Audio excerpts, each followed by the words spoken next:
Hey everybody, it's Brock and we got the complete season 1 of the All About documentary series to enjoy together all in one video.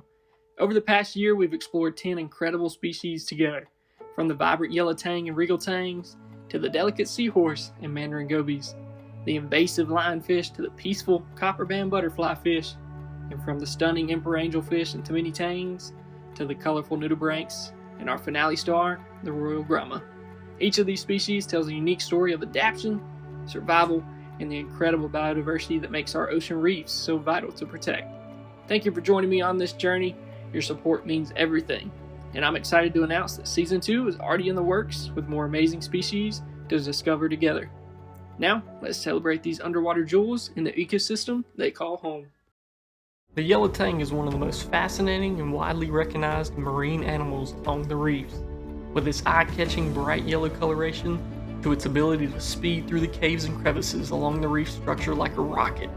You'll typically see a school of yellow tangs grazing for algae along the rocks, or being territorial towards any other fish that try to get in its way. They truly can become the kings and queens of their environment. Welcome to the first episode of the All About documentary series starring the yellow tang.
We are going to turn the clock all the way back to the year 1828. Edward Turner Bennett, who was an English zoologist and writer, studied fish among the Hawaii Islands. Documented for the first time was the yellow tang. Yellow tangs began being caught commercially around 1976. There's an estimated 8 million fish, not just yellow tangs, that were caught around Hawaii's islands for aquariums around the world between 1976 through 2018.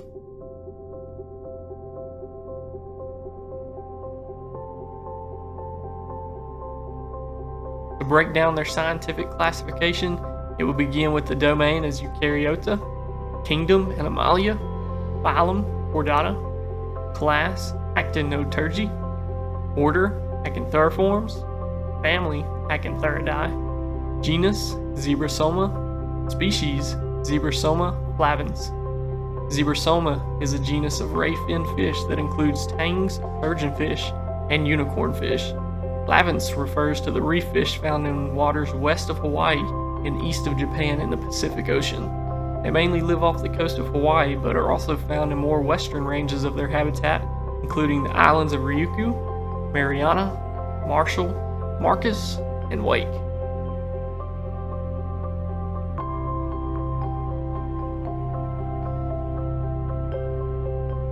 The yellow tang is a round-bodied tang with a bright yellow coloration covering its entire body. Its protruding snout can be seen picking at algae growing along the reefs. At night you can see these colors fade, with the majority of the center body turning brown and a white line running horizontally across. This is sometimes seen as a way to camouflage themselves while they squeeze into a tight crevice of a rock. Yellow tangs can grow up to 8 inches by adulthood. Juveniles will typically range from 2 to 4 inches and growing about an inch every year. Adult males tend to be larger than the females. Once hitting adulthood, if you look near the scalpels of the tail, mature males will actually have a patch of raised scalpels that give them the appearance of tiny white fuzzy spikes. Females will not have these. A sharp white spine on both sides of their tail can be used to fight or defend themselves. This can also be used as a way to anchor themselves to rocks while they sleep among a very strong current in the reef. The yellow tang also has the ability to secrete mucus from its skin, which will form a protective layer to keep away parasites and bacteria. It can also allow the tang to quickly swim through the water. Yellow tangs have spatulate teeth, and they can be used for a variety of purposes such as gripping, tearing, and scraping. The yellow tang has 5 dorsal spines and 3 anal spines that it uses to quickly zip and zag through the reef. The lifespan of a yellow tang can range anywhere from 8 to 30 years, and some being documented to live even longer.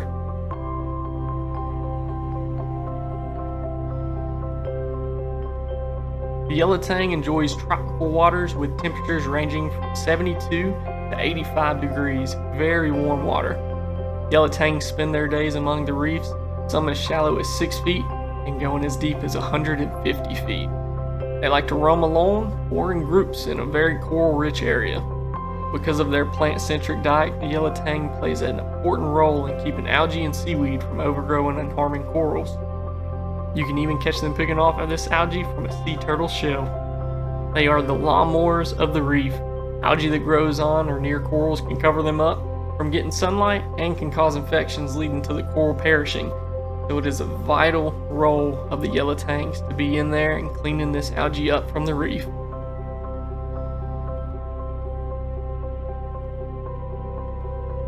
The yellow tang spawns around the full moon in batches throughout the year, though mostly from March to September. Females can release about 40,000 eggs for the males to then fertilize. Once hatched, the clear larvae are planktonic, meaning they float or drift in the water and are unable to swim effectively against the current and the tides. These larvae hope to make their way to the coral reefs and crevices to hide and grow. The mother yellow tangs do not stay near their eggs nor watch over their young. The juveniles are left to fend for themselves in the wild. The larvae of the yellow tangs are microscopic, and they eat submicroscopic copepods and algae to grow. They'll drift in the current for up to 3 months before developing a tail and gaining the ability to swim.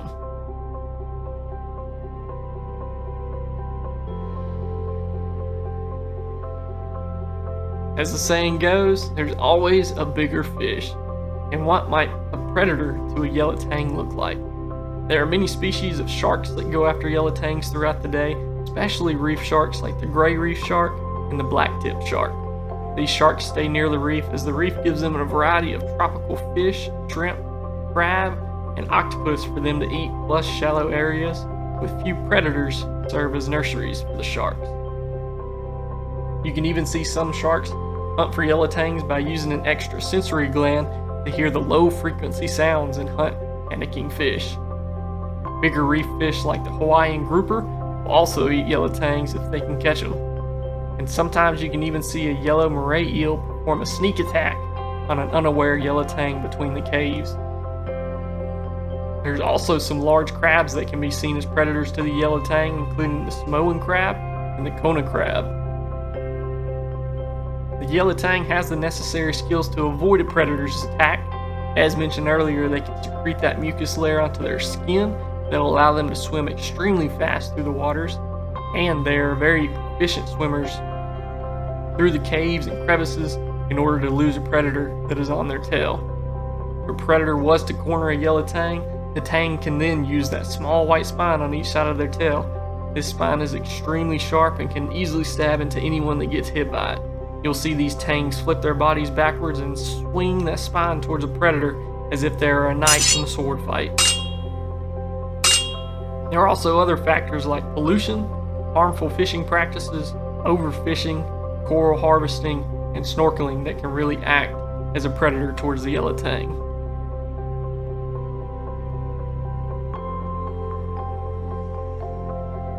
As we're talking about what eats a yellow tang, it's only right to now talk about what a yellow tang eats. Yellow tangs have many fish that they see as a predator, but what fish see yellow tangs as the predator? Yellow tangs are primarily herbivores and eat algae and seaweed from the reef. However, they can sometimes be considered omnivores as they'll also eat zooplankton. A yellow tang is going to scour the reef looking for overgrown patches of algae and seaweed to pick on throughout the day. You can see them pecking at rocks over and over again, and what they're essentially doing is grabbing a mouthful of that algae, trying to yank it off the rock in order to eat it. Eating this algae is essential to not only the reef, but also the tang, as it keeps their health up, to prevent catching bacterial infections or diseases. It also helps that bright yellow color shine through.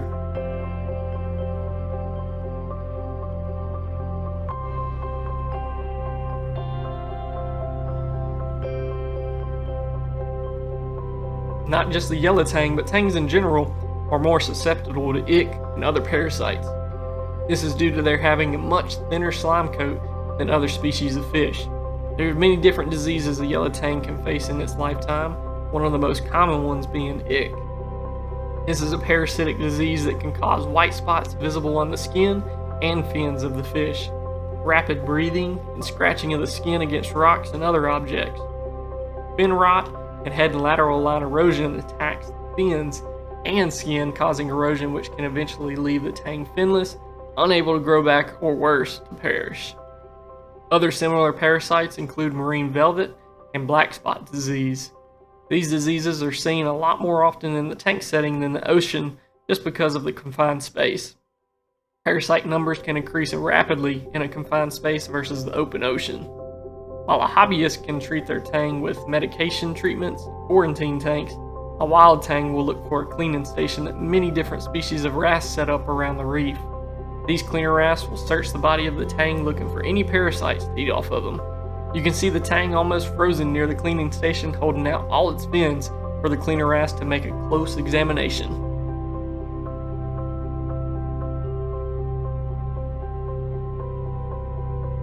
The current conservation status of a yellow tang is least concern. The conservation status levels are least concern, near threatened, vulnerable, endangered, critically endangered, extinct in the wild, and extinct. While the conservation status is very low, the protection for the yellow tang is actually very high. Over 70% of yellow tang's natural range is protected from collection and fishing. In response to concerns about overfishing, regulations were put in place to protect the yellow tang populations in Hawaii. These regulations include size limits, bag limits, and restrictions on the collection of yellow tangs for the aquarium trade.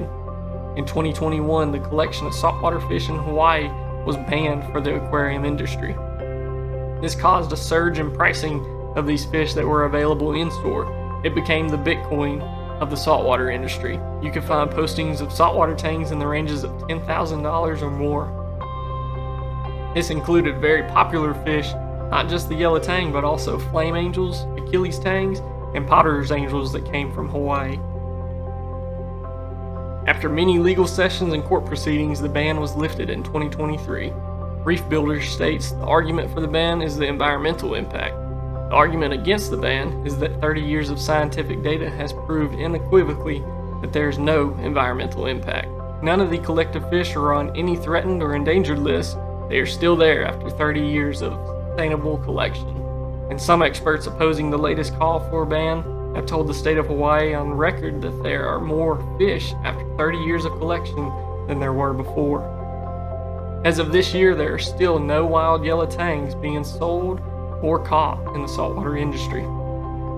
With conservation comes the study of aquaculture. What is aquaculture?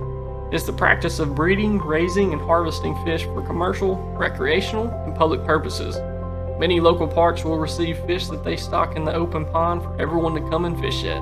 Those fish are typically raised and farmed through aquaculture and released in the bodies of water. In the saltwater industry, we use aquaculture to raise fish, inverts, and corals so that we no longer have to harvest them from the wild. Clownfish are a very good example of successful aquaculturing.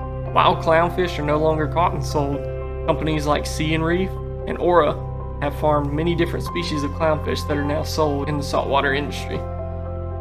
The Oceanic Institute of Hawaii was the first to successfully breed and rear yellow tangs in 2015. In today's time, you can see captive bred yellow tangs available often, which is a big win for sustainability and the saltwater hobbyists. Biota Aquariums is another one that is really pushing the boundaries of what it means to aquaculture fish in today's world, with their tagline, "Giving back to the ocean and taking nothing from it."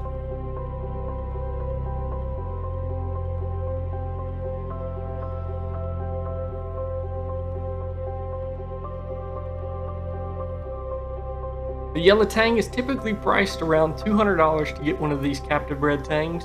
My very first All About video was on the yellow tang about 8 years ago, and we had these tangs priced at $30 to $60 based on their size. The tank size tends to be a debate. Back in 2015, I had a yellow tang in a 55 gallon that grew and lived for many years. It was one of the brightest yellow tangs I've ever seen. That one only grew to be about 5 inches in adulthood. With a tang as active as the yellow, what I like to recommend is a tank at least 4 feet in length or more, with a heavy emphasis on rock structure. Rock structure tends to have a lot of caves, crevices, and overhangings for them to explore and graze on. Add some power heads to recreate a strong current for them to fly through. That is when you really see a yellow tang flourish in a tank setting. If you were to keep more than one tang together in a tank, I'd recommend a 120 gallon tank or larger, as they are very territorial over space. The care level tends to be moderate to easy. What gives them a moderate rating is that they require a specific diet, and you also need to be prepared to deal with parasites that they may encounter. So you want to be well prepared when housing a yellow tang for the first time. Their temper is semi-aggressive. I say this a lot in my videos. The tangs become the kings and queens of the aquarium. They rule a majority of the tank. They can bully other fish to get away from spots they like, and can also be aggressive to newcomers that are added to the tank. They thrive in a reef tank. They will clean every square inch of that tank and then some. You can catch them pecking at the rocks and around the corals constantly throughout the day. The only issue you might encounter with your corals is if a coral is dying and algae has grown somewhere where it got hurt. The tang will eat that algae, which can cause more stress to the coral. However, the tang is not going to eat the actual flesh of that coral. The yellow tang enjoys warm water. I would keep it in a range of 72 to 82 degrees. Keep a heater in the tank so that it can regulate the temperature throughout the day. DKH 8 to 12, pH 8.1 to 8.4, and your salinity 1.020 to 1.025. Other levels that you want to periodically check that can harm a tang if they get too high are your ammonia, nitrates, and phosphates. The max size of a captive bred tang and the ones from the wild are the same. They can get to be about 8 inches by adulthood. Most juveniles that you buy will be about 2 to 3 inches in length, which make it very appealing to put a juvenile in a smaller tank, but they will outgrow it by adulthood. They grow relatively slow, a little more than an inch in a year in my experience with them. The diet of a yellow tang in the tank setting is usually that of an omnivore. They need that algae in their diet. It needs to be their primary source of food each day.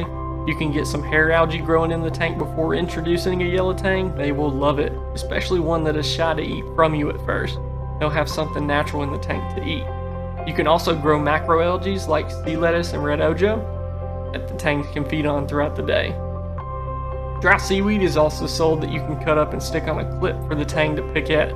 That's definitely what you want to switch to once he actually eats all the natural stuff in the tank. While eating algae, you can also catch the yellow tang coming up to eat the same food you're feeding your other fish. Whether it's flakes, pellets, frozen cubes of mysis and brine shrimp, they will eat it all in the tank setting.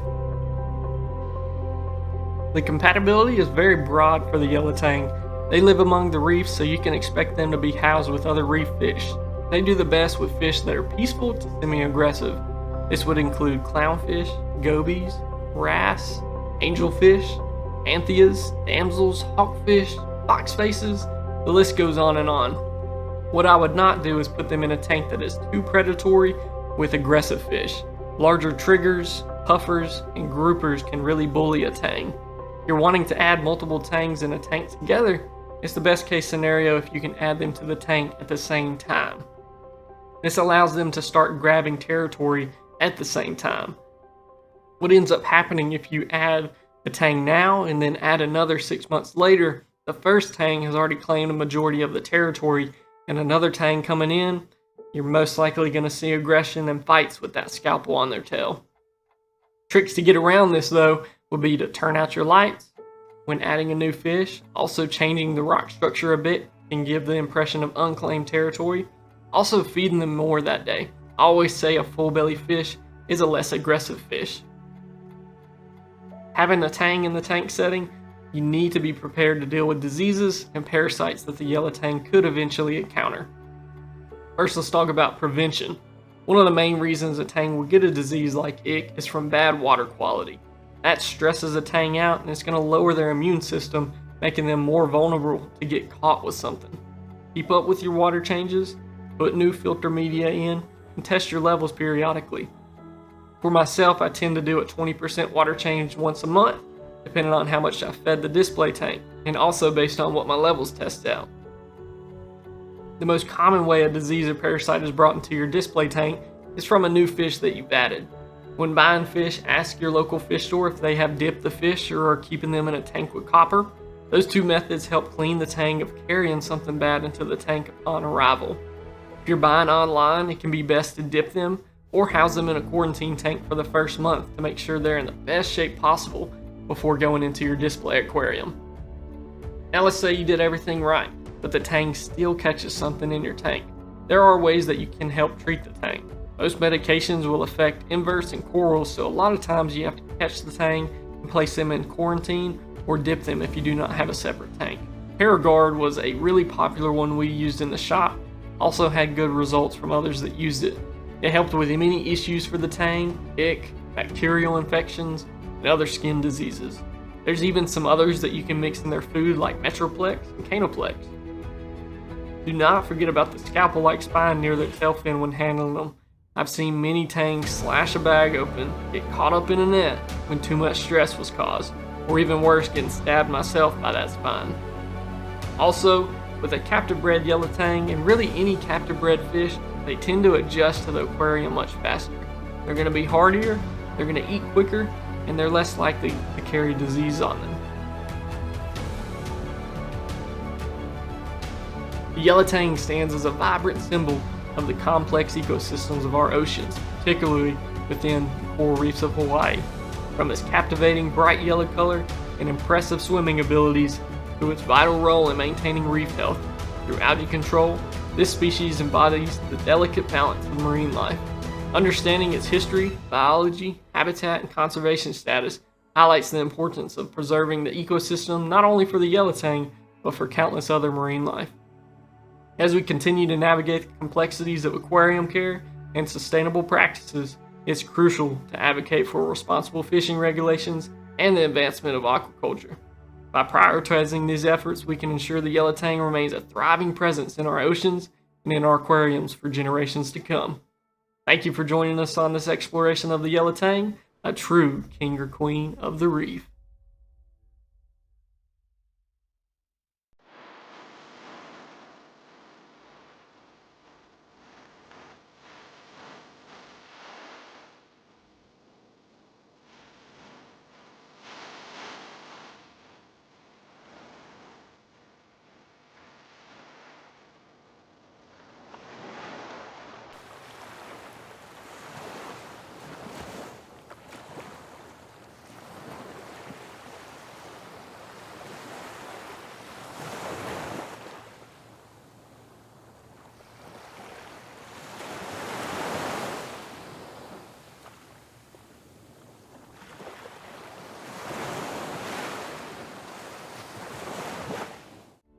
Known for their mesmerizing beauty and venomous spines, these captivating creatures come with a dark twist.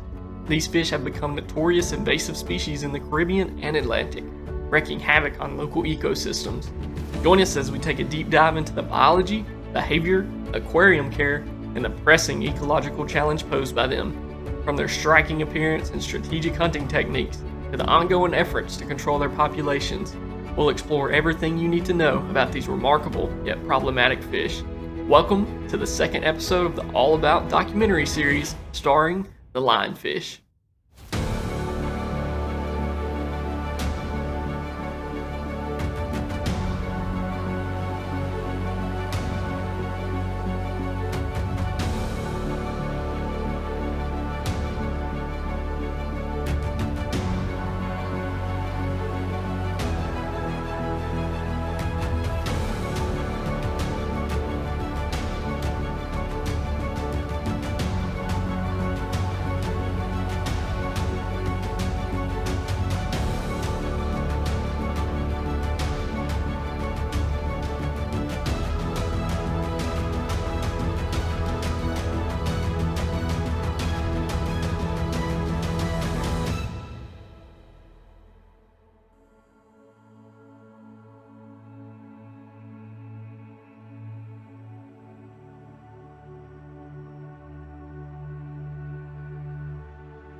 There are so many different species of lionfish that you'll see in today's video. The red lionfish, one of the earliest to be documented, scientifically known as volitins, was first described by Carl Linnaeus in 1758, with its origins linked to Aban Island in Indonesia. In 1856, the French naturalist Eugene Demaris identified it as the species of the genus Pteros, which had been defined in 1817 by Lorenz Oken. Recent genetic studies show that the red lionfish has hybrid origins, likely resulting from interbreeding between two other species, the devil firefish and the Russell's lionfish. The name volitins means flying, referring to the lionfish's large fins that resemble wings. Some other commonly seen lionfish when diving and in the aquarium trade are African lionfish, clear fins, common lionfish, Luna lionfish, reds, and spot fins. Lionfish were likely commercially caught for the aquarium trade at the peak of its popularity in the 1970s.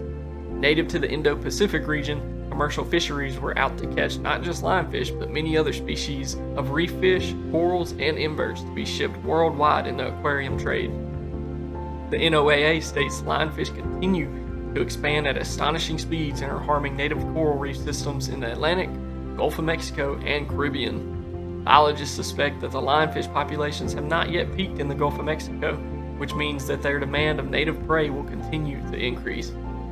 Recent research has also revealed that lionfish can tolerate brackish coastal zones. Mangroves and estuarine habitats may also be at risk of invasion in the future.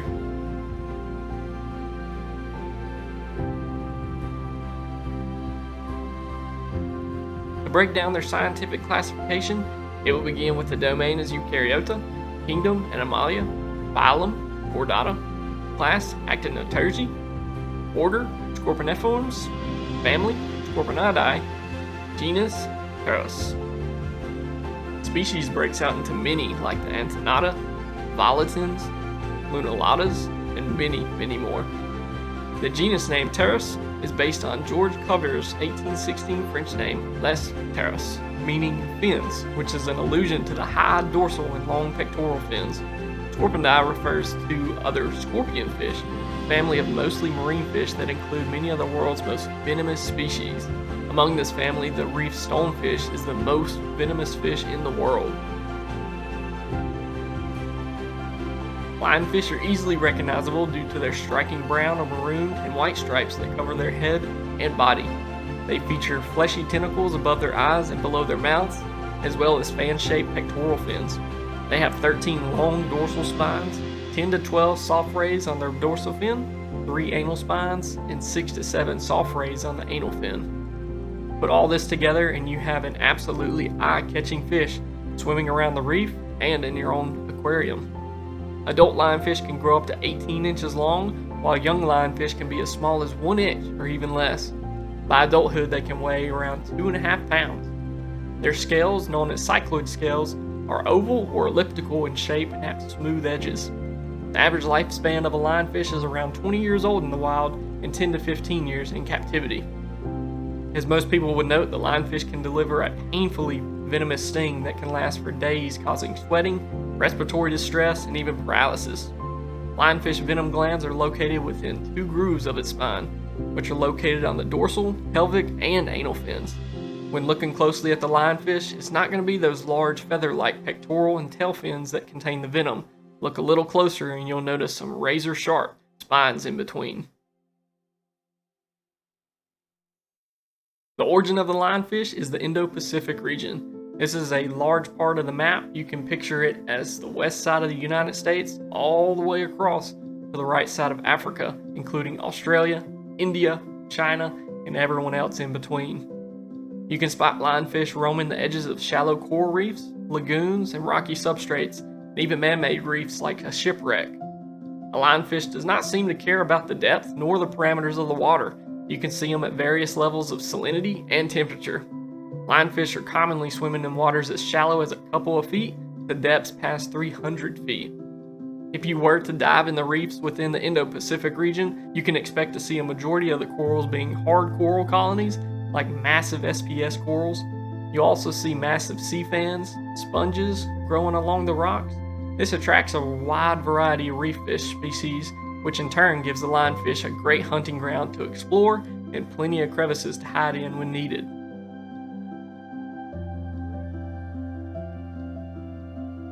Lionfish reproduce year-round. Mature females can release a whopping 50,000 eggs every 3 days for the rest of their lives. If you compare that to most other reef fish, they only spawn once a year. So you can only imagine how a lionfish being in the wrong environment can quickly turn bad for the other reef species. These jelly-like egg masses will float and drift in the current for up to a month in hopes that a mature male will fertilize the eggs. Fertilized eggs will then float to the surface where larvae will hatch. At this point, it is a do-or-die situation for the almost microscopic lionfish to eat on any available plankton or newly hatched brine shrimp.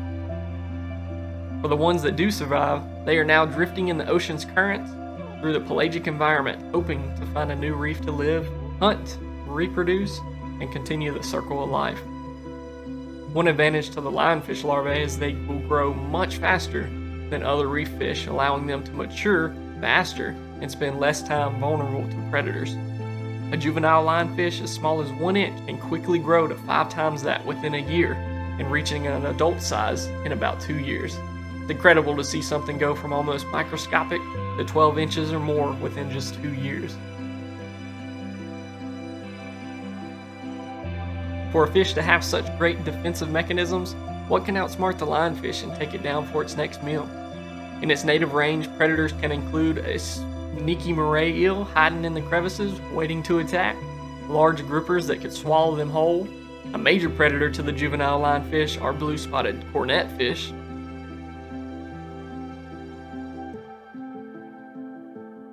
And the unstoppable predator are sharks.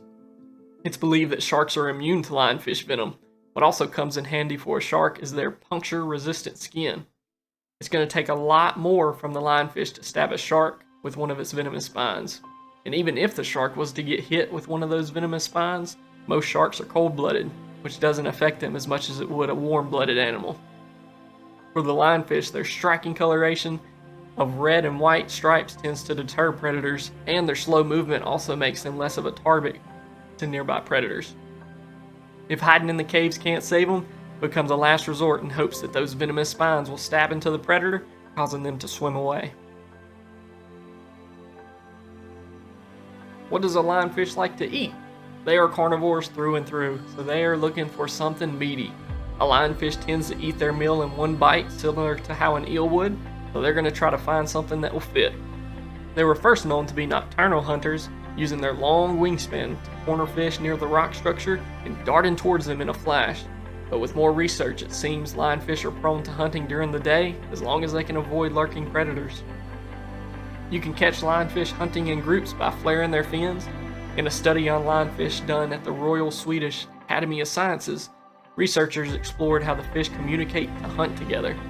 They discovered that lionfish use a specific fin display to signal the other lionfish, and even different species like Antennatas and Volitins, about the presence of prey.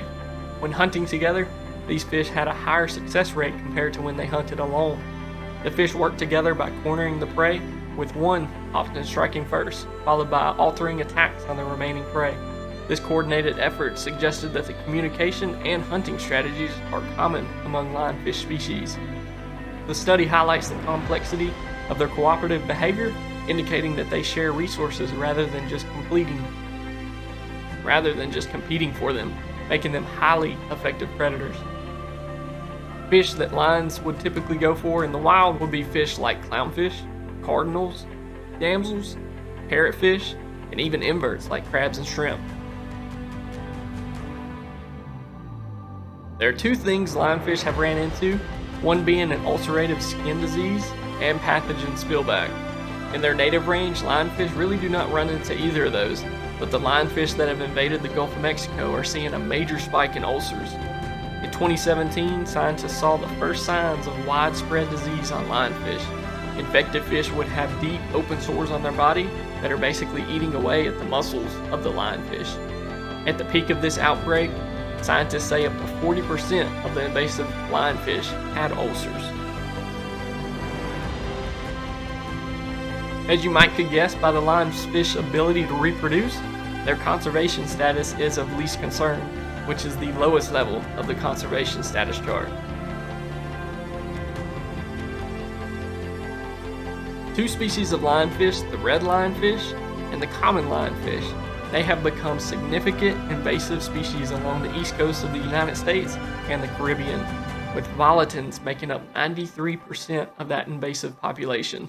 The red lionfish likely first appeared off the Florida coast in the 1980s, possibly from Hurricane Andrew in 1992, releasing several lionfish from an aquarium after the destruction of the hurricane. These fish are also often sold to aquarium owners who may later let them go in the wild.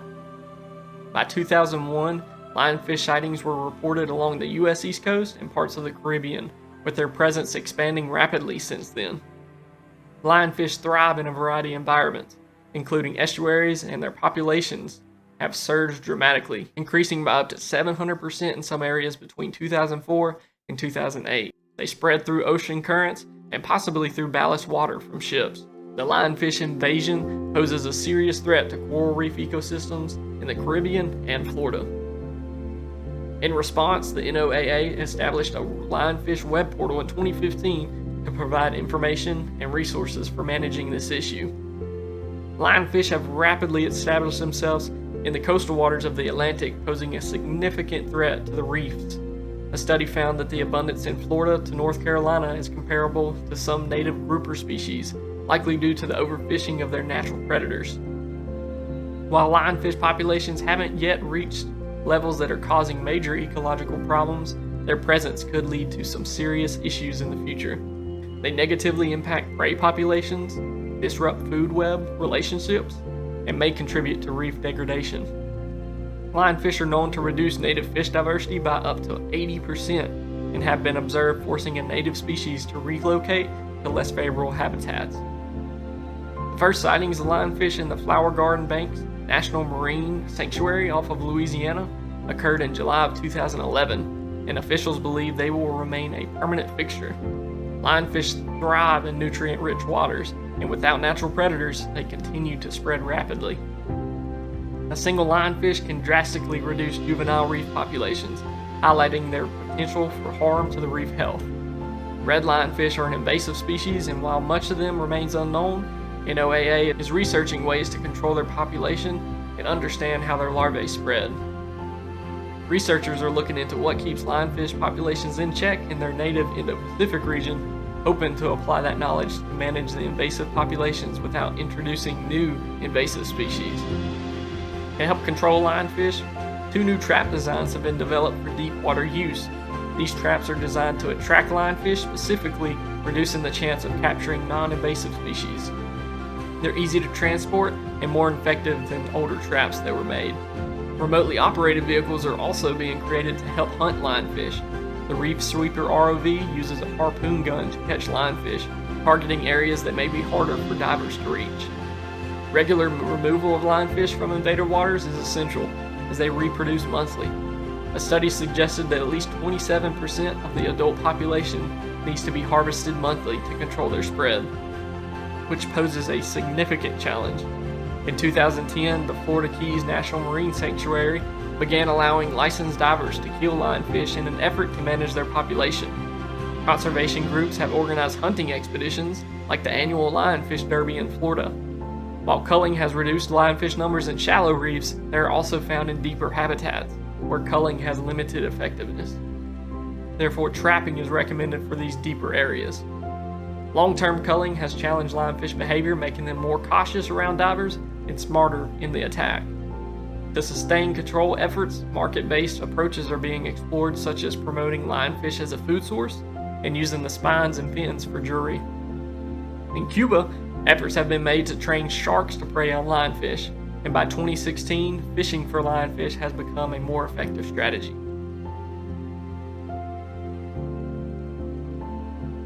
There are many species available in the aquarium industry for you to have your very own lionfish in your tank at home. Volatiles, antennatas, zebra dwarfs, radiatas, you name it.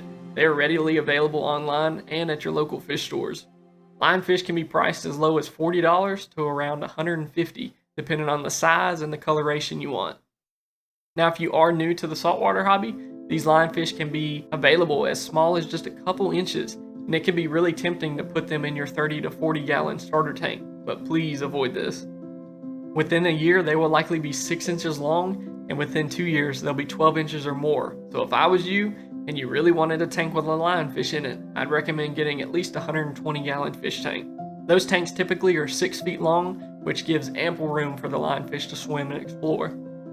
Your tank will need a nice sand bed and live rock structure with overhangings and large caves for the lionfish. You want to leave a good amount of open space, as the lionfish can be seen hovering over the live rock, slowly drifting in the current. Mimic that in your own tank. I see some tanks that are so slammed with live rock that the lionfish look almost claustrophobic in there. These fish are big and they like to spread those fins out, but give them plenty of room to do so. On the care level scale, I'd put them at moderate, almost easy, but their feeding habits can be tricky. A lionfish is very prone to chasing live fish in the wild, and sometimes that is the only way you can get them to eat in the tank setting, is by recreating that live chase for the lionfish in your own aquarium. Other than that, they're actually a pretty hardy reef fish. Temper is semi-aggressive. They really aren't a fish that's going to bully another fish. You will not catch them taking a chunk out of a trigger's tail. Where you see their aggression is when it's feeding time. If you have smaller fish in the tank, you can bet that lionfish is going to target them. When it is feeding time, they will be pushing everyone out of the way to get that food. Other than that though, they really stick to themselves throughout the day, and if you have multiple lines in a tank, they will swim near each other. Reef compatibility is definitely with caution, and that caution goes against your fish and inverts, not your corals. The lionfish will not eat nor mess with any of your corals. The worst you might see is if a lionfish perches on a rock that might be a large brain. The brain's going to shrink up, but no damage is done. Most reef tanks have small inverts like cleaner shrimp, emerald crabs, and fish like clowns, chromies, gobies. All those are going to look like a snack to the lionfish. What we always like to say is if a fish can fit in the lionfish's mouth, expect it not to survive in the tank for that long. That's just the honest truth about these predatory fish. For the water parameters, your temperature of the tank can be anywhere between 72 to upwards of 82 degrees. In the Gulf, it averages about 80 degrees where they've invaded, and most likely where a lot of the ones you're buying at your fish store are coming from. The Indo-Pacific region stays at 82 degrees, so they're in some very warm waters. So just make sure you got a heater in there during the colder months and ensure that tank is staying in tune throughout the day.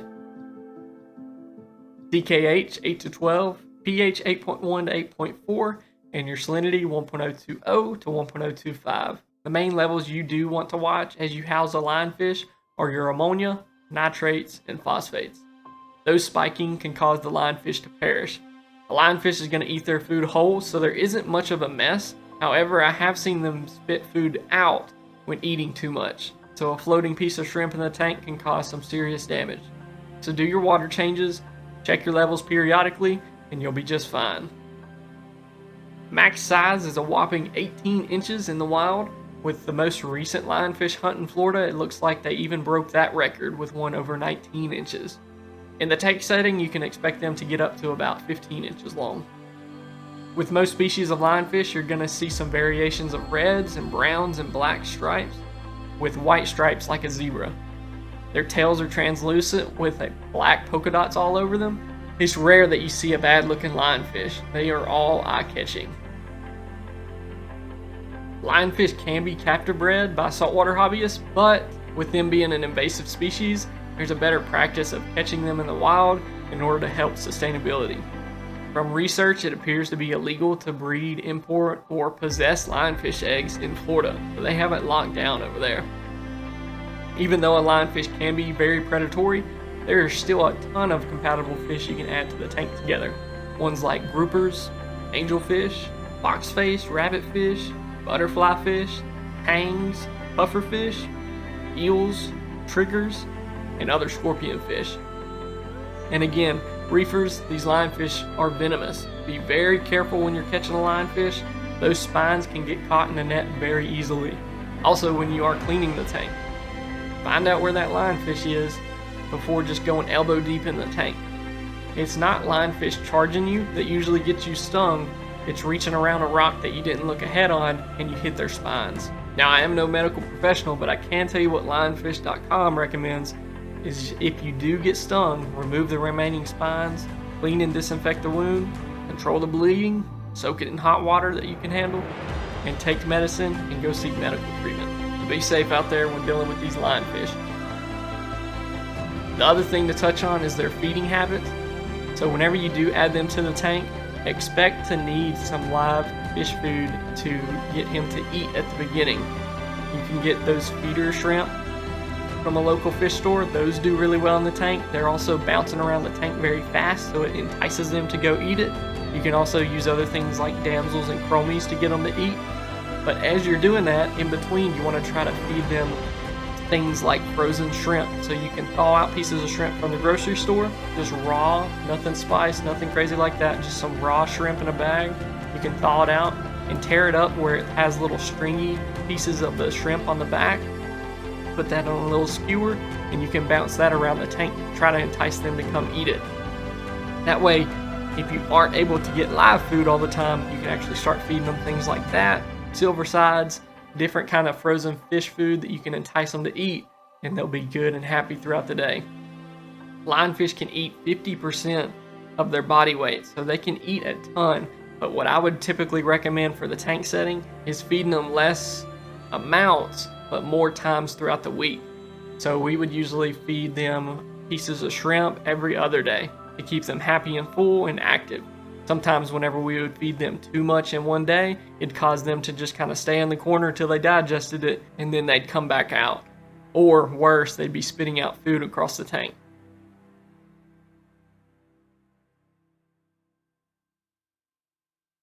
The lionfish is a captivating yet complex species that embodies both beauty and ecological challenge. From their striking appearance to their role as invasive predators, these fish demand our attention and respect. As we've explored, their rapid reproduction and adaptability have allowed them to disrupt ecosystems in the Caribbean and Atlantic, threatening native species and coral reefs. While they can be an enticing addition to the home aquariums, potential owners must consider their specific care needs and implications of keeping an invasive species. As we work towards understanding and managing lionfish populations, it's crucial to support conservation efforts that aim to protect our marine environment. Whether through responsible aquarium practices or practicing in culling and research initiatives, every action counts. Thank you for joining us on this deep dive in the world of lionfish. Hope you leave with a greater appreciation of these remarkable creatures and a commitment to safeguarding our oceans.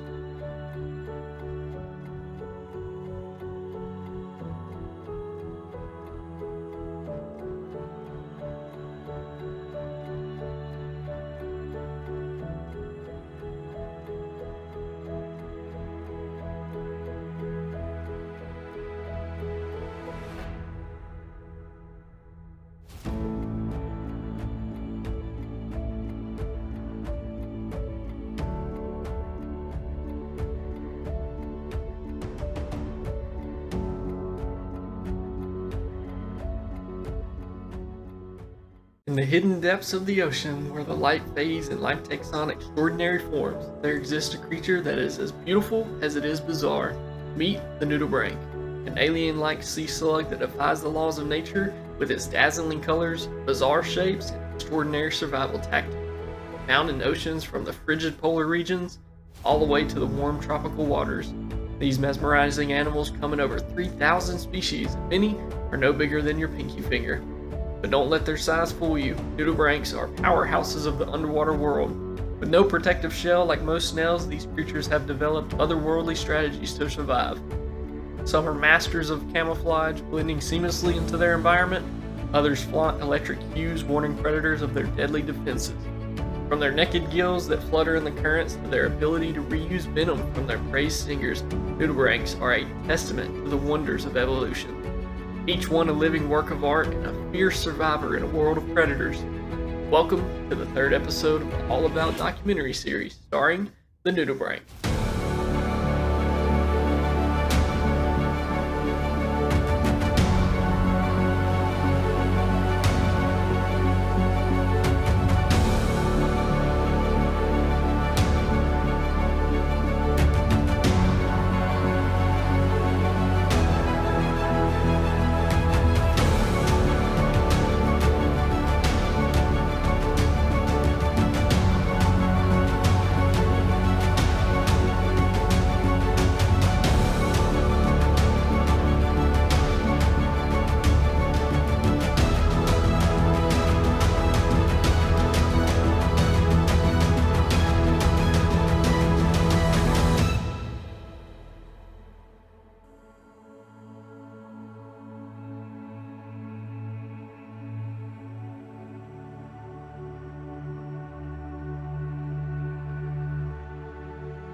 The nudibranch was first discovered in 1894 by a pearl farmer off the coast of Western Australia. The farmer mistook it for a floating sheep lung, which apparently was common at the time, but after some more observation he identified it as a nudibranch, which roughly translates to naked gill. However, Terry Gosler, an invertebrate zoologist at the California Academy of Science, is considered a world authority on nudibranchs. Terry has done some incredible work in the world of nudibranchs, discovering over 1,200 different species himself, published more than 150 scientific papers, and written 5 books. He is known for his work to raise awareness about ocean sustainability and protecting biodiversity hotspots. A lot of what you learn about in this documentary comes from his findings.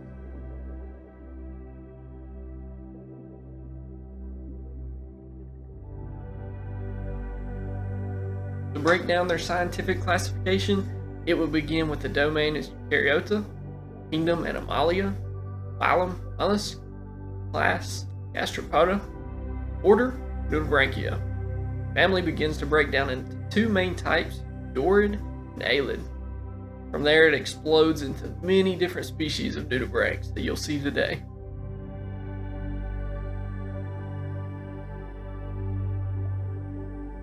Dorid nudibranchs look fairly smooth with a tuft of feathers towards the back of the animal that are actually gills used to breathe. Alid nudibranchs breathe with organs called serrata covering their backs. Most are very tiny, some being only a couple millimeters long. Yes, millimeters. Many will grow to be just over 1 inch long. The largest nudibranchs, referred to as the Spanish dancers, grow to be up to 25 inches in length, but they are one of the only ones known to get this size, while others will stay very tiny. The respiratory system of a nudibranch is very unique. The gills of a nudibranch come in a variety of shapes, sizes, and colors. They are a great contributor to their beauty, giving each slug an eye-catching appearance. Most Dorid nudibranchs have a feather-like structure on their backs which surrounds their anus. In fact, they breathe through the same area of their bodies where they excrete waste. What a life to live. Despite this unusual arrangement, the gills still provide enough oxygen from the water for the nudibranch to survive. Some Dorid species, known as cryptobranchs, can pull their gills into a pocket on their body for protection. When threatened, the gills retract into the body as a defense mechanism. Alids, on the other hand, lack well-defined gills. Instead, they absorb oxygen through special body parts. One of these parts is called the serrata, which are finger-like projections run along the slug's back in rows. Serrata come in various shapes, sizes, and colors depending on the species. These appendages are long and thin, helping the slug take in more oxygen. In some types of nudibranchs, the gills look like small tree branches, with each branch helping to absorb oxygen from the seawater. Nudibranchs are slow-moving and rely on their colors and toxins for protection rather than speed or agility. They use a muscular foot, like other gastropods, for movement, which secretes mucus to help them glide along the seafloor. Mucus also helps them avoid predators by making them slippery and harder to capture. Many nudibranchs exhibit taxis, which is a response to light, with some species preferring to stay in shaded areas while others are more active in the open. Nudibranchs have 2 sensory tentacles called rhinophores at the front of their bodies. Sea slug forum states, "We smell scents and odors with our nose, which has a special receptors to sense the chemical molecules in the air. In nudibranchs and other marine animals, same sort of chemicals are dissolved in the seawater. In many sea slugs, this is how they find their food. Scent receptors work better when there's a lot of surface area to test for the chemicals. Since their worm-like shape makes the rhinophores vulnerable to being eaten by fish, most nudibranchs can retract them into a protective pocket under their skin. These pockets are often surrounded by a raised collar or a sheath that can close tightly to shield the rhinophores when the nudibranch feels threatened." The body of a nudibranch is called the mantle, which is often brightly colored. In some species, the mantle is thick and covers the entire slug, while in others, it has small bumps, tubercles, that vary in shape, size, and number. These tubercles are often used to help identify different types of nudibranchs. In many Dorid species, the mantle contains acid glands or tiny sharp structures that help protect the nudibranch from predators. Some nudibranchs also have tentacles around their mantle that contain defensive glands, which can produce chemicals that taste bad to fish, helping the nudibranch avoid being eaten. Nudibranchs are equipped with an oral tentacle on each side of its mouth, Inside the mouth of the nudibranch is a buccal bulb, which includes the regula, a ribbon of teeth for scraping or grasping food, like a tongue with many rows of teeth. The regula extends out to grab or bite food and brings it to the mouth.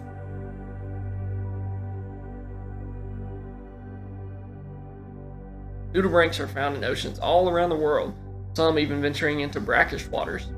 They are found in very warm tropical waters off the coast of the Philippines to the coldest depths near Antarctica. Nudibranchs can be found at many different depths. Most of the populations thrive in warm, shallow coral reefs, but we see some species over 2,300 feet. And just this year, one species called Bathydevis was discovered at a depth of nearly 8,000 feet. To put it in perspective, the sunken Titanic sits at 12,000 feet deep on the ocean floor, so it's incredible what their bodies of a nudibranch can endure at this insane pressure. This is the only known nudibranch that lives at this depth and can even produce its own light via bioluminescence. Most nudibranchs are benthic, meaning they crawl along the seafloor. There are some that can float upside down just beneath the surface to catch food. Some can swim in open waters, commonly seeing the Spanish dancer, and do a wiggle movement in order to get from one place to the other. It's a wild thing to see. Nudibranchs are simultaneous hermaphrodites, meaning they possess both male and female reproductive parts. This greatly increases the chance of these tiny, slow-moving nudibranchs to find a mate in the vast ocean. Nudibranchs perform a courtship behavior and will fertilize each other, allowing both to lay eggs. These eggs will look like a white spiral ribbon of strings or clusters, which they attach to rocks, seaweed, or any other surface around the reef. Depending on the species, a nudibranch can lay a handful of eggs to 1,000,000 at one time. Due to the nudibranch's diet, the eggs can contain toxins from sea sponges as a way to deter predators from actually eating them. In some cases, after the eggs hatch, the larvae will move through the water column, feeding on small organisms such as algae and plankton. This stage can last a few weeks to several months depending on the species and environment. If the larvae survive this time, they will metamorphose into an adult and continue its journey as a nudibranch. Other species can hatch from the egg directly to an immature adult. Searching for food, they will grow into an adult and search for a mate to continue the circle of life. Nudibranchs usually live for less than a year.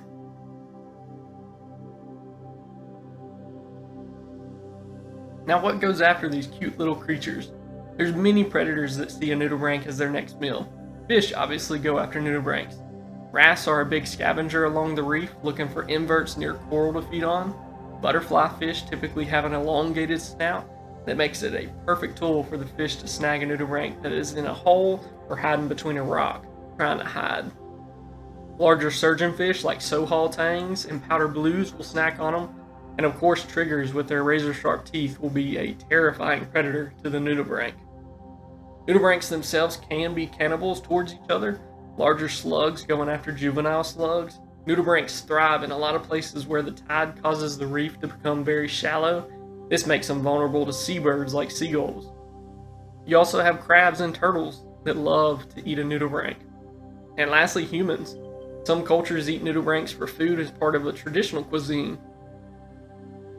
While nudibranchs face many predators, they have evolved in many ways, gaining some really good defensive tools. Getting into their diet a bit, they will eat things such as sponges, corals, hydroids, which can have toxins inside of them. They won't digest those toxins, they'll actually store them in their bodies. These toxins make them distasteful or even toxic to predators that try to eat them. The Pokemon-like blue glaucous nudibranch will actually go after the Portuguese man of war, ingesting their stinging cells and becoming toxic themselves. For nudibranchs that store these stinging cells, they can shoot out the stolen stinging cells to damage or deter a predator. Nudibranch's vibrant coloration is also aposematic in the ocean world, meaning it serves as a warning to repel predators. Bright colors are typically understood by other marine life as likely toxic, inedible, or unpleasant to eat, similar to dart frogs having those incredible blue, yellows, and reds colorations in the jungle, actually being poisonous. Other colorations have evolved to allow the nudibranch to camouflage themselves to a specific environment. You can find them blending in with the sand or even against another coral. Mimicry is another. They can mimic their appearance of other more dangerous organisms such as flatworms. A lot of times scientists have a hard time distinguishing between the flatworm or a nudibranch being on a coral. Paying close attention to the gills and the rhinophores can be the deciding factor at times.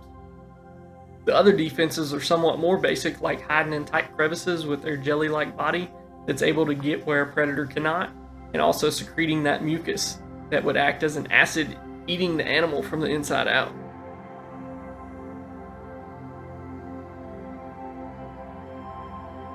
There are species of nudibranch that are carnivores, some herbivores, and even omnivores. What do they enjoy eating throughout the day? Some nudibranchs like to feed on sponges. Sponges' defense is to produce toxic and distasteful chemicals on their skin to try and deter predators from eating them, but the nudibranchs have evolved to deal with these, and as mentioned before, some will store these toxins in themselves to protect. Some species go after monopora corals, leathers, zinnias, and even zoanthids. Anemones and hydroids can also be eaten by the nudibranch. For the nudibranchs that can swim really well, jellyfish can also be a prey. By eating one, they gain very strong stinging cells from eating them, as well as their daily nutrition. It's a win-win for the nudibranch. The herbivore-specific species will look for algae around the reef. Hair algae, red and green macroalgae, they'll eat it all. They are your little lawnmowers on the reef, keeping it clean, keeping it healthy for the corals. While absorbing and using toxins to protect themselves is incredible, there are also some that can do another really cool thing with the prey that they eat. The nudibranch can steal the photosynthetic algae from the prey they eat and can store the algae in their bodies, allowing the algae to absorb sunlight and turn it into energy, thus feeding the nudibranch from the inside.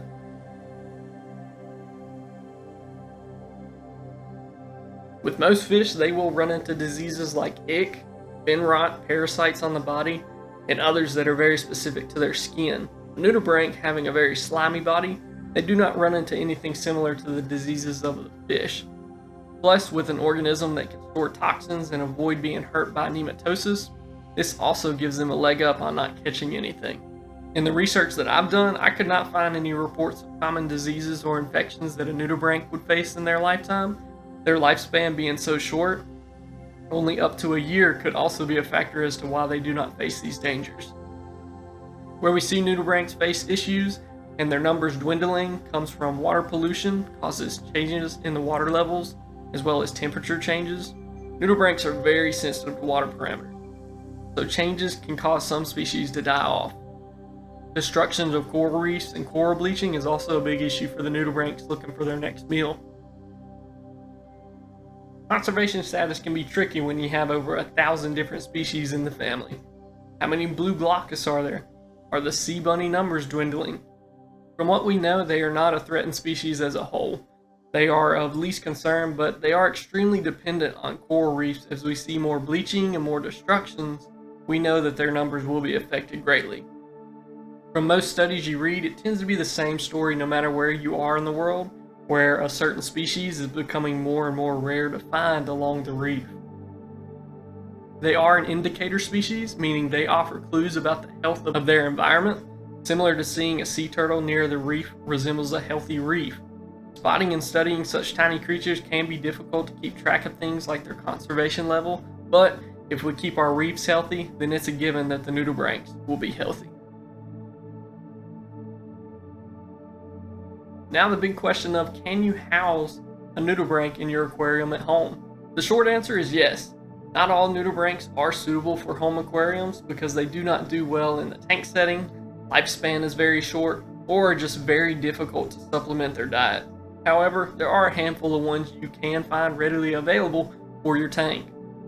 Some of these include the Bergia nudibranch, lettuce nudibranch, and the blue velvet nudibranch. These typically cost around $20 to $30 to get one online or at your local fish store. Each of these nudibranchs only get to be about 1 to 3 inches by adulthood, so tank size is really not a factor for them. It is best case to put them in a very seasoned reef tank, as that will closely resemble what they were in the wild. The tank should consist of a sand bed with live rock for the nudibranch to explore and graze on. Nudibranchs prefer low flow when exploring. I've seen them get caught in intakes and power heads when there was too much current on them. Air level is tricky because taking care of them really is a breeze. It's supplementing their diet and making sure the tank's parameters do not shift. That's where the difficulty comes in. They're a very fragile creature. You need to drip acclimate them very slowly because the salinity and the temperature changing too quickly can hurt them and cause them to perish. But once they are in the tank, they really tend to themselves, exploring and looking for their next meal throughout the day. You can see them on the glass or upside down in the caves. They're a real joy to watch. Temper is obviously peaceful. You're not going to have to worry about them eating your fish or bullying them.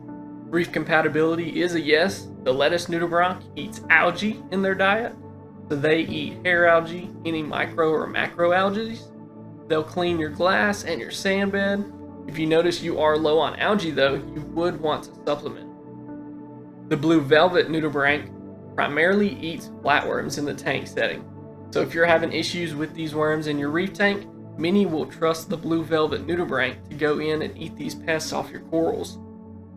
Unfortunately, that is all they're going to eat. So once they clean out the worms in your tank, if you're not able to supplement them with more, they will eventually perish.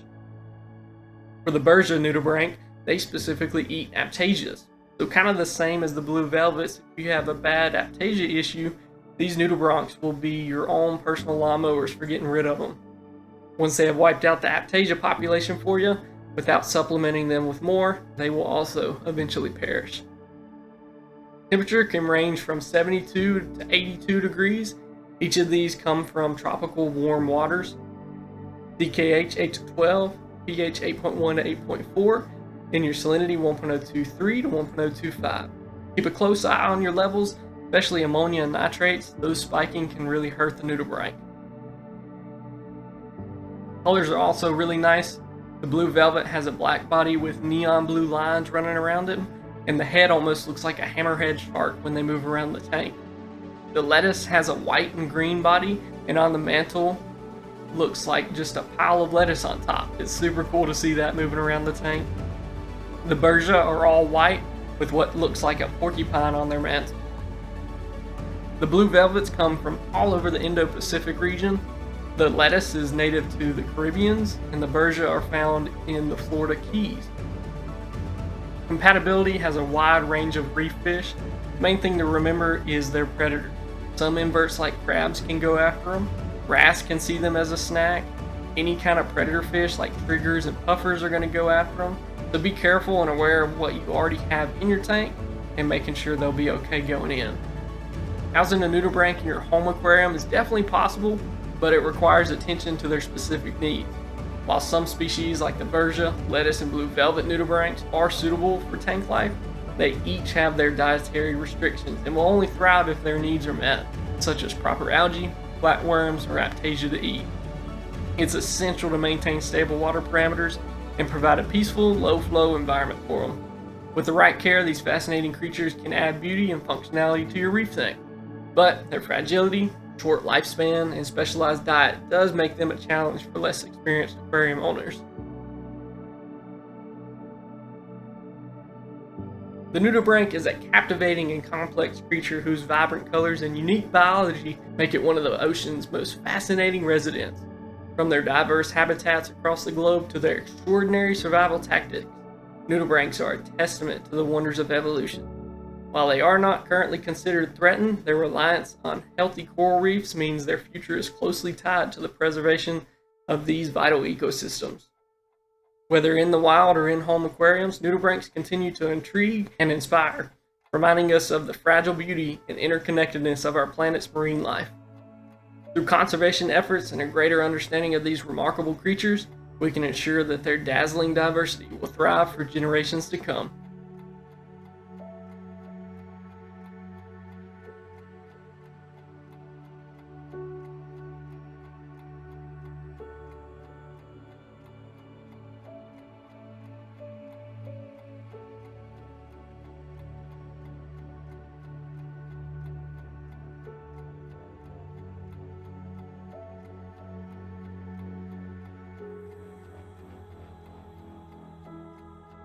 Beneath the sunlit waves of the Indo-Pacific region, among vibrant coral gardens, a flash of electric blue and a flick of a yellowtail reveal one of the ocean's most iconic residents, the Regal Blue Tang.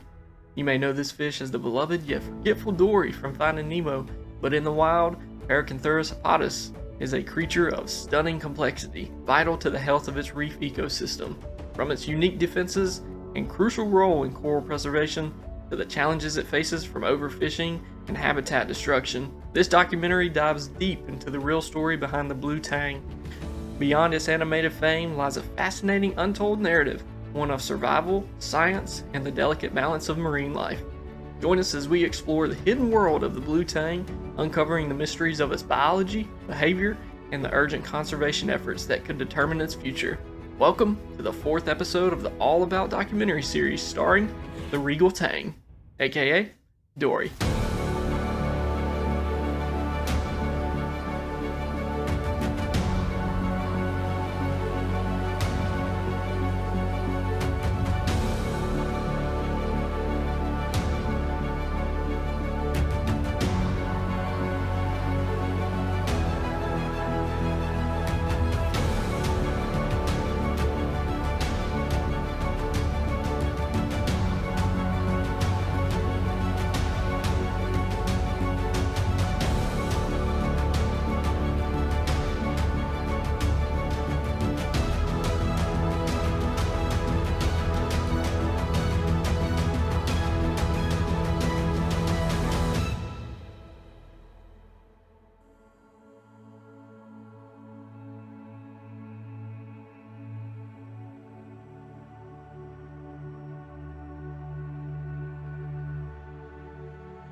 The Regal Tang was first described in 1766 by Carl Linnaeus, a Swedish botanist and zoologist.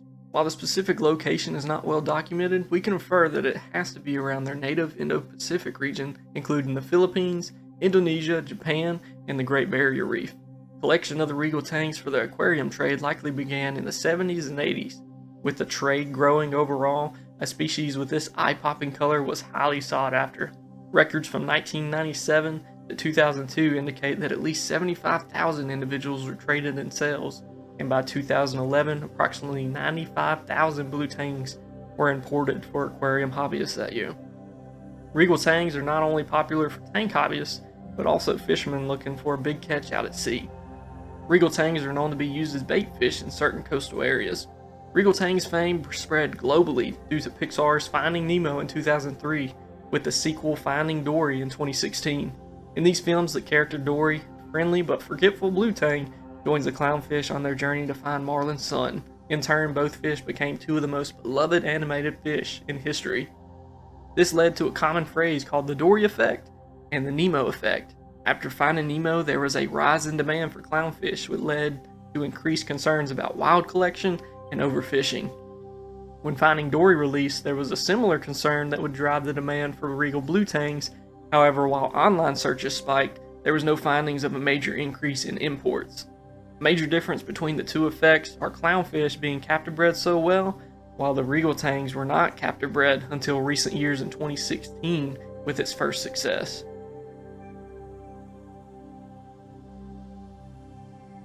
To break down their scientific classification, it would begin with Kingdom Animalia, Phylum Chordata, Class Actinoturgi, Order Acanthuriformes, Family Acanthuridae, Genus Paracanthurus, Species Paracanthurus hepatus.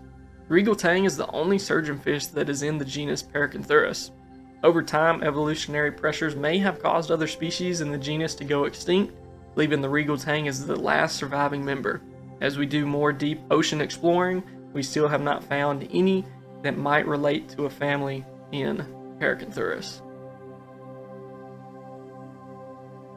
The coloration is what draws so many people to the Regal Tang.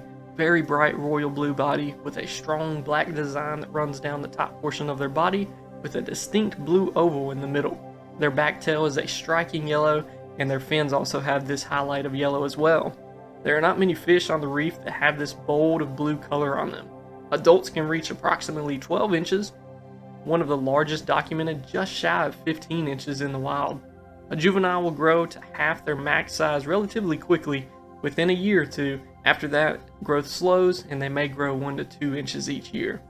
Their oval-shaped body can get large, but it's also compressed at the same time, allowing them to move swiftly through the coral reef, whether it's to find food or squeeze in a tight spot evading a predator. The males are generally larger than the females. The Regal Tang comes equipped with a dominant dorsal and anal fin that they're able to raise up and down, a pelvic fin and a caudal fin that aims in quick swimming movements, and a retractable caudal spine on each side of the tail that they can swing like a sword at anything for defense. The teeth of a Regal Tang are very small, close set, and sharp. They can use these teeth to scrape at algae on the rocks. Their lifespan of a Regal Tang in the wild is about 30 years, with most large growing tangs in the tank. Their lifespan is typically 15 to 20 years. The Regal Tangs can be found in a large area of the ocean we refer to as the Indo-Pacific region. This includes the Philippines, Indonesia, Japan, the Great Barrier Reef, East Africa, Sri Lanka. All places are just unbelievably beautiful. Reefs filled with corals, fish, and exciting life all around. You'll typically see regals swimming in pairs or in small groups of about a dozen individuals.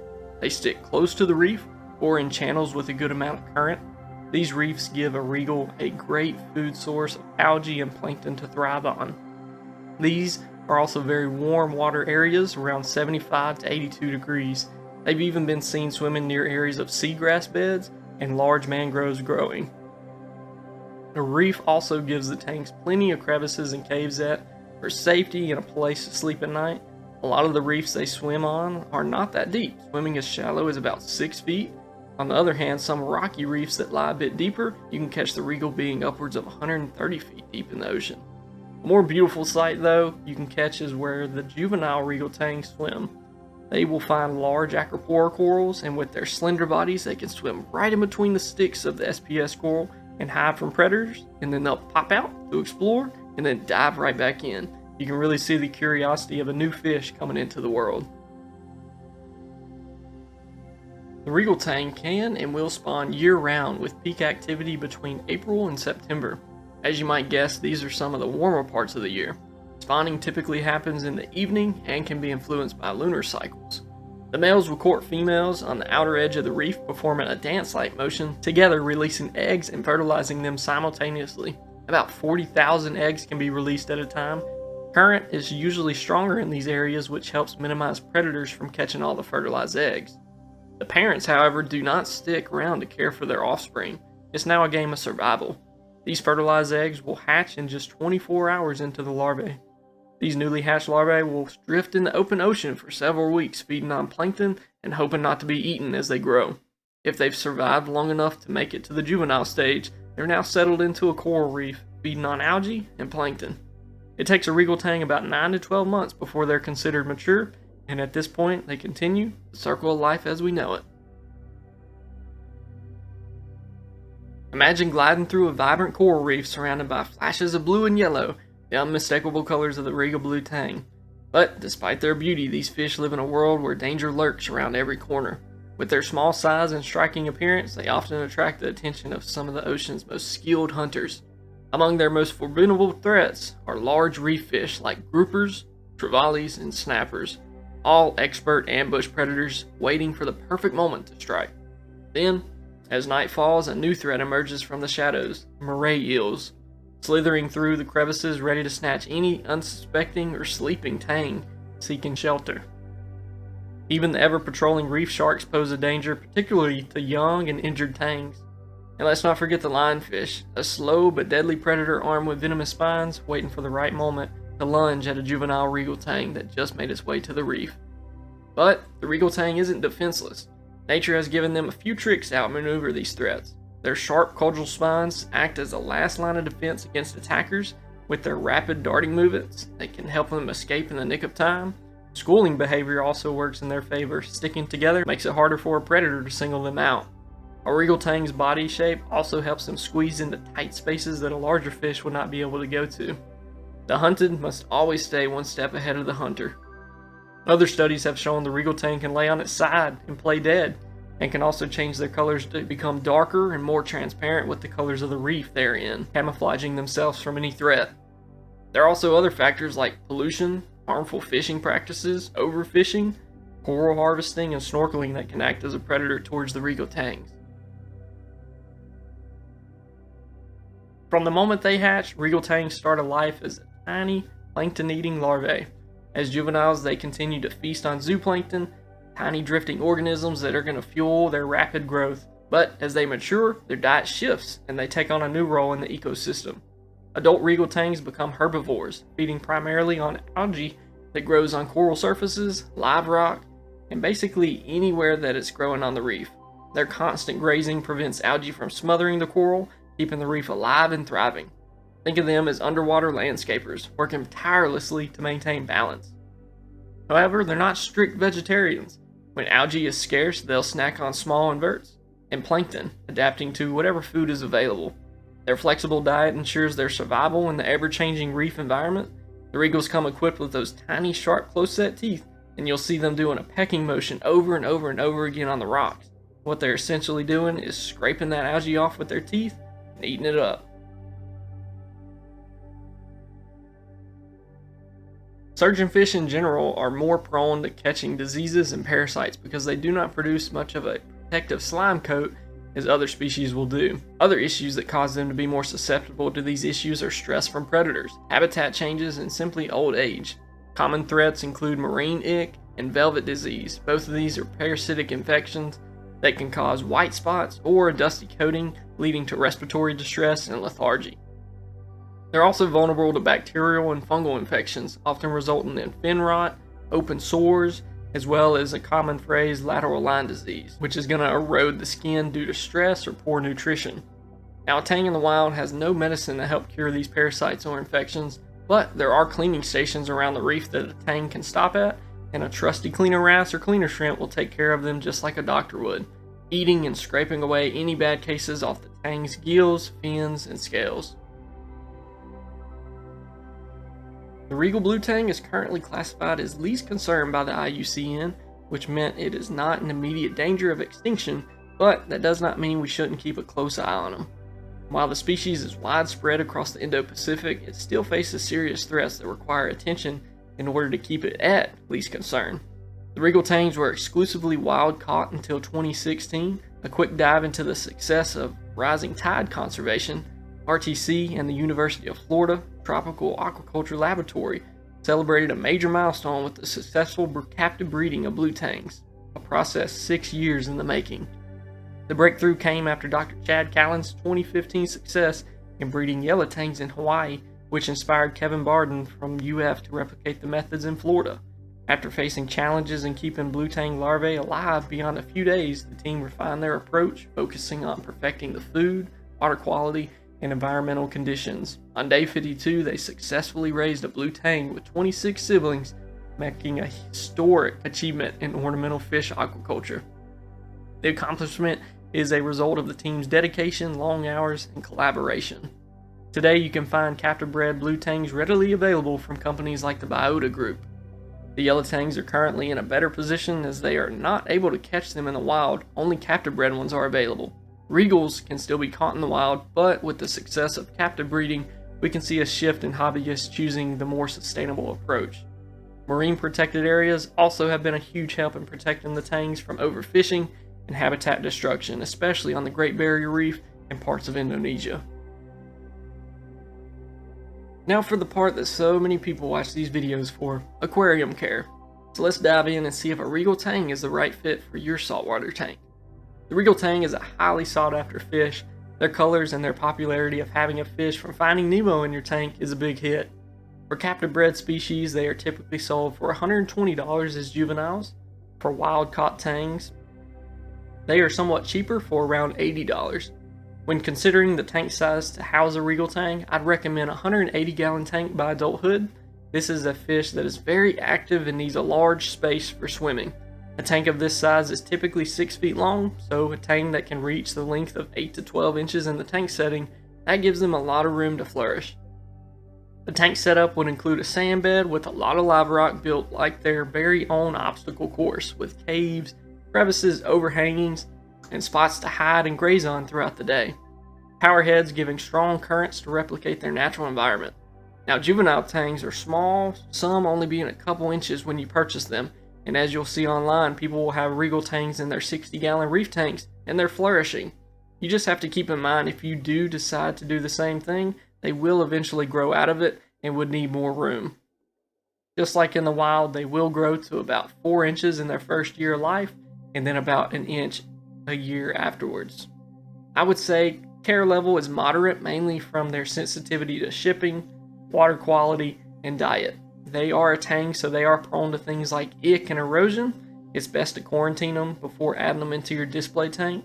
If you're buying from a local fish store, check with them. I know at the store I worked at, we kept copper in the tanks to help, as well as dipping them upon arrival. I would also recommend having a cleaner shrimp, cleaner wrasse, or some other species that can set up a cleaning station in the tank to also help. Great thing about buying captive bred is you get a fish that's going to be much hardier in the tank setting versus a wild caught one. If all else fails and they still end up getting sick, have some medicine on hand. Paragard was one of our favorites to use, especially since you can mix it into their food. There's a lot of options out there. Keep them on hand. The Regal Tang's temper is semi-aggressive. As I like to say, tangs in general become the kings and queens of the tank. They claim a lot of territory in the tank and can show aggression towards newcomers that get near it. You'll see this aggression come out at feeding times. For most tangs, this will simmer down and new fish will find their way in the tank, but keep a close eye, make sure they're not bullying the new fish to the point that you actually have to take them out. At times you might can feed more often and rearrange the rock structure to help combat that territorialness. Regal Tangs are definitely reef safe. This is where they actually thrive, in a seasoned reef tank. This allows them to do the same job they do in the wild, cleaning algae off the rocks and corals. Regals also aren't ones to bother your cleanup crew, so no worries there. You can have your little tiny ornamental sexy shrimp, they won't bother them. If a coral is dying and growing hair algae on it, the tang will still nibble at that, so it could cause more stress to the coral. You might have to put one of those underwater boxes in there while it heals. Just be observant of that. They're not eating the coral, they're just trying to eat that algae. Like most saltwater fish, Regal Tangs prefer warm water between 75 to 82 degrees, DKH 8 to 12, pH 8.1 to 8.4, and your salinity 1.020 to 1.025. Water parameters are really important to keep up with when you have a Regal Tang. A spike in ammonia or nitrates could cause stress and even result in bigger issues like ick. Stay on top of your water changes, test those levels throughout the year, acclimate them slow, and don't forget that back spine when you're handling them. They are not afraid to use it on you too. If you're not careful, it can definitely stab you. The Regal Tang can reach the same length they do in the wild, of about 12 inches in the tank setting. The Regal Tang is an omnivore in the tank.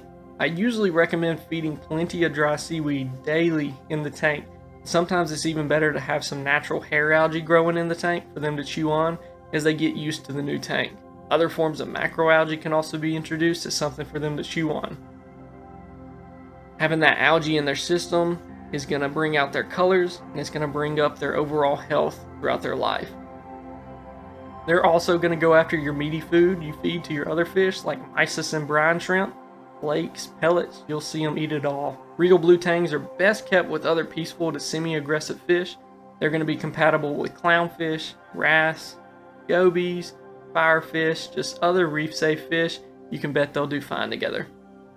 However, they can be territorial and aggressive towards other similarly shaped tangs. So a regal has that oval-shaped body, kind of similar to an orange shoulder. I recommend, if you want multiple tangs in the tank, or if you even want multiple regals in a tank, you got to add them at the same time, because that puts them in there at the same point when they're claiming territory and will reduce that aggression a lot. Saves you a big headache. Avoid keeping them with large aggressive species like triggers, groupers, or puffers, because those fish can chase after their fins, cause way too much stress to them, and then they end up catching, a bad disease or end up perishing because they're too stressed out.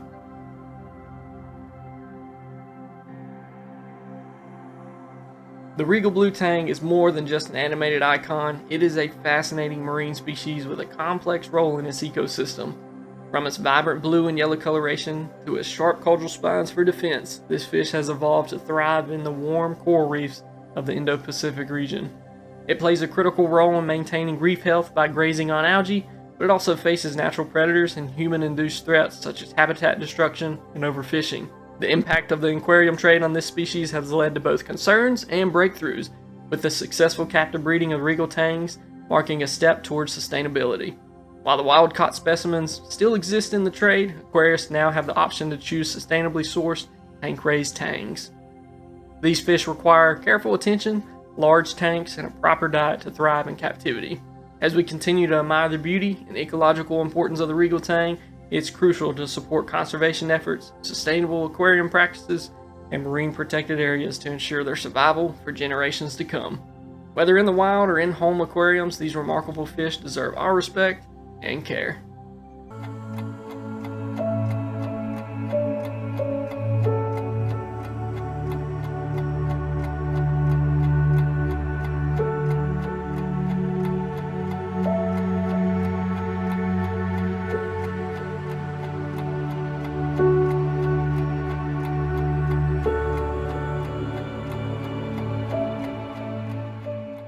The Tomini Tang is one of the most underrated yet absolutely fascinating marine fish swimming through the coral reefs of the Indo-Pacific.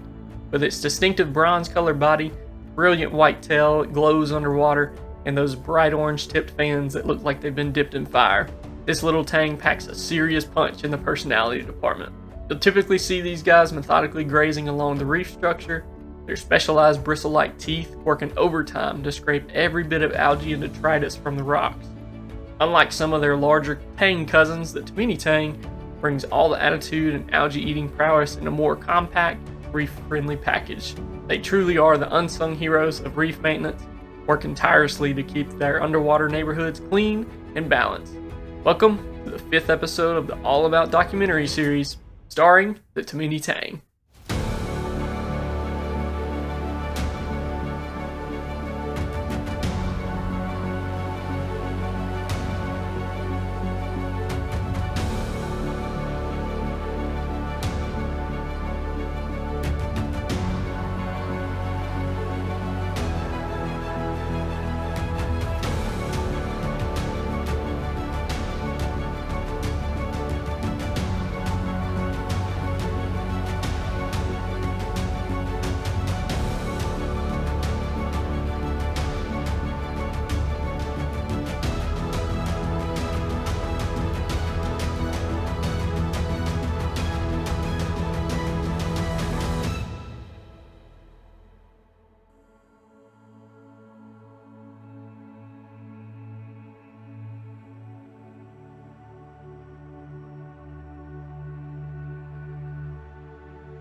Let's rewind the clock back to 1955, when the world of marine biology was about to get a new addition to the Tang family.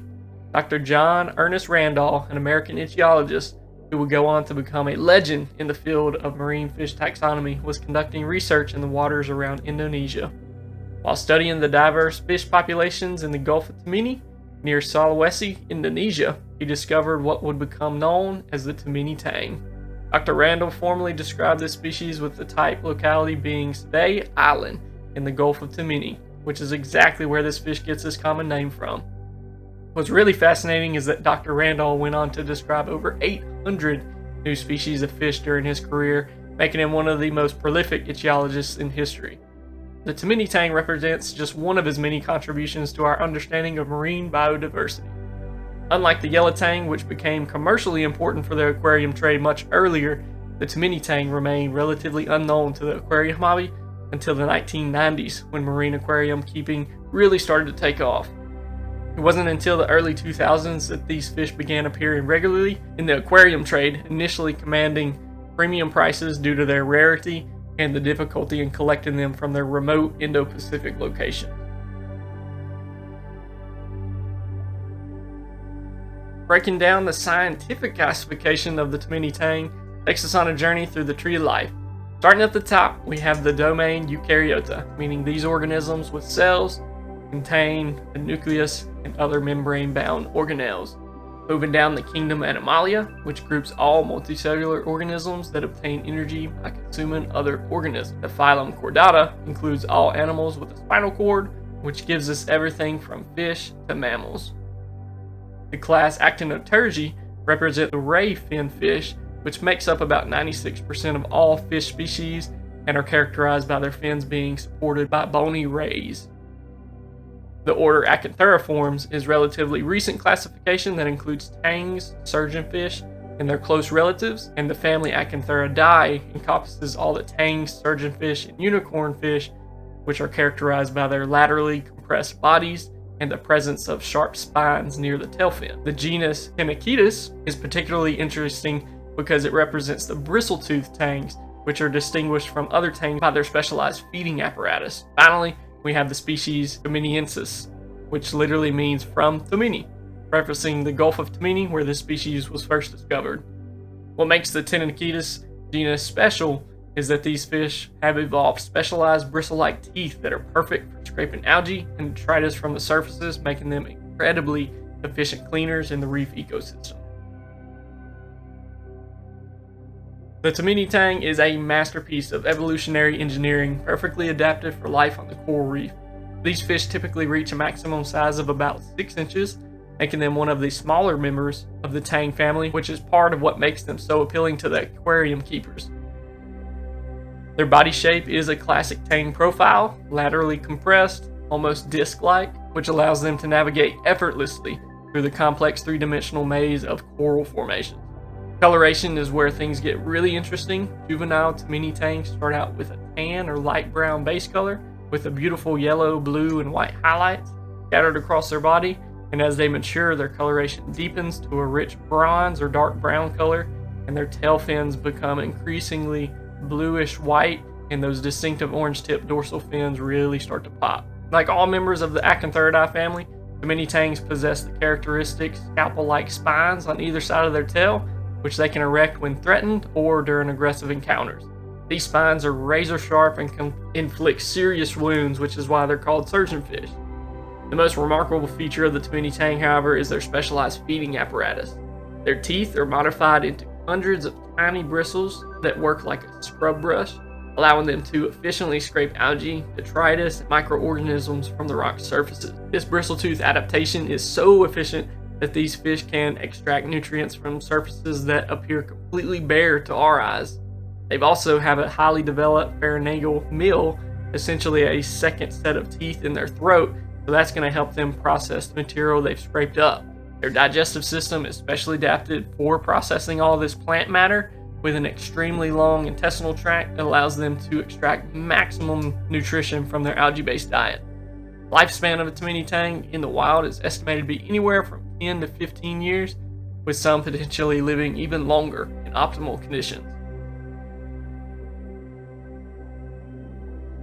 The Tomini Tang calls the tropical waters of Indo-Pacific home, with a range that stretches from Indonesia, the Philippines, all the way to Papua New Guinea in the northern portions of the Great Barrier Reef. These fish are most commonly found in the central and western Pacific, particularly around the Coral Triangle region, which is considered the epicenter of marine biodiversity. Their preferred habitat consists of shallow coral reefs, coral slope drop-offs, and sheltered coastal lagoons, typically at depths ranging from 5 to 40 meters, though they're most commonly encountered in the 10 to 20 meter range. What's fascinating about their habitat presence is that they seem to gravitate towards areas of dense coral growth where there's an abundance of surfaces to graze on. You'll often find them in areas where there's moderate to strong water flow, which helps bring fresh nutrients and oxygen while also helping keep the algae they feed on healthy and growing. Unlike some tang species that prefer open water or sandy areas, many tangs are very much creatures of that reef. They want a ton of rock to swim through.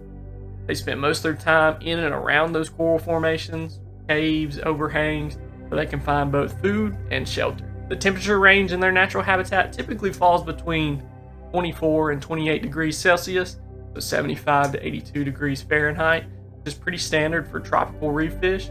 What's particularly interesting is that these fish often form loose aggregations, especially during feeding, so you might see groups of 6 to 10 working over a particularly productive patch of algae-covered reef, though they're just as commonly found swimming solo.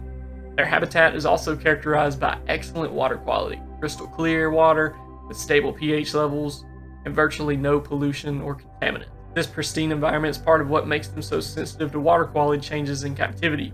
The reefs they call home are some of the most biodiverse ecosystems on the planet, and the Tomini Tang plays a crucial role in maintaining the health of those systems through their constant algae grazing activities. The reproductive behavior of the Tomini Tang follows the typical pattern of many reef fish. Those specific details about their breeding habits in the wild remain somewhat mysterious due to their relatively recent discovery and remote nature of their habitat. Like most tangs, they are broadcast spawners, meaning they release eggs and sperm into the water column where fertilization occurs. The spawning typically takes place during the warmer months when water temperatures are optimal and food availability is at its peak. During spawning season, you'll often see males establishing territories on the reef, usually in areas with strong current, that will help carry that offspring away from the reef and into the open water. The males will display to attract the females, showing off their brightest colors and most impressive fin displays. And then when a female is ready, they'll approach the male. Together they'll rise up into the water column, releasing their gametes simultaneously. A single female can release thousands of eggs during the spawning event. Though the exact number hasn't been well documented for this species, the eggs are pelagic, meaning they float in the open ocean and are completely transparent, making them nearly invisible to predators. After about 24 hours, the eggs hatch into tiny larvae that are also transparent and planktonic. These larvae will drift in the open ocean for several weeks to months, feeding on microscopic plankton and gradually developing into juvenile fish. During this planktonic stage, they are at the mercy of the currents and countless predators, which is why fish need to produce so many offspring to ensure at least some survive to adulthood. When the larvae are ready to settle, they'll seek out appropriate reef habitat, usually guided by chemical cues from the reef itself. The transformation from transparent larvae to juvenile fish is quite dramatic, and the young fish will quickly begin to develop their characteristic coloration and behavior patterns. Unfortunately, like many marine fish, the Tomini Tangs have never been successfully bred in captivity, which means all the fish in the aquarium trade are still wild-caught specimens. Life on the coral reef is a constant game of survival, and the Tomini Tang faces numerous predators throughout its life cycle. Starting with the larval stage, these tiny transparent larvae are vulnerable to virtually every planktonic predator in the ocean, from other fish larvae to jellyfish, comb jellies, and even microscopic copepods. The mortality rate during this stage is incredibly high, which is why fish like the Tomini Tang need to produce so much. Once they settle on the reefs as juveniles, they face a new set of challenges. Small reef predators like lizardfish, hawkfish, and groupers all pose a threat to young Tomini Tang. Juveniles must quickly learn to navigate the reef, finding hiding places and avoiding becoming someone else's lunch. As adults, Tomini Tangs are still vulnerable to larger predators, though their speed and agility and defense capabilities make them much harder targets. Reef sharks, particularly the gray reef and the white tips, are probably the most significant predators in the wild. These sharks are perfectly adaptive for hunting on the reef and can easily overtake a tang in open water. Moray eels are another major threat, using their serpentine bodies to hunt tangs in the caves and the crevices where they might seek shelter. Large groupers and other predatory fish like barracuda and trevally can also pose a threat, especially to smaller individuals. What's interesting is that the Tomini Tangs have evolved several defense mechanisms to deal with these threats. Their laterally compressed body shape allows them to dart quickly between the coral and rocks and squeeze into narrow crevices where larger predators can't follow. Their sharp scalpel-like spines can inflict serious wounds on any predator that gets too close, and they're not afraid to use them. When threatened, they can also change their coloration slightly, becoming darker to blend in better with their surroundings. Perhaps most importantly is they're incredibly fast and agile swimmers, capable of making sudden direction changes that can confuse a predator. Like many reef fish, they also benefit from the complex structure of the reef itself so that's going to provide countless hiding places and escape routes for them to get away.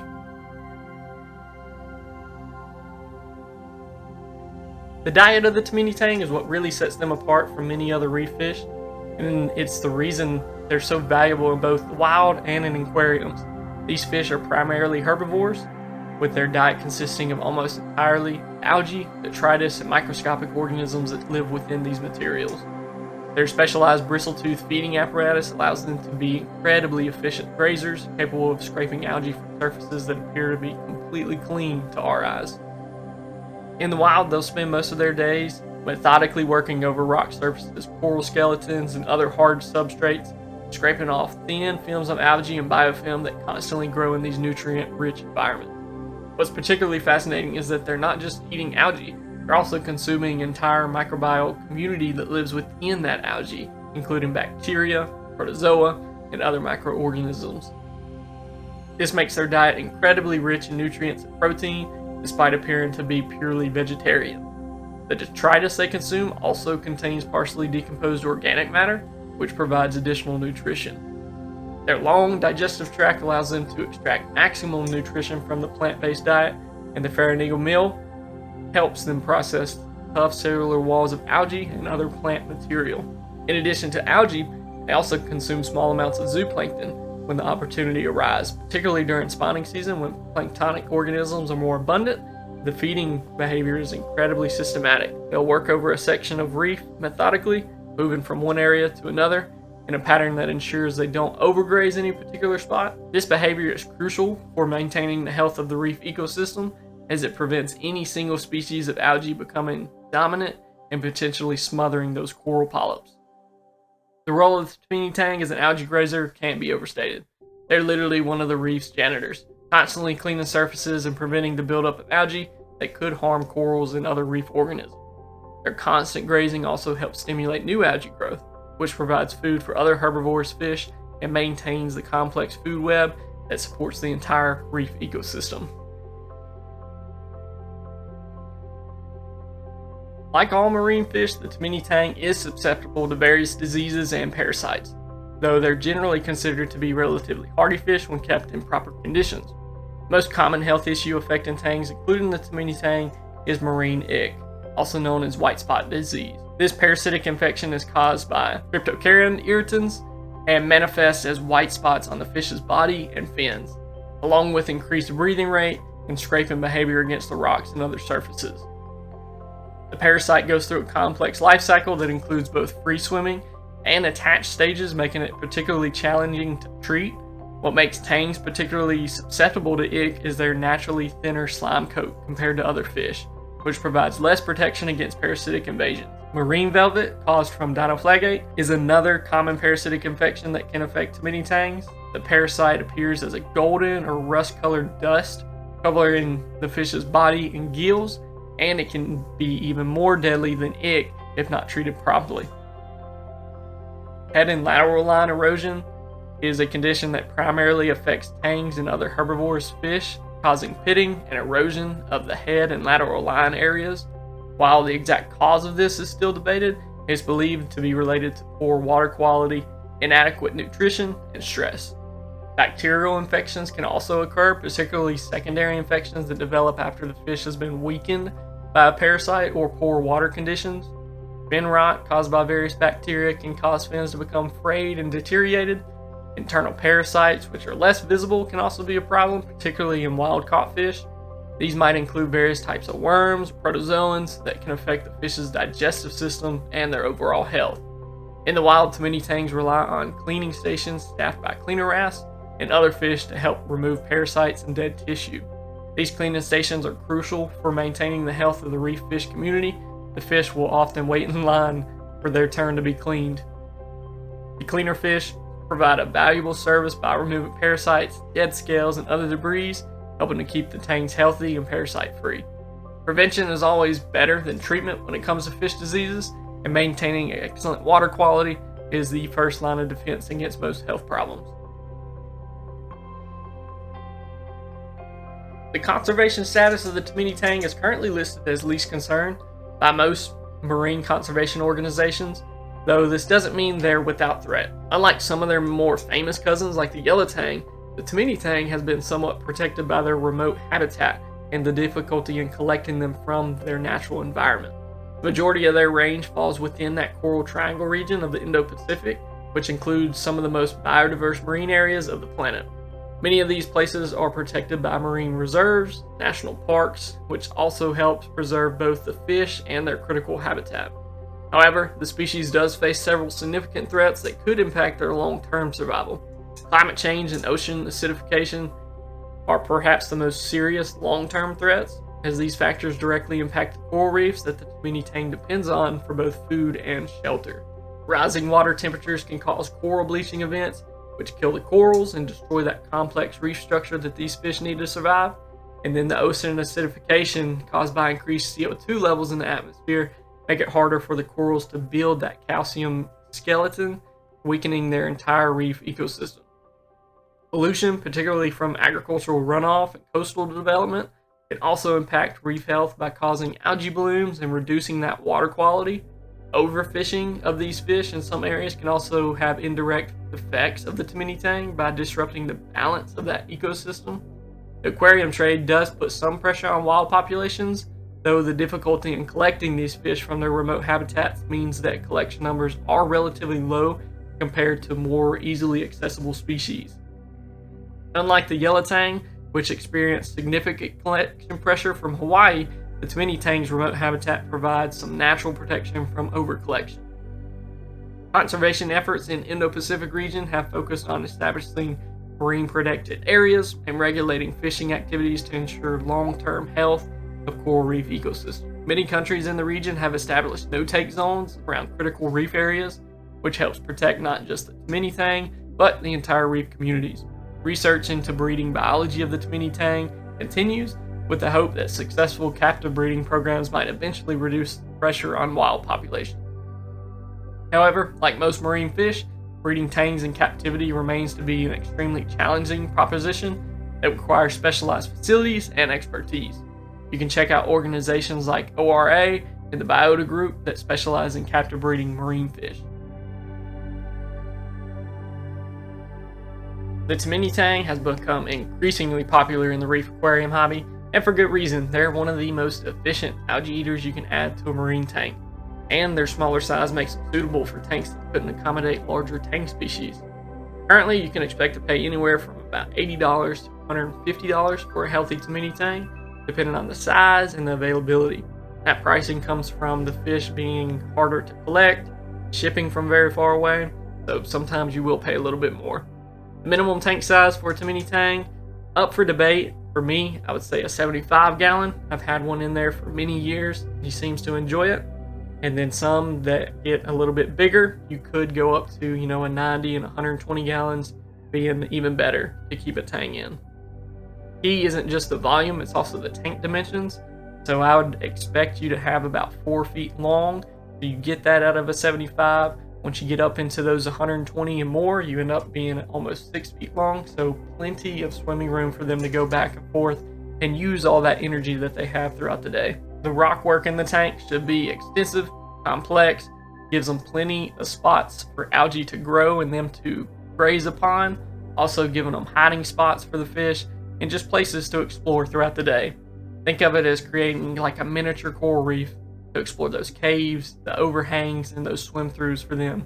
Strong water flow is also crucial for a healthy tang, as it mimics their natural reef environment, and it's also going to help keep that algae healthy and growing just enough where they can go in and graze it off for you. Power heads that can push a lot of water in them, that would be perfect for this tang. The care level for Tomini tangs, generally moderate, mainly just because of their dietary requirements might be different from your basic level fish, and also you want to make sure you're prepared for crashes that might happen that could affect this tang. So keeping that water quality pristine is what you want to avoid things like ick. They're not typically recommended for your brand new Aquarius, but they're not as challenging as some of the more delicate marine species. Their temperament is generally peaceful, though they can be territorial with other tangs, especially other Tenochetus species.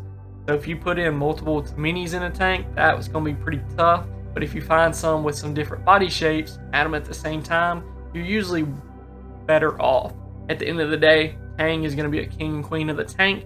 They control a lot of territory in the tank, so either way, you usually will see them get a little fussy with different fish. They do well with other reef fish, so your clownfish, cardinals, wrasse, angelfish, other tangs, all really good picks. And again, if possible, you want multiple tangs in the tank, always best if you can add them at the same time. Water parameters, keep them stable. Your temperature, 72 to 82, like we talked about, they're in tropical water, so that's warmer water. 78 degrees is right on the dot. pH 8.1 to 8.4. Your salinity 1.020 to 1.025, and your DKH 8 to 12. Like all tangs, they're going to be really sensitive to ammonia and nitrates, so keep up with your filtration, do those water changes. It's going to be essential, because if a spike is to happen, they might survive it, but usually they will end up getting something, whether it's a bacterial infection, whether it's velvet, ick, whatever it might be. That amount of stress hitting them can usually cause these things to happen. The diet in captivity should mirror their natural feeding habits as closely as possible, so feed that marine algae all the time. They have dry sheets of algae you can buy to put on a clip. Feed that daily. Also, you're going to have algae growing in your tank just as it is, so if you have some hair algae growing in there, let them eat it. Keep it in there. Don't worry about cleaning it. They'll get in there and eat this stuff up. Also, you have your macroalgae that you can grow in the tank, whether you have a refugium that you can grow it in and put it into the tank, or I've even done it where I get a group of chaeto and I'll just shove it behind the rocks to keep it from not floating all around the tank. It's stuck back there, and then the tangs can go back there and graze on it. So it gives them something natural to eat on, especially when they're first introduced into this tank and they might be shy to eat from you. It's a great way to pull that off for you. They also are going to accept frozen foods. So your other fish are eating mysis shrimp, brine shrimp, they're eating pellets. They're going to eat all this stuff too. Flakes as well. I've even seen those algae wafers that you can buy. Throw one of those in there. Maybe they'll go after it. But again, they're going to eat meaty food too, like your other fish. But the main thing is keep that algae in there, because it keeps their health up, keeps their colors looking great, and keeps you headache free from catching anything like ick. Key to success with the Tomini tangs, give them a mature tank. Usually a reef tank is the best spot to put them, because that's their natural environment. Since they're still caught in the wild, putting them somewhere that resembles the wild is perfect for them to flourish. Plenty of natural algae growing, let them graze throughout the day. They're also just going to be excellent reef fish that won't bother your corals and inverts. They're constantly grazing, helping keep the nuanced algae under control, and with proper care they can live for many years in captivity and become one of the most active and engaging fish in your tank. If you are to have a tank that does catch one of these things like ick, marine velvet, or flukes, these can always be treated. So think of things like medicine. There's a lot of different medicines out there, like Canoplex, that's a powder that you can mix into their food for them to eat. If you're someone that can get them out of that display tank and put them into a quarantine tank with something like copper or some kind of medicine that can help with those, put them in there. And then also you can get vitamins to put in their food to just keep their overall health great. The biggest thing, especially whenever you're buying these from a fish store, is asking them if they've already dipped the fish or kept them in a tank with copper. Sometimes that can save you a lot of headache before you actually put them in your display tank and end up giving something to the other fish. The Tomini Tang stands as a perfect example of how the smallest members of a fish family can have some of the biggest impacts on their ecosystem. From their crucial role as algae grazers, maintaining the delicate balance of the Indo-Pacific coral reefs, to their growing popularity as efficient cleaners in the reef aquariums, this species embodies the intricate connections that make marine ecosystems work. Their journey from a single specimen collected at the Gulf of Tamini in 1955 to becoming one of the most sought-after tangs in the aquarium trade tells a story of scientific discovery, conservation challenges, and the ongoing fascination humans have with the underwater world. Understanding their specialized feeding behavior, habitat requirements, and the threats that they face in the wild highlights the importance of protecting the coral reef ecosystems they call home. As we continue to learn more about these remarkable fish and work towards sustainable aquarium practices, the Tomini Tang serves as a reminder that even the smallest reef fish plays an essential role in maintaining the health and diversity of our ocean. Whether you encounter them while diving on a remote Indo-Pacific reef or caring for one in your home aquarium, these fish represent the incredible diversity and specialized adaptations that make coral reefs some of the most fascinating ecosystems on Earth. Thank you for joining us on a deep dive into the world of the Tomini Tang, a true professional of the reef cleaning crew.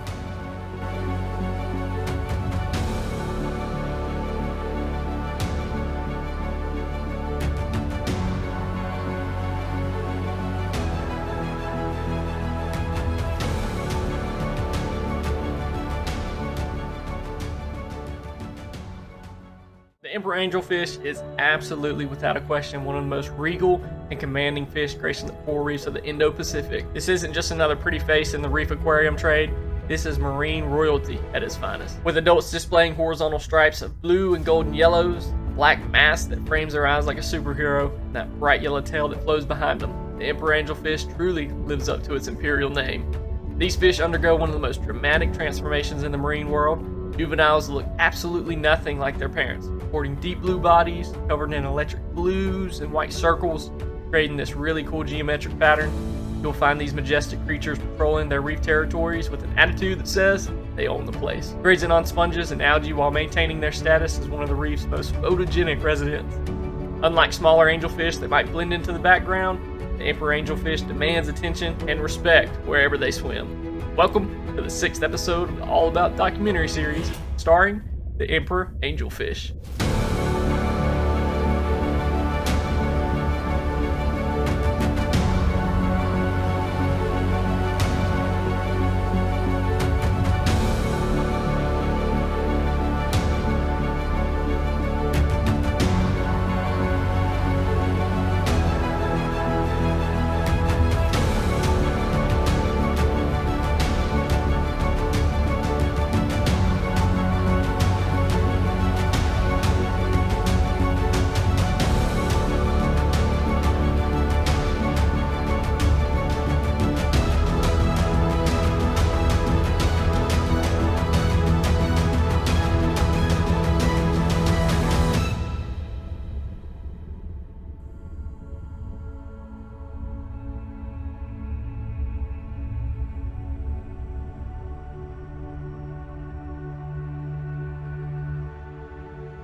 Let's journey back to 1787, when the world of marine biology was about to welcome one of its spectacular discoveries.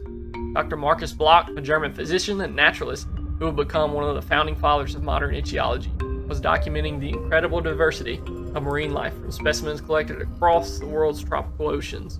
While examining fish specimens from Japanese waters, Dr. Bloch encountered what would become one of the most celebrated angelfish species ever described. He formally named this remarkable fish Chaetodon imperator, with the type locality listed as Japan, though we know these fish have a much wider distribution across the entire Indo-Pacific region. What's particularly interesting about the naming of this species is that Dr. Bloch was influenced by earlier Dutch illustrations and descriptions, including those published by Louis Renard, who had coined the name Emperor of Japan back in 1719. This name perfectly captured the majestic, almost royal bearing of these fish. The specific epithet imperator literally means emperor in Latin, making this fish the true emperor of the angelfish world. Unlike many marine fish that remained in scientific obscurity for decades after their discovery, the emperor angelfish quickly captured the imagination of naturalists, artists, and eventually aquarists due to its absolutely stunning appearance and dramatic color transformations from the juvenile to the adult. The species was initially classified in the genus Chaetodon alongside the butterflyfish, but as our understanding of fish taxonomy evolved, it was eventually moved to its current position in the genus Homocanthus. Dr. Bloch's description was so accurate and detailed that it remains the foundation for our modern understanding of this species, and his work helped establish the systematic study of tropical marine fish that continues to this day. Breaking down the scientific classification of the emperor angelfish, starting at the broadest level, we have the domain Eukaryota, which encompasses all organisms whose cells contain a nucleus and a membrane-bound organelles. Basically everything from the tiniest single-celled protist to the largest whale in our ocean. Moving down to Kingdom Animalia, we're looking at all multicellular organisms that obtain energy by consuming other organisms rather than producing their own food through photosynthesis. The phylum Chordata includes all animals with a spinal cord or not a cord at some point in their development. The class Actinoturgi represents the ray fin fish, which makes up 96% of all fish species on Earth and are characterized by their fins being supported by bony rays rather than fleshy lobes. The order Actitheriformes is a relatively recent taxonomic grouping that includes tangs, surgeonfish, angelfish, and their close relatives, all united by similar bone structures and evolutionary relationship. The family Pomicanidae encompasses all marine angelfish, distinguished from their freshwater cousins and other reef fish by their laterally compressed bodies, beautiful colorations, and specialized feeding behaviors. The genus Pomicanthus represents the large angelfish species separated from the smaller dwarf angels, behaviors, and more complex color patterns. And finally, we arrive at the species Imperator. All species in this group show dramatic differences between juvenile and adult colorations, but none quite as striking as our emperor angelfish. The evolutionary relationships within this family suggest the angelfish have been diversifying and adapting to different reef niches for millions of years, with each species developing its own unique strategies for survival and reproduction. The emperor angelfish is perfectly designed for life as a dominant reef predator and one of the ocean's most striking visual displays. These fish can reach an impressive maximum length of 16 inches, making them one of the largest angelfish species and a commanding presence on any reef. Their body shape follows the classic angelfish profile, extremely laterally compressed, almost like a dinner plate turned on its side, which allows them to navigate effortlessly through the reef while presenting an intimidating profile to potential competitors. The most remarkable aspect of emperor angelfish biology is their color transformation from juvenile to adult. It represents one of the most dramatic metamorphoses in the marine world. Juvenile emperor angelfish are stunning in their own right, displaying a deep midnight blue covered with circles of white and blue that seem to pulse and flow around their body like artwork. These circular patterns are completely enclosed within each other and become more vertical towards the front of the fish, creating an almost hypnotic effect that serves both as camouflage and possibly a warning to predators. As they mature, typically over a period of 24 to 30 months, these circular patterns gradually fade and are replaced by the adult coloration. Adult emperor angelfish display horizontal stripes of blues and golden yellows that run from their nose to their tail, creating one of the most recognizable color patterns in the entire marine world. Everybody recognizes the emperor angelfish when they're diving. Their face becomes a beautiful light blue, dramatically offset by a distinctive black mask that covers their eyes and extends backwards. The tail fin transforms to a bright golden yellow that seems to glow underwater, while their anal fin displays a dark blue background with lighter blue horizontal stripes that mirror the body pattern. Their dorsal fins contain 13 to 14 spines and 17 to 21 soft rays, while their anal fins have 3 spines and 18 to 21 soft rays. These characteristics help the ichthyologists distinguish them from their closely related species. Like all angelfish, they possess a prominent spine at the corner of their gill cover, which can be erected when threatened, and it's sharp enough to inflict serious wounds on predators or careless aquarists. Their mouth is equipped with specialized teeth perfect for scraping sponges and other encrusting organisms from rock surfaces, and they have excellent eyesight for spotting food and potential threats in their reef environment. The emperor angelfish rules over some of the most pristine and biodiverse coral reef systems in the world, with a vast Indo-Pacific distribution that stretches from the Red Sea and Eastern Africa coast all the way to Hawaii and the Austral Islands. Their range encompasses the Coral Triangle region, an area including Indonesia, Philippines, Papua New Guinea, that's just considered an absolute epicenter for marine biodiversity. What's interesting is that vagrant individuals have been recorded as far as Hawaii, and there have even been sightings off the coast of Florida and Puerto Rico, though these are likely escaped aquarium specimens or individuals transported by just unusual current patterns. Most remarkably, since 2009, emperor angelfish have established small populations in the eastern Mediterranean, representing a fascinating example of species range expansion in our changing oceans. These fish show distinct habitat preferences that change as they mature. Adults are going to prefer rich coral growth on clear lagoon reefs, channel reefs or seaward reef faces, typically at depths ranging from 1 to 100 meters, though they're most commonly found around 10 to 40 meters. You usually find adults underneath ledges and within caves during the day, emerging to forage in more open areas during the dawn and dusk periods. Subadults, those fish kind of in the middle of that color transformation, frequently inhabit cavities in the reef and patrol along surge channels on seaward reefs where they can both find shelter and abundant food sources. Juvenile emperor angelfish show a preference for relatively sheltered areas, often hiding beneath ledges, in reef cavities, and in protected channels, and even those outer reef flats where they can avoid attention of larger predators while still accessing cleaning stations and places to eat. The water in their natural habitat is typically crystal clear with excellent visibility, stable temperatures between 75 to 82 degrees Fahrenheit, and pH levels ranging from 8.1 to 8.4. These pristine conditions reflect high-quality reef environments that those emperor angelfish require to thrive, and their presence often serves as an indicator of a healthy reef. The reproductive behavior of the emperor angelfish follows a pattern that combines territorial aggression, elaborate courtship displays, and broadcast spawning strategies that have evolved over millions of years. Like most large angelfish, emperor angelfish are protogynous hermaphrodites, meaning they begin life as females, and the largest, most dominant individuals can transform into males when environmental conditions favor this change. This remarkable adaptation ensures that reproductive success is maximized in populations where males need to defend territories and attract multiple females.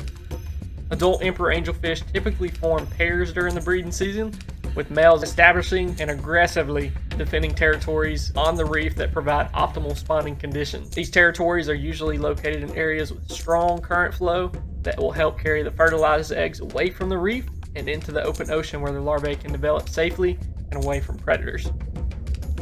Male emperor angelfish become incredibly territorial during the spawning season, displaying heightened aggression towards other males and performing elaborate courtship rituals to attract females to their spawning sites. During courtship, both males and females undergo dramatic color changes, intensifying their already brilliant colors and adding subtle variations that may help communicate their reproductive readiness. The male performs sinuous swimming movements, displaying his finest colors and most impressive fin extensions while attempting to entice the female to join him in a spawning ascent. When the female is ready to spawn, she approaches the male's territory, and together they perform a synchronized upward swimming motion, rising rapidly into the water column while simultaneously releasing their gametes. This spawning typically occurs during twilight hours when predator pressure is reduced and those tidal currents are optimal for egg dispersal. Female angelfish can release thousands of eggs during the single spawning event, though the exact number varies with the size and condition of the individual fish. The eggs are pelagic, meaning they float freely in the ocean currents and are completely transparent to avoid detection by planktonic predators. After approximately 15 to 20 hours, depending on the water temperature, the eggs hatch into tiny transparent larvae that join the vast community of planktonic organisms drifting in the open ocean. These larvae undergo an extended planktonic phase lasting several weeks to months, during which they feed on microscopic plankton while gradually developing the organs and structures they'll need for life on the reef. When the larvae are finally ready to settle, after about 4 to 6 weeks, they actively seek out appropriate reef habitats, guided by chemical cues and sound signatures that indicate healthy coral reef environments. The transformation from transparent larvae to juvenile fish is rapid and dramatic, with the young fish quickly developing their characteristic blue and white circular patterns, this stage lasting 24 to 30 months. After that, you have an adult emperor angelfish that has an estimated lifespan of 10 to 15 years on the reef, just repeating that circle of life. Life-form emperor angelfish is a constant balance between displaying their magnificent colors and avoiding the numerous predators that view them as an excellent meal. With different threats at each stage of their complex life cycle, during the planktonic larval stage, these tiny transparent organisms face virtually every predator in the open ocean. Jellyfish, comb jellies, fish larvae, copepods, countless other planktonic predators pose constant threats, which is why angelfish must produce thousands of offspring to ensure that even a few survive to reach the reef. The mortality rate during this vulnerable stage is estimated to be over 99%, making it one of the most dangerous periods in the emperor angelfish's entire life cycle. Once they settle on the reef as juveniles, emperor angelfish face a new array of predators, specifically adapted for hunting in the complex coral reef environment. Small to medium-sized reef predators like lizardfish, hawkfish, small groupers, and moray eels are all going to be a threat to the angelfish. Juvenile angels must quickly learn to navigate the reef, developing that knowledge of hiding places, escape routes, safe havens, where they can retreat when danger approaches. Their distinctive circular color patterns may actually serve as a protective function, potentially confusing predators about the fish's size, orientation, or whether they're looking at one fish or multiple smaller organisms. As they grow into adults, these angelfish become more formidable opponents, but they still face threats from the reef's apex predators. Large reef sharks, particularly the gray reef sharks, white tips, tigers, they represent significant predation pressure for adult emperor angelfish. These sharks are perfectly adapted for hunting on the coral reefs and possess the speed, agility, and power necessary to capture even the most alert angelfish. Large moray eels are another major threat, especially at night. They can use their slender body and powerful jaws to hunt angelfish in the caves and crevices where they might seek shelter. Giant groupers, barracuda, and large trevally can also pose threats, especially to smaller individuals or fish that get caught in the open water from the protective structure of the reef. What's remarkable though is that the emperor angelfish has evolved with multiple defense strategies to deal with these varied threats. Their extremely compressed body shape allows them to dart quickly between the coral formations and squeeze into narrow crevices where larger predators can't follow. When threatened, they can erect that sharp spine at the corner of their gill cover, creating a formidable weapon that can inflict some serious wounds on any predator that gets too close. They're also capable of producing audible knocking sounds when frightened, possibly serving as a warning to other fish or as a way to startle potential predators. Perhaps most importantly is the angelfish's incredibly fast and agile swimmers, capable of sudden direction changes, rapid acceleration that can confuse and outmaneuver most predators in that complex reef environment. The feeding behavior and dietary preferences of the emperor angelfish reveal a sophisticated approach to nutrition that has evolved to take advantage of some of the reef's most abundant, often overlooked food sources. These fish are primarily spongivores, meaning they're specialized in feeding on the sponges, those colorful, often bizarre-looking organisms that encrust much of the reef structure, but are ignored or avoided by most other fish species. This dietary specialization gives emperor fish access to virtually unlimited food source that's available year-round, and it's not going to fluctuate with seasonal changes like many other reef foods do. Adult emperor angelfish spend much of their day methodically working over coral heads, rock surfaces, and dead coral skeletons, using their specialized teeth to scrape away sponges, tunicates, and other encrusting organisms. Their feeding technique is both systematic and surprisingly gentle. Rather than attacking their food aggressively, they use precise, controlled bites to remove small pieces of sponge tissue without damaging the underlying structure.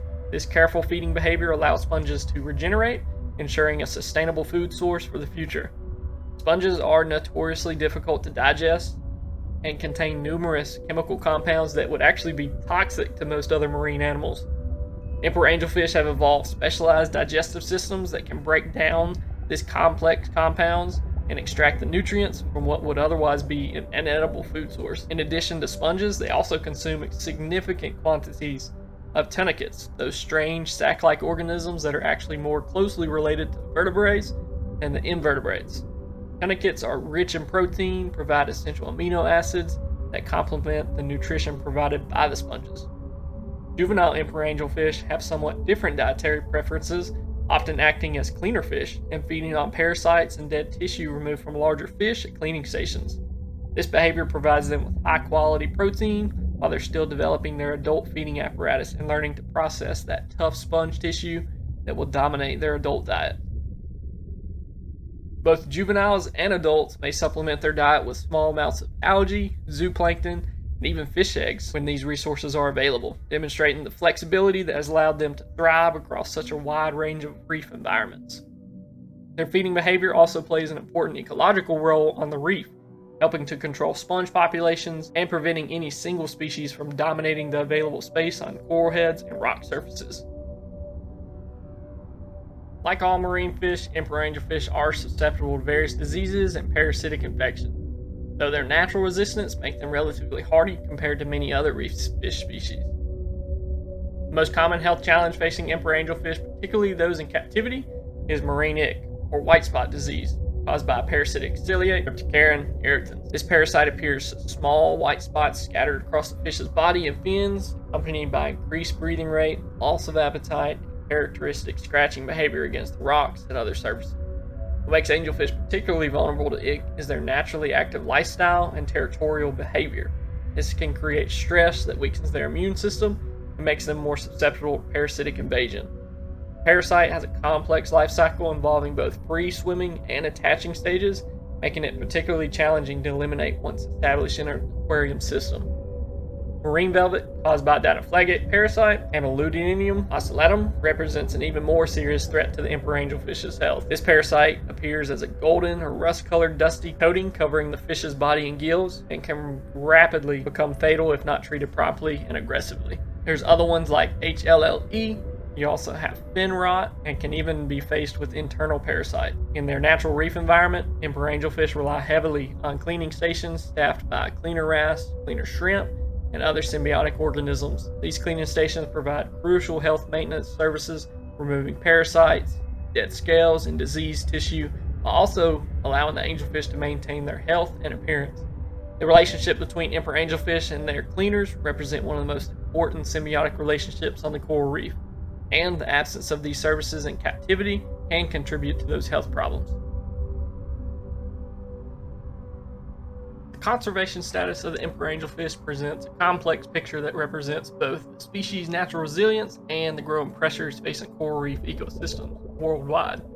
Currently, the emperor angelfish is listed as least concern by the International Union for Conservation of Nature, otherwise known as the IUCN list, indicating that the species maintains stable populations across most of its ranges and faces and no immediate threat of extinction. Its relatively secure status is largely due to their wide distribution across the Indo-Pacific, their adaptability to different reef environments, and their position in marine protected areas throughout the range. However, this designation doesn't mean the species is without significant challenges that could impact their long-term survival. Climate change represents the most serious long-term threat to the emperor angelfish populations, primarily through its effects on the coral reef ecosystems they depend on for survival. Rising ocean temperatures are causing increasingly frequent and severe coral bleaching events, which kills the corals and destroys that complex three-dimensional reef structure that provides both the food and the shelter for the angel. Ocean acidification caused by increased atmospheric CO2 dissolved in the seawater makes it increasingly difficult for corals to build and maintain their calcium carbonate skeletons, weakening the entire reef ecosystem from the foundation up. These changes don't just affect the corals themselves, they also impact the sponges, the tunicates that form the primary diet of that angelfish, potentially creating food shortages that could affect population stability. Pollution, particularly from agricultural runoff, coastal development, plastic waste, all pose additional challenges for the emperor angelfish. Nutrient pollution can trigger algae blooms that smother corals, while chemical pollutants can accumulate in the food web and affect the fish's health and reproduction. Aquarium trade does create some pressure on the wild emperor angelfish populations, though this pressure is generally considered sustainable given their wide distribution and the relatively small numbers collected compared to their overall population size. However, collection practices vary widely, and some areas may experience localized depletion if collection is not properly managed. This is where we bring in captive breeding efforts. In 2023, when a groundbreaking achievement shook the marine aquaculture world and offered new hope for sustainable aquarium fish production, Mr. Wimping Su of Bali Aquawitch in Indonesia finally succeeded in breeding emperor angelfish in captivity, making the first time in history that this species has ever been successfully captive bred. This monumental breakthrough didn't happen overnight. It was the result of an 11-year effort involving hundreds of failed attempts and almost obsessive dedication to solving one of the marine aquaculture's most persistent puzzles. The primary challenge that had stumped breeders for so many years proved to be the emperor angelfish's particularly aggressive and unpredictable temperament when it comes to potential mates. Unlike many other angelfish species that can be relatively easily paired once they reach maturity, these emperors displayed frustrating patterns of extreme aggression that would emerge seemingly without warning. Even pairs that had been living together peacefully for months or even years would suddenly turn violent, with one partner viciously attacking and beating the other one. But With much effort and time, he did succeed in captive breeding the emperor angelfish. One of the most remarkable aspects of these captive bred emperor angelfish is how early they develop their stunning juvenile coloration. Unlike the wild specimens that may take weeks to develop their characteristic patterns after settlement, these captive bred juveniles change at an incredibly small size, developing those distinctive blues and white circular patterns when they're barely 1 centimeter long, making them among the most adorable marine fish juveniles ever produced. The commercial availability of these historic captive bred emperor angelfish began in mid-2023 through the Biota Group, representing not just a milestone in marine aquaculture, but also offering the first sustainable alternative to the wild collection for this popular species. Captive breeding significantly reduces pressure on the wild populations while providing aquarists with potential hardier, better adapted fish that have never experienced the stress of collection and shipment from the reef locations. Conservation efforts for emperor angelfish focus on protecting their coral reef habitat through the establishment of marine protected areas, making captive bred species more available, and the regulation of fishing and collection activities. Efforts to reduce the impacts of climate change and pollution also help a ton. Many countries within their range have established networks of marine parks, no-take zones, that provide critical habitat protection for them. Emperor angelfish has earned its place as one of the most coveted, yet challenging species in the marine aquarium hobby, representing the pinnacle of angelfish keeping and requiring experienced aquarists who can meet their complex needs. Currently, you can expect to pay anywhere from $150 to $400 for a healthy emperor angel, usually depending on the size that you get. Juveniles typically commanding that lower price than adults due to their uncertain survival rate and the lengthy transformation process ahead of them.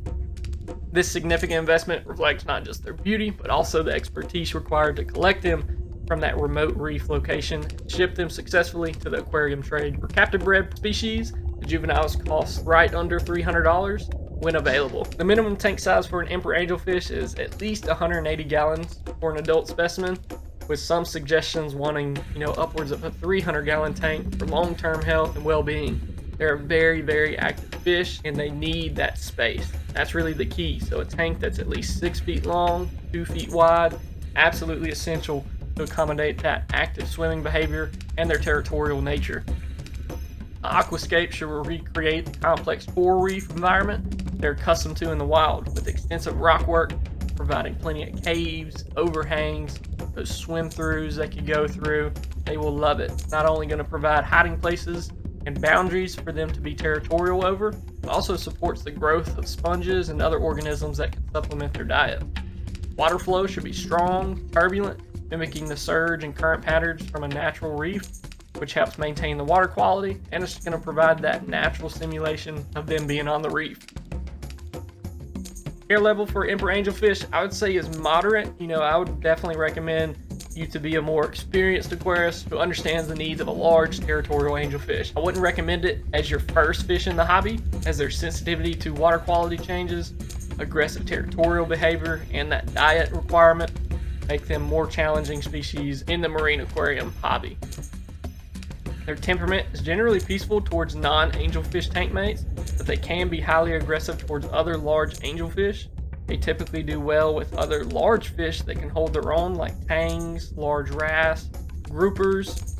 Sometimes even smaller reef fish can work, but how to be careful and keep a close eye on the angelfish being too aggressive to some of them. For water parameters, I'd say a temperature of 76 to 82, just like you heard in the video from where they're from, is warm water. pH 8.1 to 8.4, salinity 1.020 to 1.025, and your DKH 8 to 12. Excellent filtration, including a protein skimmer. Make sure you got that biological filtration going, and your regular water changes are essential. Spikes in ammonia and nitrate can seriously hurt this angel, causing them to catch unwanted ick or other parasitic diseases that you don't want to deal with. If they are still to catch one of these, sometimes it happens, whether another fish brought it into the tank or a crash that happened in your tank. Keep medicine on hand. You have the Canoplex, Metroplex that you can mix into their food.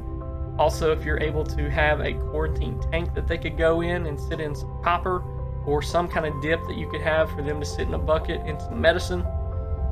Have something on hand, especially after you spend this much on a fish. You want to make sure if something does go wrong, you're prepared to take care of it. Now, are they reef safe? I would say no, unless you're willing to lose some corals. They are known to nip at stony and soft corals, even clam mantles, acans, chalices, some of their favorites. Juveniles are more reef compatible, so I have seen instances where people have them in a full-on reef tank and their juveniles doing fine, not messing with anything, but as they do mature, they will see more corals as food sources. I have seen adult ones in SPS-only reefs. They seem to do well in there. Obviously, you don't get to see the day-to-day in the videos, but they did seem to not pick at those kinds of corals. Star polyps, some anemones, but at the end of the day, sometimes it's just usually a game of luck in the one that you have. Some might go after every coral you have in the tank, some might not. If it was me, I'd be real careful when putting them in a coral tank.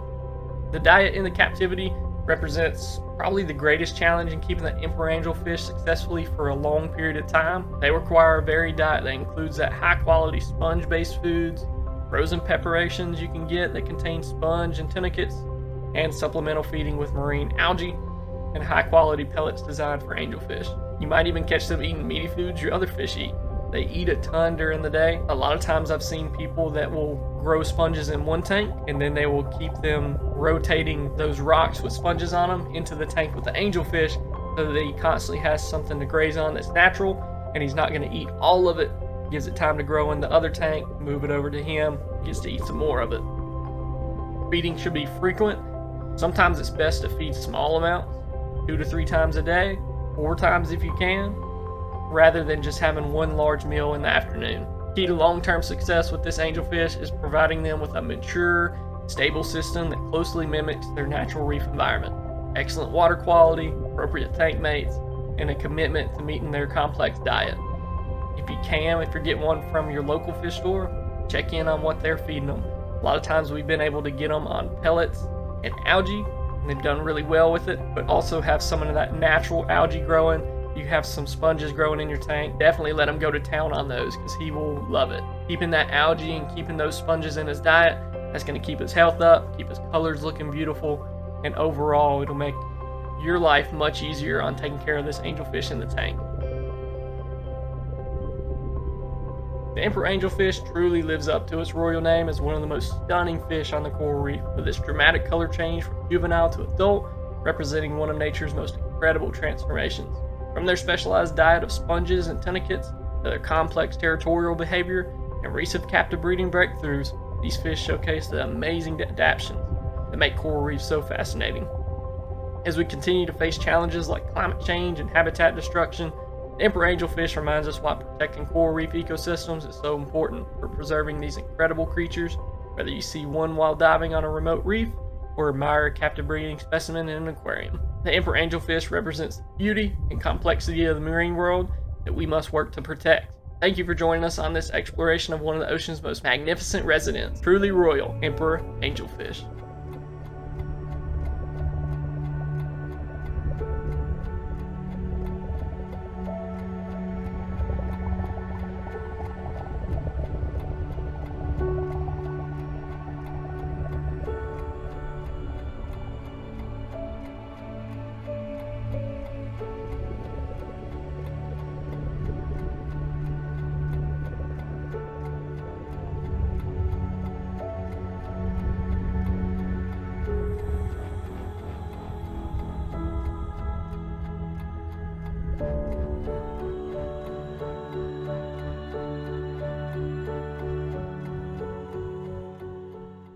Deep within the coral reefs of the Western Pacific, a creature of such extraordinary beauty moves through the shadows that it seems to have been painted by an artist's brush. With its intricate patterns of electric blues, vibrant oranges, and wavy lines of purple and green, it's perhaps the most visually striking fish to grace our coral reefs. Watch as it glides gracefully between the coral branches, its fan-like pelvic fins allowing it to walk along the bottom like a small underwater dancer. This small yet remarkable fish has captured the hearts of marine enthusiasts worldwide, though its care requires patience, dedication, and a deep understanding of its natural requirements. Welcome to the 7th episode of the All About documentary series, starring the Mandarin Goby.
Our journey begins in the year 1927, when French ichthyologist Andre Fowler first documented this spectacular species in the warm waters of the Philippines. The fish would later be classified and named Synchropus splendidus, a scientific name that literally means joined hands, and splendid, a fitting tribute to this remarkable creature. The common name Mandarin comes from its fish's vibrant colors, which evokes the elaborate robes worn by imperial Chinese mandarins.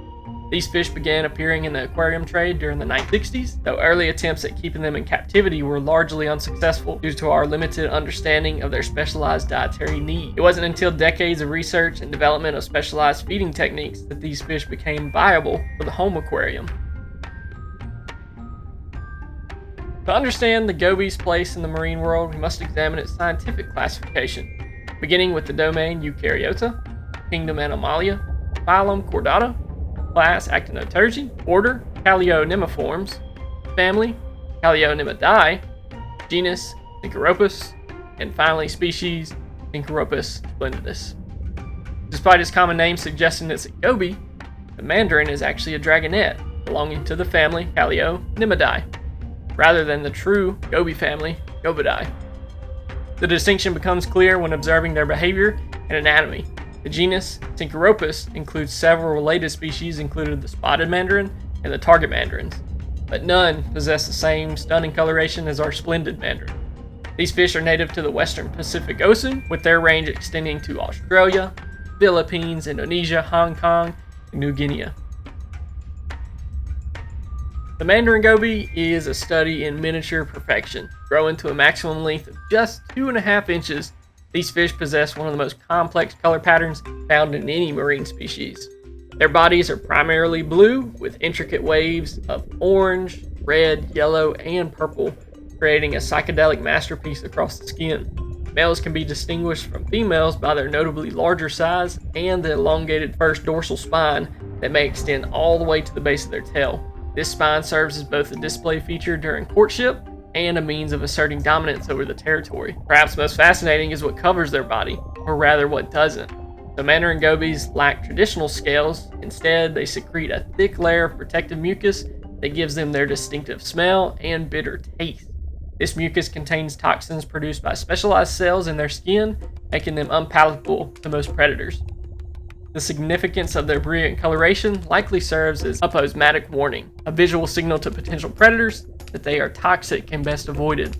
Their large fan-like pelvic fins are perfectly adapted for their bottom-dwelling lifestyle, allowing them to walk across coral surfaces and navigate tight crevices. Their mouth is relatively small, equipped with fine teeth designed for capturing tiny prey items. In the wild, these remarkable fish can live between 10 to 15 years, and captive specimens typically have shorter lifespans due to the challenge of replicating that natural diet. The Mandarin Goby inhabits the warm tropical waters of the western Pacific, preferring temperatures between 75 to 79 degrees Fahrenheit. They're found at depths ranging from just a few feet all the way to 60 feet deep, dwelling among the complex structures of the coral reefs and shallow lagoons. These fish seek shelter beneath corals, dead coral branches, and within intricate cave systems that characterize healthy reef environments. During daylight hours, the Mandarin gobies remain hidden within their chosen crevices, emerging primarily during twilight hours to begin their nightly feeding activities. Their habitat requirements are quite specific. They need areas with abundant live rock that harbors the microscopic life forms they depend on for survival. The coral reef ecosystem provides not only shelter, but also complex food web necessary to support the copepods, amphipods, and other small invertebrates that make up their diet. Their preference for areas with gentle water movement and numerous hiding spots make them well adapted to the protected lagoons and back reef areas where wave action is reduced. These environments offer the perfect combination of safety and abundant food sources that these specialized feeders require. The reproductive behavior of Mandarin gobies is pretty cool in the marine world, though it occurs under the cover of darkness. Spawning takes place in small groups where males establish territories on exposed areas of the reef during evening hours. As darkness falls, females emerge from their daytime hiding spots to evaluate potential mates. Competition among males is intense, as there are typically fewer active females than males ready to spawn. Larger, more dominant males tend to secure the best spawning sites and attract more females. When a female approaches, a courtship dance begins. The pair will align themselves closely, and in a remarkable display of synchronized swimming, they rise approximately 3 feet above the reef. At the peak of their ascent, both fish simultaneously release their gametes, the female releasing between 12 to 200 eggs, while the male fertilizes them in the water column. This pelagic spawning strategy helps ensure the eggs are dispersed by the currents, reducing predation and genetic bottlenecking. Each female typically spawns only once per night and may skip several days between spawning events. The eggs themselves are remarkable. Tiny little spheres measuring less than 1 millimeter in diameter, completely transparent and buoyant. Initially clumped together, they gradually separate as they drift into the currents. Development is rapid, with eyes becoming pigmented and mouths forming within just 36 hours. The larval stage lasts between 12 to 21 days, during which the young fish undergo dramatic transformation. By the settlement stage, juveniles already display the triangular body shape characteristic of adults, though their spectacular adult coloration won't fully develop until they reach approximately half an inch in length. Despite their toxic skin secretions and warning colorations, Mandarin Gobies still are going to face threats in the reef environment.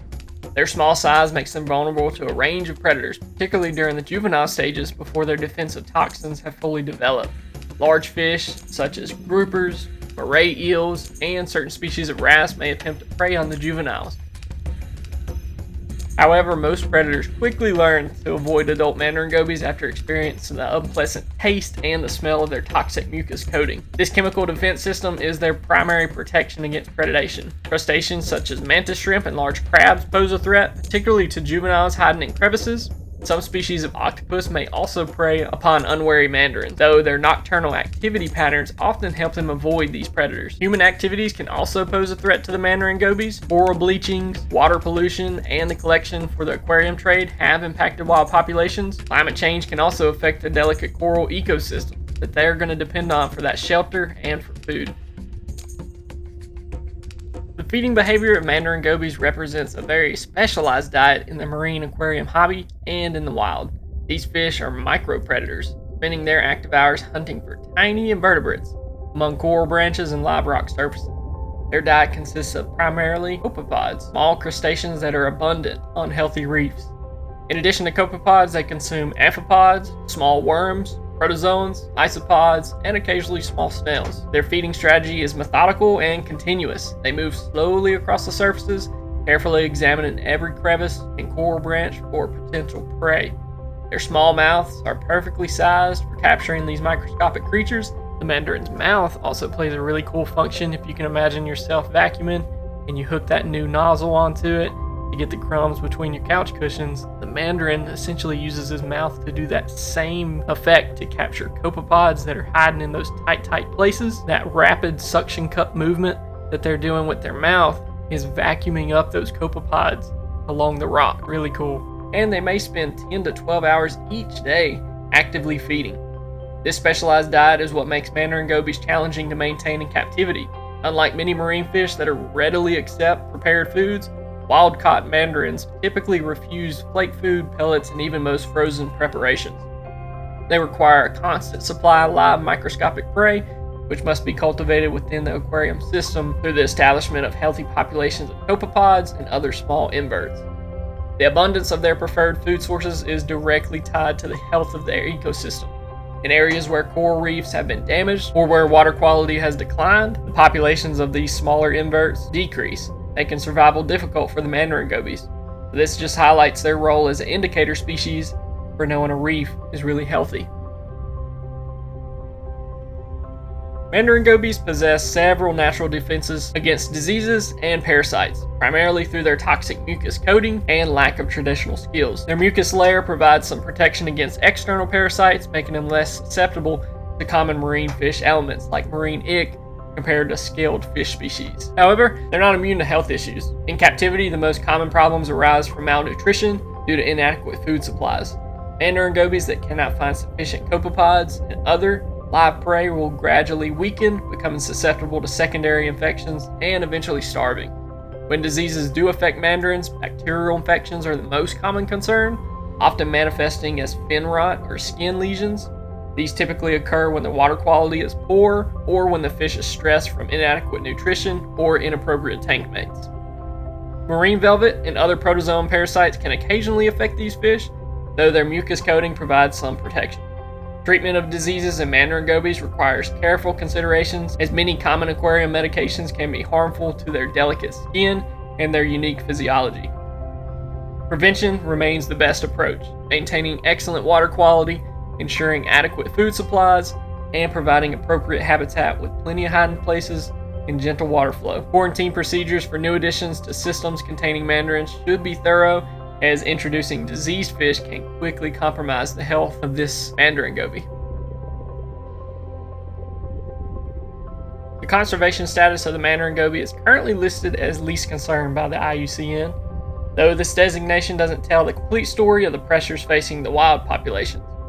While not immediately threatened with extinction, Mandarin gobies face significant challenges from habitat loss and coral bleaching, with rising temperatures affecting the coral and water quality affecting the small crustaceans that form the base of their food web. Their populations are at risk. The aquarium trade can also pressure wild populations, with thousands of specimens collected annually from reefs in Philippines, Indonesia, and other range countries. However, recent advances in captive breeding have begun to reduce the pressure. Several facilities now successfully breed Mandarin gobies in captivity, offering aquarists sustainably raised specimens that are also better adapted to the aquarium life. Collection regulations vary throughout the range, with some areas implementing size restrictions and seasonal closures to protect spawning populations. Marine protected areas in countries like the Philippines and Indonesia provide sanctuary for breeding populations, though enforcement can still be challenging. The development of aquaculture techniques represents hope for the future. Captive bred Mandarin gobies not only reduce pressure on wild populations, but also tend to be hardier and more willing to accept prepared foods, making them more suitable for home aquariums. Organizations like the Ocean Institute and the Biota Group continue research into large-scale breeding programs that could eventually eliminate the need for wild collection entirely. Maintaining Mandarin gobies in captivity can represent a challenging yet rewarding aspect of the marine aquarium hobby. These fish require specialized care that goes beyond the needs of typical marine species, but successful keepers are rewarded with one of the most beautiful fish in the ocean. The foundation of successful Mandarin Goby care begins with the aquarium system itself. Minimum tank size at 30 gallons recommended, though larger systems can make your life easier. They provide more stable conditions with the water and greater potential for establishing sustainable copepod populations. The tank needs a lot of live rock that provides both hiding places and a habitat for those microscopic organisms these fish depend on. Care level always seems to be the biggest topic of the Mandarin Goby, and most places set them as expert. In most cases, hobbyists will list them as experts so that someone doesn't pick this as their very first fish coming into the hobby. It's not impossible to take care of the Mandarin. More about learning the tricks to add to your toolkit, understanding their diet, how to maintain copepods in the aquarium, and keeping stable water parameters. It's going to put you leagues ahead on successfully taking care of these mandarins in your tank. The temper of a Mandarin Goby is very peaceful, to the point of being shy. They swim close to the rock structure and tend to stay in the caves and the crevices looking for food, but boy, when you spot them coming out, they are sure to catch your eye. They are, of course, reef safe. I usually prefer them to be in a reef tank. Whether they are wild caught or captive bred, they just seem to do better in the reefs. Reefs are what they're used to, and the copepod population just seems to explode in a reef. And just remember, healthy corals mean you got a healthy mandarin too. Water parameters should remain stable. Temperatures between 75 to 79 degrees Fahrenheit. A warmer tank is tropical water temperatures. They'll love it. DKH 8 to 12, pH 8.1 to 8.4, and your salinity 1.023 to 1.025. These fish are sensitive to water quality fluctuations, making regular testing and maintenance essential. Filtration should provide gentle water movements while maintaining excellent water quality without creating strong currents that could actually stress these deliberate swimmers. Spikes in levels like ammonia and nitrates can quickly harm these fragile fish, so do your water changes, keep up with those parameters, you'll have a happy fish in there. Their max size is only 2.5 inches long. You can also tell pretty easily if the mandarin is full or not on food. Right behind their gills, if they are starving, you can see what looks like a bone running along their side. That's usually the first warning to a decrease in copepod population in the tank, or something bigger is going on. The most critical aspect of Mandarin Goby care is establishing and maintaining adequate food sources, and it's best for it to be established before introducing the fish. Many successful keepers Seed their systems with commercial copepods like the bottles you can get from Algae Barn and Reef Nutrition, and allow a few months for populations to establish and reproduce. That keeps you from having a big headache of putting a mandarin in there before there's actually copepods in the tank. Adding refugium systems with macroalgae can help support larger copepod populations, gives the copepods a place to hide, reproduce, away from their predator, the Mandarin Goby. Now say you don't have a sump, and you can pour bottles into the tank monthly, or you could do a trick I've done where I would take Chaeto or some other kind of microalgae, shove it behind my live rock, and then pour the bottles of copepods directly on top of the Chaeto. That gives them their best chance at survival. They can get in there, reproduce, hide before the mandarin and your other fish go after them. Another thing I also see people mistakenly do is pouring a cold bottle of copepods directly into their warm salt water. Make sure to at least let the bottle float in the tank so the temperature can match. Another trick is putting the copepods in there at night, because I'm telling you, if you pour them in during the day, your other fish are going to see them, and it is just going to be a mad dash for who can eat the most copepods. Tank mates need to be peaceful fish that won't compete for the same food sources. I'll give you my high level list of fish I've seen do best with them: cardinal fish, clownfish, wrasse, gobies, blennies, chromies, peaceful angelfish and tangs, anthias, and firefish.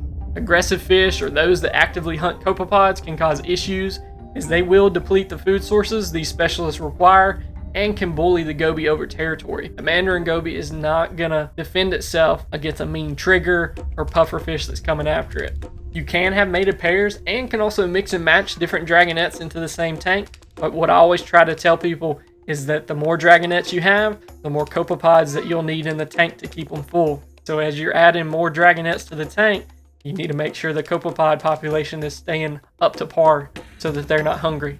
Captive bred specimens, when available, offer significant advantages over wild-caught fish. They tend to be hardier, less stressed by the aquarium conditions, and more likely to accept supplemental feeding with small frozen foods like brine and mysis shrimp. Some captive bred individuals can even be trained to accept small pellet foods, though live foods are always a big one to have in the tank.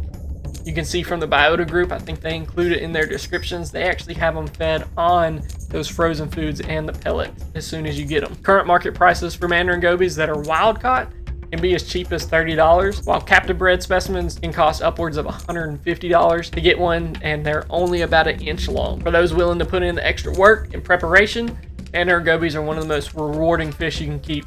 Watching these colorful fish move through your reef tank makes all the effort worthwhile, and you'll quickly understand why they're considered the crown jewel of many aquariums. Mandarin Goby teaches us that real beauty in nature often comes with challenges and responsibility. As we work to protect the coral reefs these fish call home, we save not just one species, but entire communities of marine life that depend on these underwater cities. Whether we're keeping Mandarin Gobies in our tanks, seeing them on a dive, or supporting conservation efforts, we're part of the bigger job of taking care of our oceans. Thank you for joining us on this look at the Mandarin Goby, a true gem of the reef, and a reminder of both beauty and fragility of our marine world.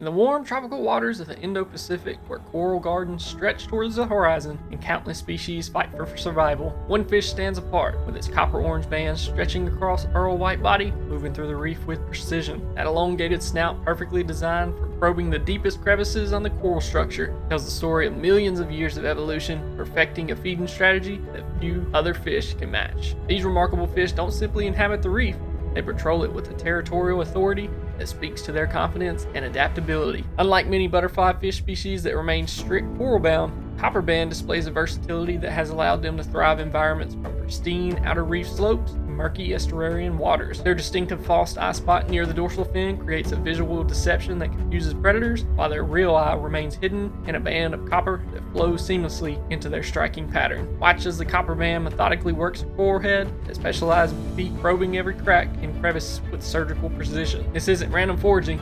This is an intelligent, calculated approach to feeding that has made them one of the reef's most effective invertebrate hunters. From pest anemones that plague coral colonies to hidden tube worms that most fish cannot reach, the Copperband's toolkit makes them nature's reef maintenance crew. Welcome to the 8th episode of the All About documentary series starring the Copperband Butterflyfish.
The journey of the Copperband Butterflyfish begins in 1758 with the work of Carl Linnaeus, the father of modern biological nomenclature. In his groundbreaking Systema Naturae, Linnaeus first described this species as Chaetodon rostratus, the beaked butterflyfish, recognizing the fish's most distinctive feature in its very name. The specific epithet, rostratus, derives from the Latin word rostrum, meaning beak or snout, a perfect description of the elongated feeding apparatus that will become the fish's signature characteristic. What's fascinating about the early classification of this species is how it reflected the limited understanding of butterflyfish diversity in the 18th century. Linnaeus initially grouped it with other butterflyfish in the genus Chaetodon, but as marine biology evolved and our understanding of fish morphology became more sophisticated, it became clear that this fish and its close relatives possessed unique characteristics that warranted their own genus. The reclassification to Kelman occurred as ichthyologists recognized the distinct differences in jaw structure, feeding behavior, and overall body morphology that separated these long-snouted butterflyfish from their short-beaked cousins. Early European naturalists and explorers collected specimens from the Indo-Pacific were immediately struck by this fish's distinctive appearance and apparent intelligence. Colonial collectors noted that unlike many reef fish that seemed to dash about randomly when disturbed, the Copperband displayed what they described as calculated behavior, carefully selecting escape routes and demonstrating an awareness of their surroundings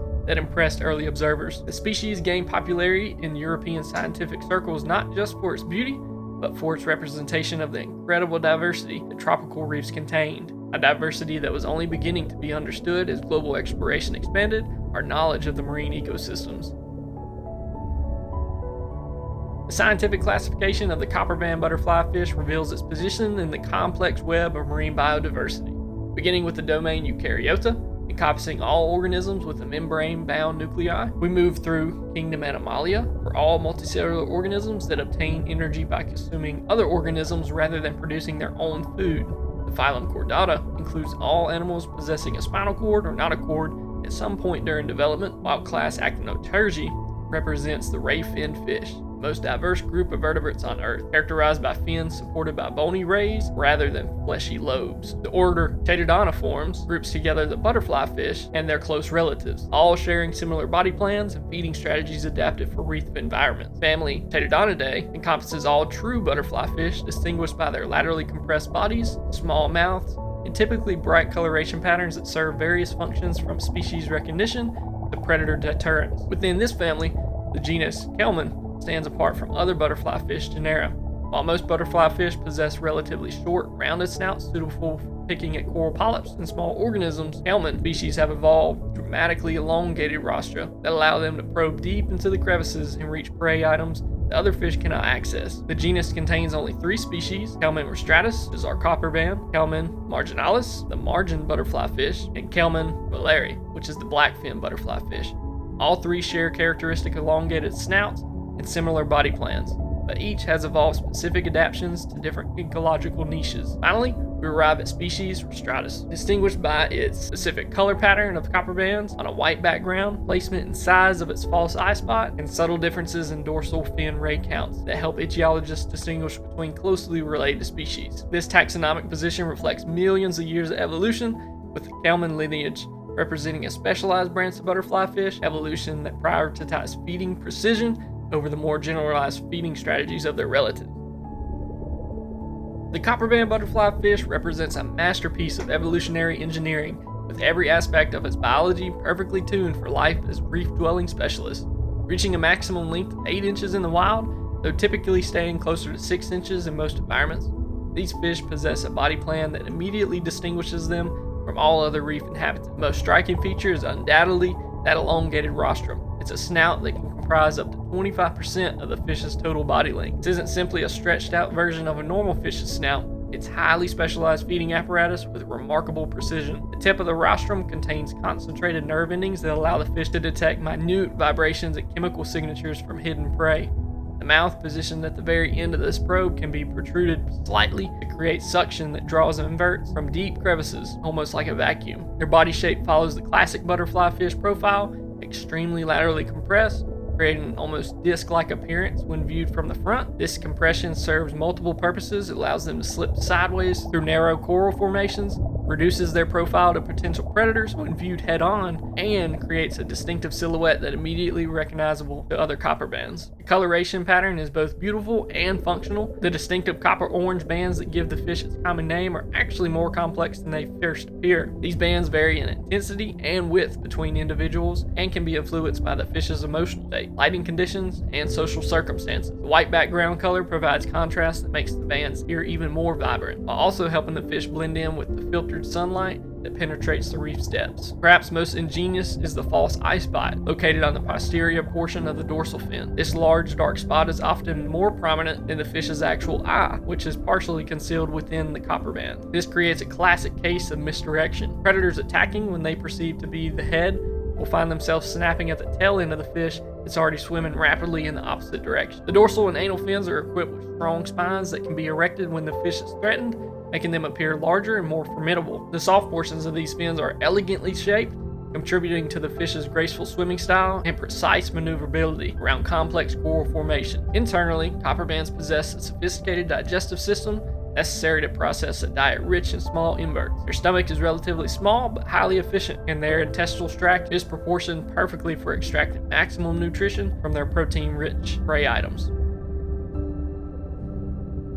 The Copperband Butterflyfish inhabits one of the most biodiverse marine regions of our planet, with their range stretching across the tropical Indo-Pacific from the Red Sea, East African coast, all the way to the Great Barrier Reef, north to the islands of Japan. This vast distribution reflects not just the evolutionary success, but their remarkable adaptability to different reef environments and conditions. What sets copperbands apart from any other butterflyfish species is their tolerance for varied habitat types. While most butterflyfish require pristine coral reef conditions with excellent water quality and stable temperatures, copperbands have been documented thriving in environments that would stress or kill their more sensitive relatives. They're equally comfortable on the outer reef slopes where crystal clear water meets the open ocean, and in the turbid waters of the estuarine environments where rivers meet the sea. These fish are typically found at depths ranging from 1 to 25 meters, either alone or in pairs. In shallow reef areas, they patrol the coral gardens during daylight hours, methodically working their way through the coral formations in search of food. Their preferred habitat includes areas with abundant hard coral growth, particularly table corals and branching corals that provide the three-dimensional structure necessary to support the diverse invertebrate communities they feed upon. They are usually found on coral reefs, rocky shorelines, also in estuaries and silty inner reefs. This habitat flexibility is remarkable among butterflyfish and speaks to their evolutionary adaptability. In estuarian environments where freshwater mixing creates lower salinity conditions and increased turbidity, copperbands have learned to take advantage of the unique invert communities that thrive in these transitional zones. The water temperatures throughout their range typically fall between 75 to 84 degrees Fahrenheit, though they can tolerate short-term temperature fluctuations that occur naturally in their environment. Water clarity can vary significantly, from the gin clear conditions of the outer reef slopes to the greenish tinge of nutrient-rich estuarian waters. Their territorial nature means that each individual or pair typically claims a specific area of the reef that they know intimately. These territories are not randomly selected but carefully chosen to provide optimal feeding opportunities opportunities, adequate shelter from predators, and appropriate conditions for reproduction. Typical territory might span several coral heads or a section of reef wall, and established fish will aggressively defend these areas from intruders.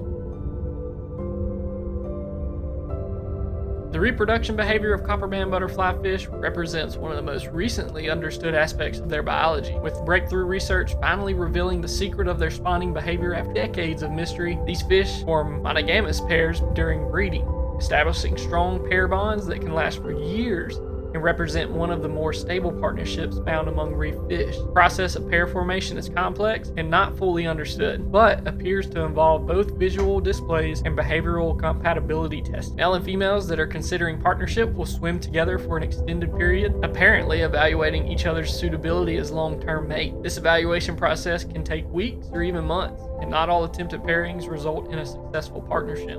Recent captive breeding research has provided unprecedented insights into their spawning behavior.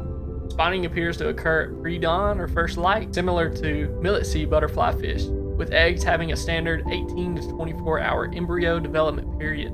This timing is crucial for reproductive success, as it takes advantage of reduced predation pressure and optimal tidal conditions for egg dispersal. Between August 2020 to April 2021, spawning by one broodstock pair was recorded 25 times, indicating that successful pairs can spawn multiple times throughout the breeding season. The spawning act itself is a synchronized descent into the water column, where both male and females simultaneously release their gametes in a cloud that quickly disperses with the current. The eggs are going to be pelagic, meaning they float freely in the water column during their development. This strategy ensures genetic mixing between different reef populations and allows the species to colonize new reef areas as ocean currents carry the developing larvae to suitable settlement site. The larval development period is extended, lasting several weeks to months depending on environmental conditions. During this planktonic stage, the larvae undergo dramatic transformation, gradually developing the characteristic body shape and elongated rostrum that will define their adult lives. The settlement process is triggered by chemical and acoustic cues that indicate suitable reef habitat. Sexual dimorphism in adult fish is subtle, with males typically displaying slightly more intense coloration and potentially different vintage. Through definitive identification often requires close observation of breeding behaviors. Life as a copperband butterflyfish requires constant vigilance against a diverse array of predators that view them as an attractive meal. Their moderate size, conspicuous coloration, and reef-dwelling lifestyle make them targets for numerous species throughout their life cycle, requiring sophisticated defense strategies to survive to reproductive maturity. During their planktonic larval stage, copperband larvae face the gauntlet of open ocean predation. Virtually every organism in the planktonic food web poses a potential threat, from jellyfish, comb jellies, to other fish larvae, and various crustacean predators.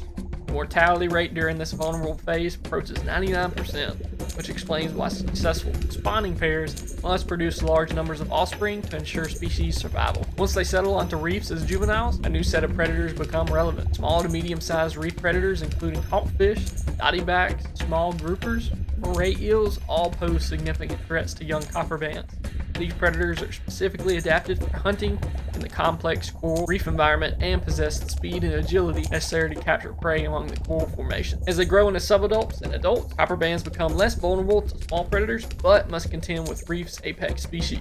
Large reef sharks, particularly the gray reef sharks, white tips, and occasionally tigers, represent the most significant predation pressure for adult copperbands. These sharks patrol reef areas and possess both the size and hunting ability to capture even the most alert butterfly fish.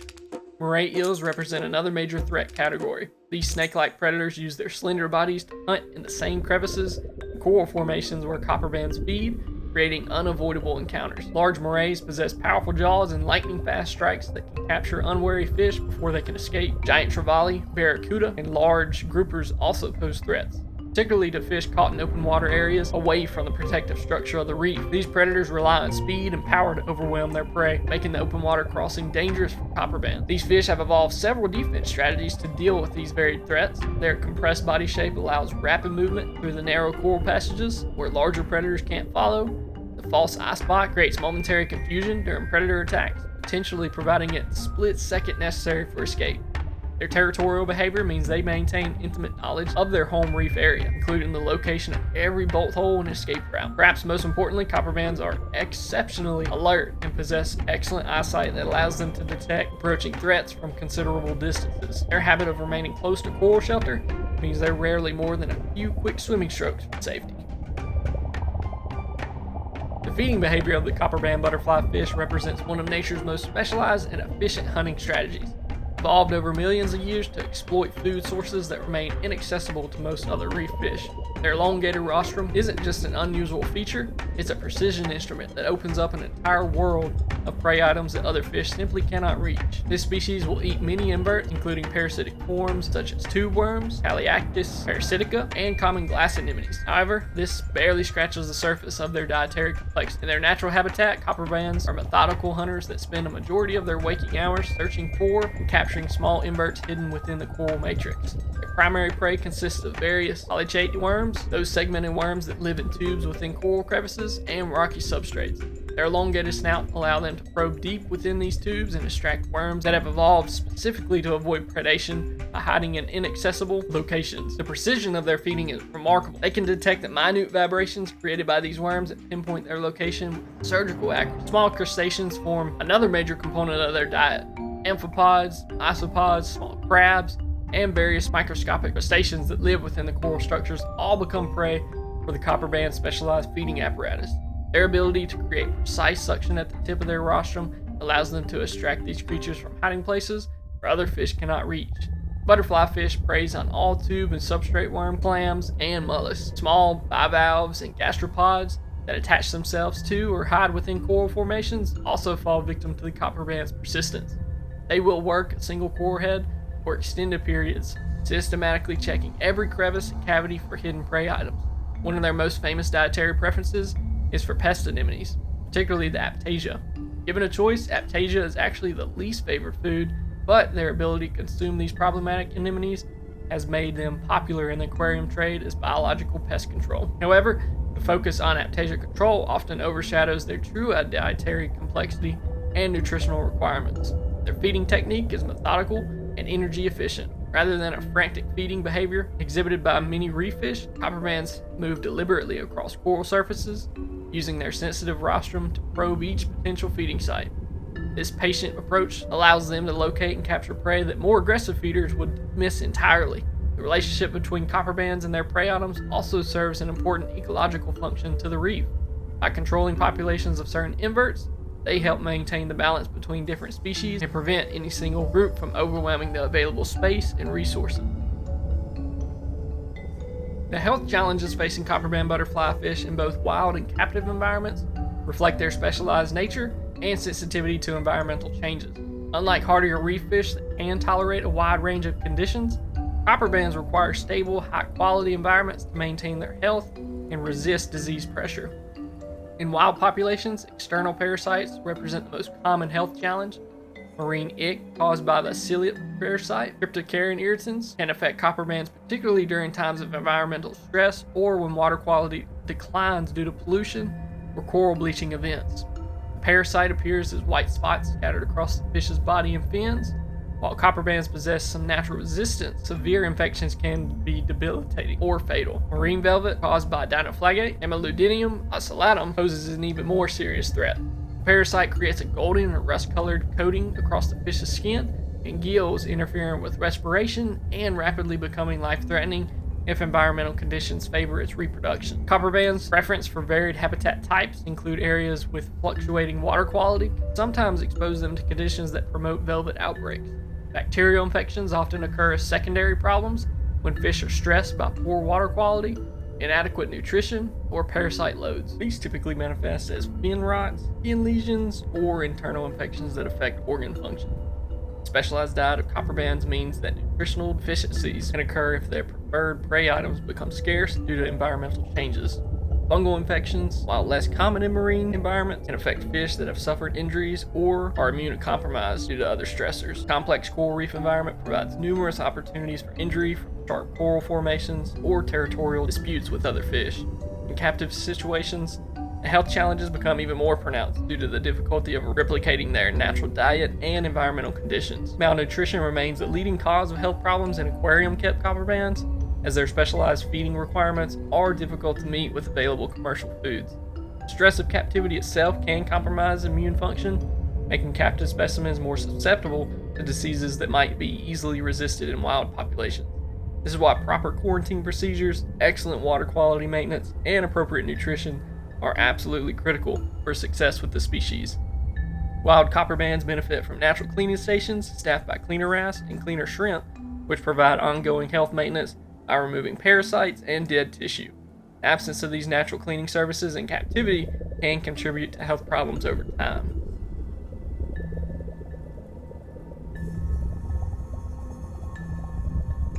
The conservation status of the copperband butterflyfish presents a complex picture that reflects both their current stability and the growing pressures facing coral reef ecosystems worldwide. Currently listed as least concern by the IUCN, this designation indicates that the species maintains stable populations across most of its range and faces no immediate threat of extinction. However, this relatively secure status masks several concerning trends that could impact long-term population stability. Climate change represents the most serious threat to copperband populations, primarily through its effects on the coral reef ecosystems. Rising ocean temperatures cause increasingly frequent and severe coral bleaching events, which destroys that complex three-dimensional reef structure that provides both habitat and food sources for these specialized fish. Ocean acidification poses an additional challenge by making it more difficult for corals and the small inverts that copperbands feed upon to build and maintain their calcium carbonate structures. As reef complexity decreases and invertebrate populations decline, these specialized feeding strategy that has made copperband so successful becomes a liability. This species is among the most frequent caught butterfly fish for the aquarium market. Monitoring of the population trends, habitat status, and harvest levels of this species is definitely required.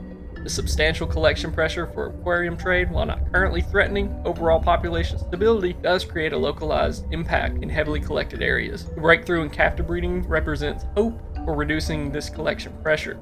In 2021, the copperband butterflyfish were successfully aquacultured by Dr. Courtney O's, Katie McCord, Morgan Bronson, Albert Vinny, Peter Woodward, and John McCallis at the University of Florida Indian River Research and Education Center in collaboration with Rising Tide Conservation. This achievement followed previous work by Regal, who successfully paired and spawned captive copperband butterflyfish and achieved larval rearing to 10 days post-hatch in 2016. The University of Florida's team's success in taking larvae through to juvenile settlement represents a major advancement in marine aquaculture.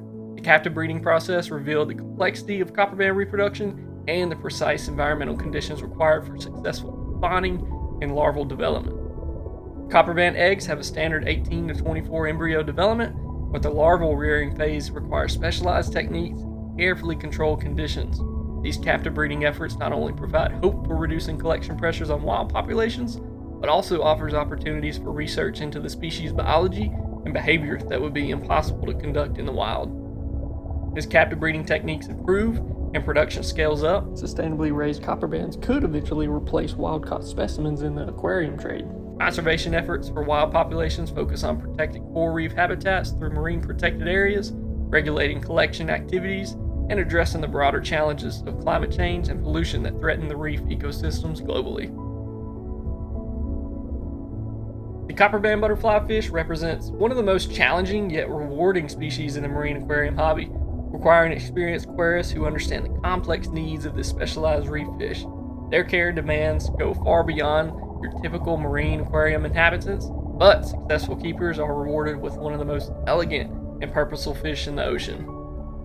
Price and availability. Current market prices for the copperband butterflyfish typically range from $45 to $80 for wild-caught specimens, with size and quality affecting that price. The recent availability of the captive-bred specimens usually runs $150 to $300, reflecting the complex breeding process and their superior adaptation to aquarium life. Wild-caught specimens are readily available through most marine livestock dealers, while captive-bred fish remain limited in availability as production continues to try to scale up to their demand. Tank size. Minimum tank size at 75 gallons is essential for the adult copperbands, though if you get up into 100, 120 gallons, definitely preferred for longer term success.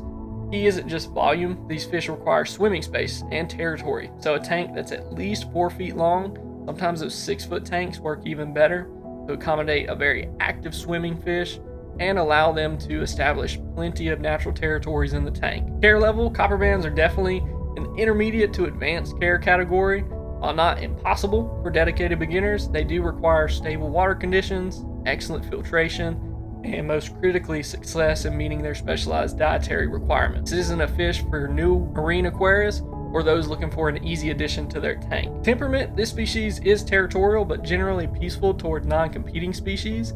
They can be mildly aggressive towards other butterfly fish, particularly those with similar body shapes and feeding habits. Within established pairs, they show remarkable cooperation, but introducing new copperbands to a tank with established residents often results in territorial disputes. Reef compatibility, this species can be considered reef safe, though with important caveats. While they won't typically damage corals directly, their specialized diet means they will consume small inverts that reef aquarists often want to maintain. They're excellent for controlling pest anemones like adaptation, but will also consume beneficial worms, small crustaceans, and other inverts. Water parameters, temperatures should be in that tropical range, 75 to 84 degrees, very warm water for them, match that natural reef environment. pH should remain stable between 8.1 to 8.4, and your DKH 8 to 12. Salinity, I would say 1.023 to 1.025. These fish are sensitive to parameter fluctuations, not just with those, but also with your ammonia, your nitrates, your phosphates. So make sure that stability is there before you add them to your tank. Maximum size and that coloration, Copperband butterflyfish can grow up to 8 inches, but in a home aquarium, we usually see about 4 to 6 inches.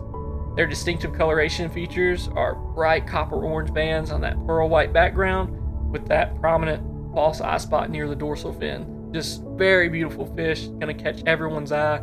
They're a lot of fun to watch in the tank. Their diet in captivity, this is the greatest challenge of the Copperband. Malnutrition always happens, and it's one of the biggest reasons they do perish in the tank. So, given a choice, Aptasia is the least favored food despite their reputation as Aptasia controllers. It's good to have them in there. They will go after them, but I wouldn't try to have Aptasia be the only thing in their diet. They require a varied diet, including small frozen foods like mysa shrimp, brine shrimp. Specialized invert preparations would also be really good for them. Many aquarists supplement with live or frozen tubifex worms, small pieces of clam or mussel, and specialized butterfly fish preparations. There's a lot of brands out there that make stuff specific for a butterfly fish. Definitely have those on hand if you're thinking about adding that Copperband to your tank. Frequent small feedings throughout the day work better than large infrequent meals. That always keeps most of your fish more happy and healthy and more active, is if you can feed them multiple times a day in smaller portions. Origin and collection, so wild specimens originate throughout the Indo-Pacific region. Major collection areas include in the Philippines, Indonesia, and Australia. Collection methods and holding conditions significantly affect their health and adaptability of imported specimens. So whenever you get them in, whether you're getting them from a live fish store, you're getting them from online, make sure you take your time with the acclimation. Don't go too fast. Get your drip tube, acclimate them slow. And if you're buying them from a live fish store, ask them what they're feeding them. Try to match the same things that they're using to get them to eat. That way when they're going into your tank, they'll be eating the same things and they'll get used to it quicker. Compatibility, Copperbands do well with other peaceful fish, definitely other peaceful reef fish that won't go after that same food source. Suitable tank mates include cardinal fish, wrasse, tangs, angelfish, gobies, clownfish, just any of those more peaceful to semi-aggressive reef fish will do really well together. Avoid housing them with aggressive species or other butterfly fish unless the tank is very large. I would definitely try to pick one butterfly and let that be the one in the tank. Shouldn't be kept with fish that are aggressive feeders, as they might get outcompeted for food. And of course, don't put them in there with a predator tank. Don't put them in there with puffers, triggers, eels. Those guys are just going to be too much for them. They're going to be hiding all the time and they're not going to come out to eat for you. Peaceful tanks, reef tanks, that's your best bet. Key to success with a Copperband butterflyfish lies in providing them with a mature, stable system that closely mimics their natural reef environment, meeting their complex dietary requirements, and maintaining the patience needed to work with their specialized species. It rewards proper care with years of graceful beauty in the tank. The Copperband butterflyfish stands as a testament to nature's ability to create specialists, fish so perfectly adapted to their ecological niche that they serve both hunters and reef maintenance crews. From their precision engineered rostrum to their strategic false eye spot, every aspect of their biology tells the story of evolutionary refinement over millions of years. As we continue to face the challenges of climate change and coral reef degradation, species like the Copperband remind us why protecting these underwater ecosystems is so critical. They represent not just individual beauty, but the intricate connection that makes coral reefs the most biodiverse marine habitats on our planet. Whether you encounter one while diving, on a pristine Indo-Pacific reef or observe a captive-bred specimen in a carefully maintained aquarium. Copperband Butterflyfish represents the remarkable precision with which life adapts to opportunity. In their methodical hunting, their monogamous pair bonds, and their territorial authority over the reef domain, they embody the complex relationships that make coral reefs so extraordinary. Thank you for joining us on this exploration of the reef's most specialized residents, the Copperband Butterflyfish, a fish that proves that in nature, form truly follows function, and beauty emerges from purpose.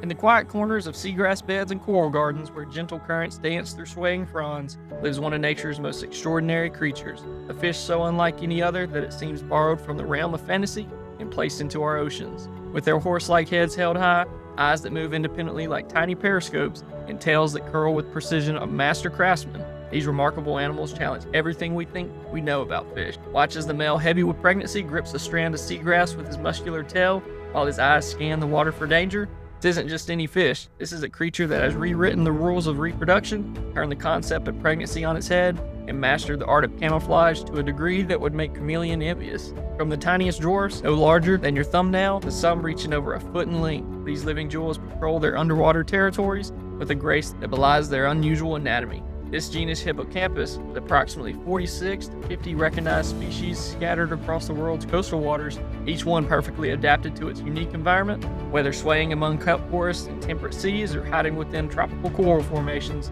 they represent one of evolution's most creative experiments. A fish that swims upright, breathes through gills, it carries its young like no other creature on Earth. Welcome to the 9th episode of the All About documentary series starring the Seahorse.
Our story begins in the midst of ancient history when seahorses first captured human imagination thousands of years ago. These mystical creatures appeared in Greek mythology as the mounts of Poseidon, god of the sea, their horse-like heads and fish-like bodies bridging the gap between their terrestrial and marine world. The name itself tells this story. Hippocampus comes from the ancient Greek hippocampus, combining hippos, meaning horse, and campus, meaning sea. First scientific description of seahorse emerged during the great age of natural history exploration in the 18th and 19th centuries. Carl Linnaeus, the father of modern taxonomy, established the genus Hippocampus in 1758, recognizing that these unusual creatures deserved their own distinct classification. As European naturalists explored tropical seas and colonial expeditions brought back preserved specimens, the diversity of a seahorse species began to unfold. What's remarkable about seahorse discovery is how it paralleled our understanding of marine ecosystems. Early naturalists were baffled by reports of pregnant male fish from sailors and collectors, dismissing such claims as maritime folklore. It wasn't until the late 1800s that careful observation confirmed what local fishermen had known for generations. That male seahorse indeed carries and gives birth to their young. The 20th century brought systematic study of seahorse biology, with researchers like Amanda Vincent pioneering modern seahorse conservation science.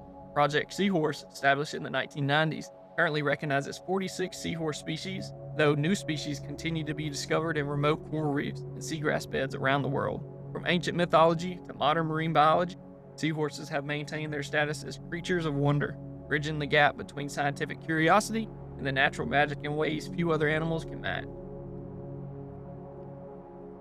Understanding the seahorse's place in the grand tree of life reveals the remarkable evolutionary journey that created these unique creatures. Starting with the broadest classification, seahorses belong to the domain Eukaryota, encompassing all organisms with complex cells containing nuclei and organelles. Within the kingdom Animalia, they represent multicellular organisms that obtain energy by consuming other life forms rather than producing their own through photosynthesis.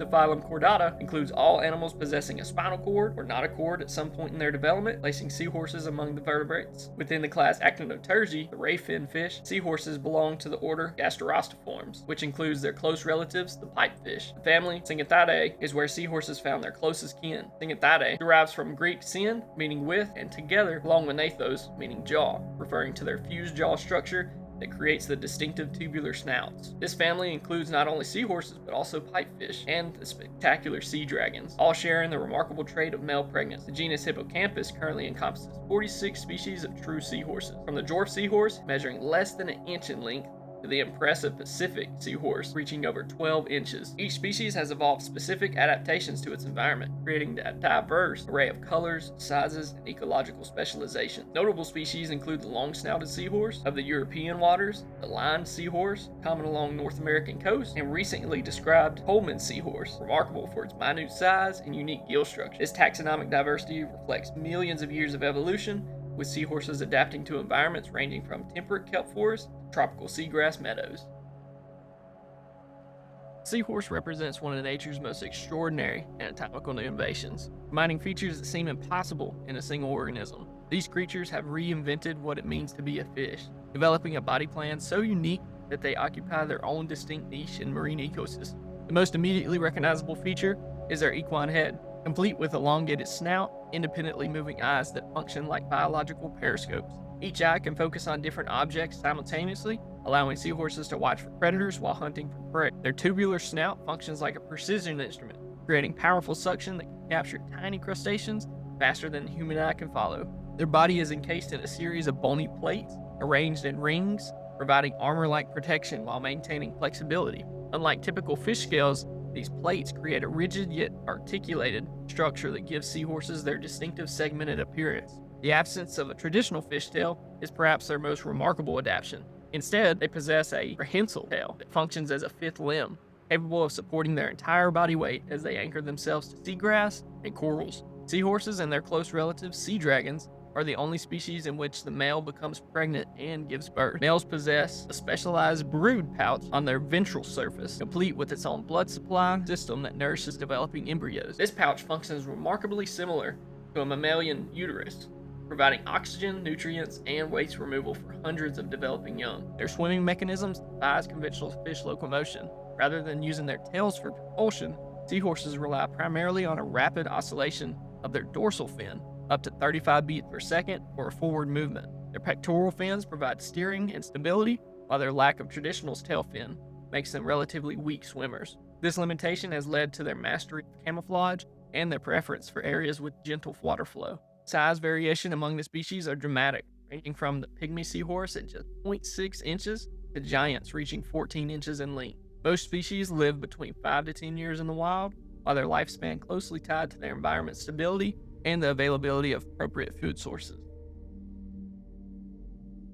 Seahorses have colonized some of the ocean's most diverse and productive environments, establishing themselves as masters of coastal ecosystems worldwide. Their distribution spans from approximately 52 degrees north, 45 degrees south latitude, encompassing temperate, subtropical, and tropical waters across the globe. These remarkable fish show distinct preferences for shallow coastal environments, where complex three-dimensional structures provide shelter and hunting grounds. Seagrass beds represent prime seahorse habitats, offering the perfect combination of hold-fast opportunities, gentle water flow, and abundant prey. The swaying fawns of eelgrass, turtlegrass, and other marine plants create a forest-like environment where seahorses can blend in seamlessly, into their surroundings. Coral reefs provide another crucial for tropical species. Here, seahorses inhabit the space between coral branches, often specializing in specific coral types that match their coloration and body shape. Soft corals, sea fans, and algae-covered hard corals all serve as both camouflage and anchor points for these deliberate swimmers.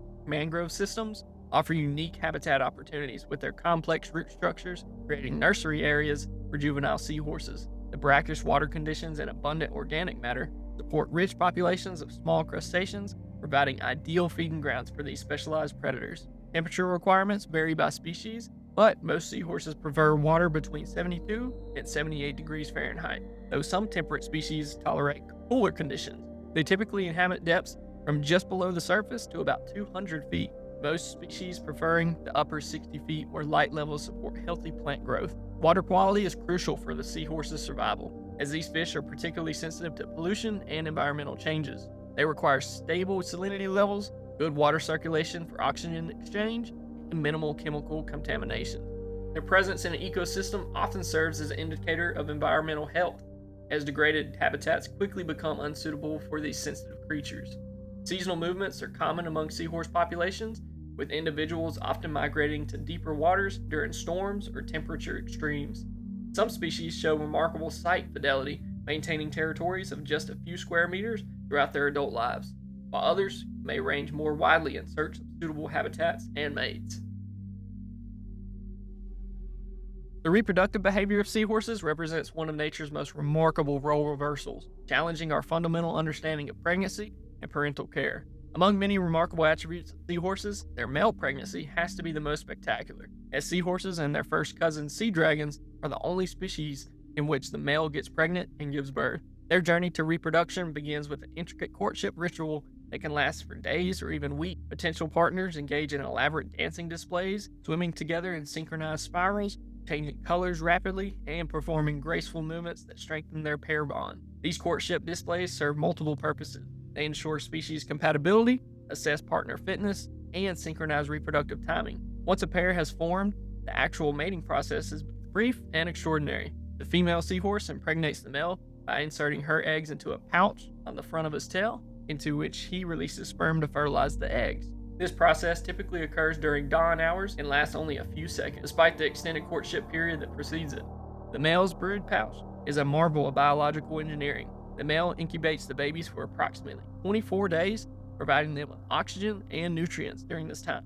Not unlike mammalian pregnancy, the pouch wall develops a rich network of blood vessels that function similar to a placenta, regulating the chemical composition of the pouch fluid and removing metabolic waste. During pregnancy, the male's behavior changes dramatically. He becomes less mobile, spending more time anchored to vegetation while his body accommodates the growing brood. The pouch gradually expands as the embryos develop, and experienced observers can actually see individual young moving within the translucent pouch walls during late pregnancy. Birth itself is a spectacular event. Male seahorses undergo pregnancy and give birth to their sons and daughters in a process that can last several hours. The male grasps a piece of vegetation firmly with his tail and begins a rhythmic traction that expels fully formed miniature seahorses from his pouch.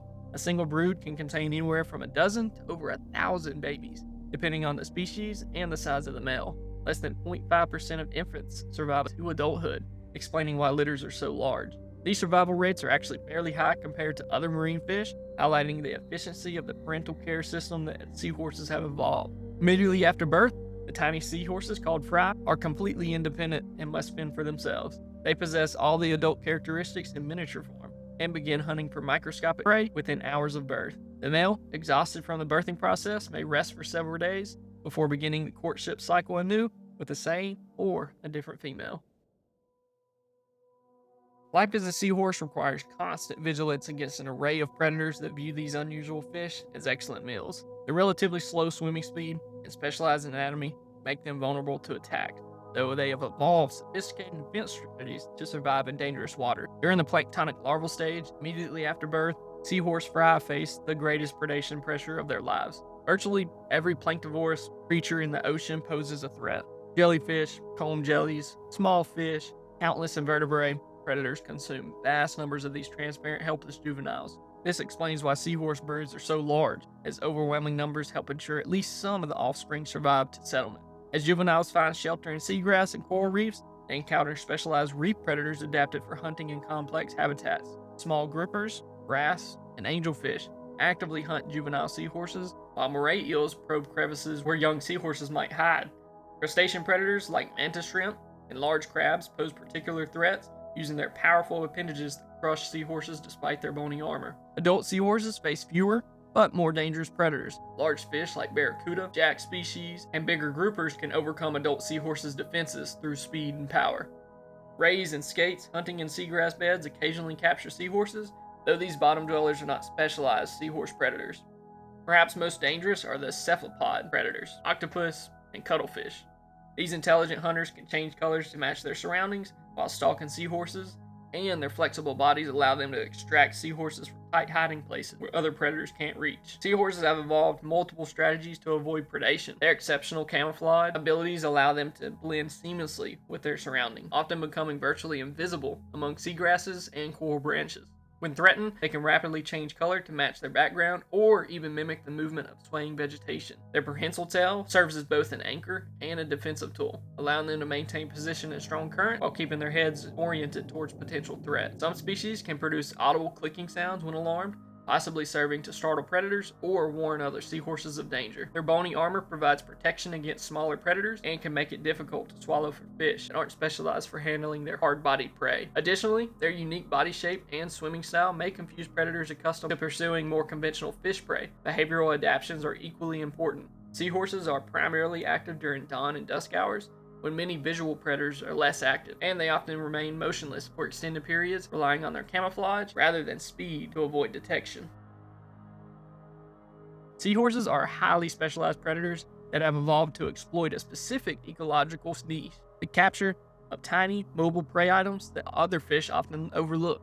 Their feeding strategy represents a masterpiece of precision hunting, combining patience, camouflage, and explosive strike capability. The seahorse diet consists almost exclusively of small crustaceans, with copepods forming the foundation of their nutritional intake. These microscopic creatures are among the most abundant animals in marine ecosystems, making them a reliable food source for seahorses. Mysis shrimp, amphipods, and small isopods supplement this core diet, providing variety of both nutrition and hunting challenges. Their hunting technique is both elegant and efficient. Seahorses position themselves motionless among vegetation or coral, using their exceptional camouflage to become invisible to passing prey. Their independently moving eyes allow them to track potential victims while maintaining their concealed position. When suitable prey ventures within range, typically about 1/3 of their body length, the seahorse strikes with lightning speed. The strike itself happens in milliseconds and represents one of the fastest feeding motions in the animal kingdom. Their tubular snout creates a powerful suction effect that draws prey directly into their mouth, often before the victim has any chance to react. This suction feeding mechanism is so efficient that seahorses can capture prey items that are actively trying to escape. Feeding frequency is remarkably high for such seemingly sluggish fish. Adult seahorses may consume 30 to 50 small prey items a day, spending up to 14 hours actively hunting. This constant foraging is necessary because their simple digestive system processes food quickly, and they lack a traditional stomach for food storage. Juvenile seahorses face even greater feeding challenges, requiring smaller prey items that are often more difficult to find. Newly settled young may consume hundreds of microscopic organisms daily, including larval crustaceans, protozoans, and other planktonic creatures that match their tiny mouths. Seasonal variations in prey availability can significantly impact seahorse populations. During periods when copepod populations decline due to the temperature changes or other environmental factors, seahorses may experience nutritional stress. This vulnerability highlights their specialized nature and explains why habitat degradation often impacts seahorse populations so severely. Several studies recommend feeding juvenile seahorses with zooplankton, artemia, and rotifers, enriched with commercial emulsion, while adult seahorses are fed frozen mysis and enriched live prey. This research into seahorse nutrition has proven crucial for both aquarium keeping and conservation breeding programs. Seahorses, despite their unique anatomy and specialized lifestyle, face many of the same health challenges as many other fish, though their unusual physiology creates some distinct vulnerabilities and strengths in disease resistance. Bacterial infections represent one of the most common health threats to seahorses, particularly affecting the delicate gill filaments and fin tissues. Poor water quality, stress from inadequate habitats, or injuries from rough handling can create opportunities for pathogenic bacteria to establish infection. These infections often manifest as fin rot, where tissues begin to deteriorate at fin edges, or as systemic bacteremia that can rapidly become fatal. Parasitic infections pose another significant challenge, with external parasites like marine ick and marine velvet being particularly problematic. These parasites can interfere with gill function, creating cascading health problems that are especially dangerous for pregnant males carrying developing young.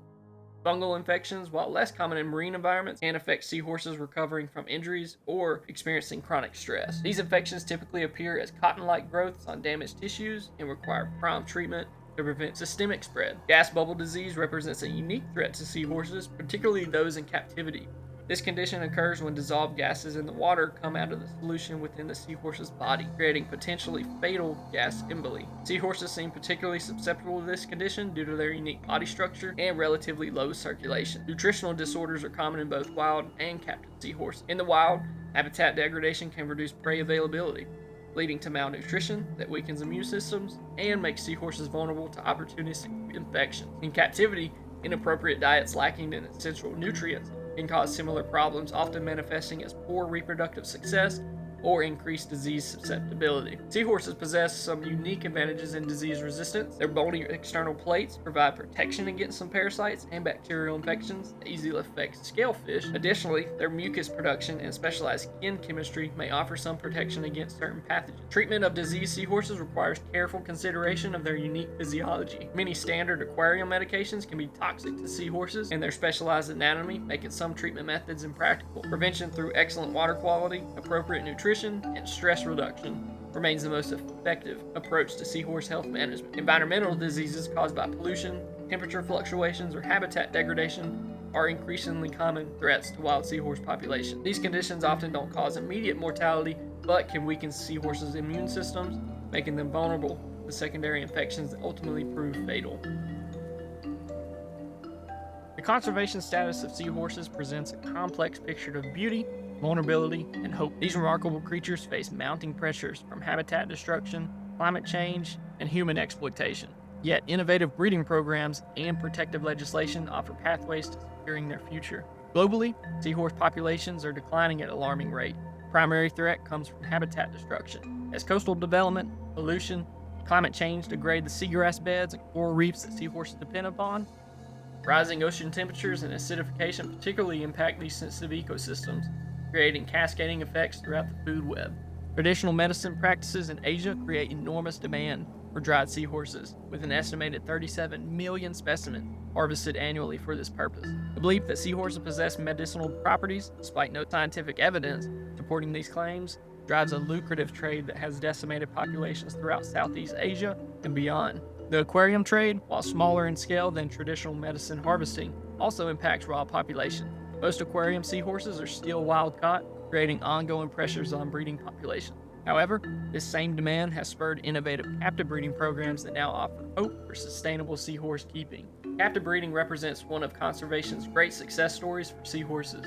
Pioneering facilities like the Seahorse Hawaii facility and various research institutions have developed techniques for breeding multiple seahorse species in captivity. These programs face unique challenges, replicating the complex courtship behaviors, providing appropriate live foods for microscopic fry, and maintaining the precise water conditions that seahorses require. Success in captive breeding has been remarkable for several species. The lion seahorse and dwarf seahorse are now regularly bred in captivity, producing hardy offspring that adapt well to aquarium conditions. These captive bred specimens not only reduce pressure on wild populations, but often prove superior to wild-caught animals for home aquariums. International protection has strengthened significantly with seahorses' inclusion in CITES Appendix 2, requiring export permits and sustainable harvest quotas. This protection, while not eliminating trade, has created regulatory frameworks that help monitor and control exploitation.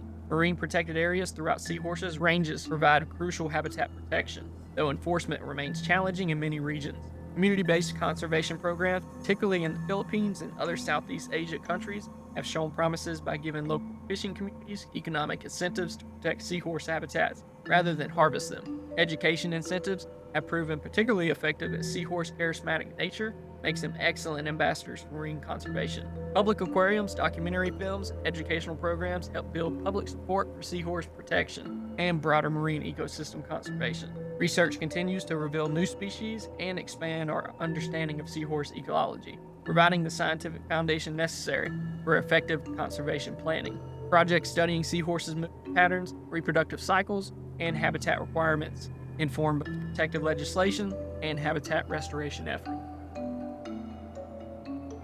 Keeping seahorses in captivity represents one of the most challenging yet rewarding experiences in the marine aquarium hobby, requiring specialized knowledge, dedication, and a genuine commitment to meeting their unique needs.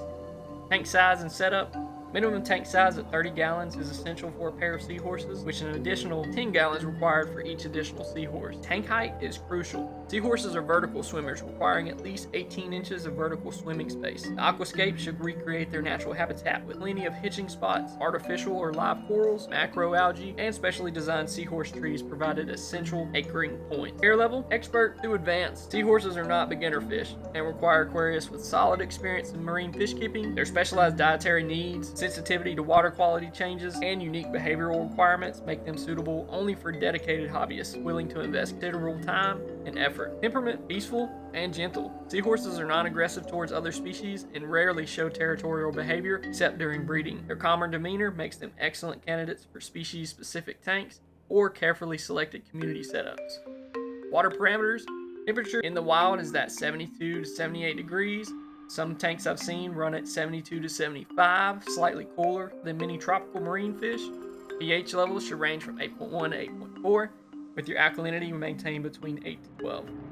Salinity should be kept at 1.023 to 1.025. Water must be pristine with zero ammonia and nitrates below 20. Maximum size and coloration. Size varies dramatically by species, from pygmy seahorses at just 0.6 inches to the Pacific giant seahorse reaching 12 plus inches.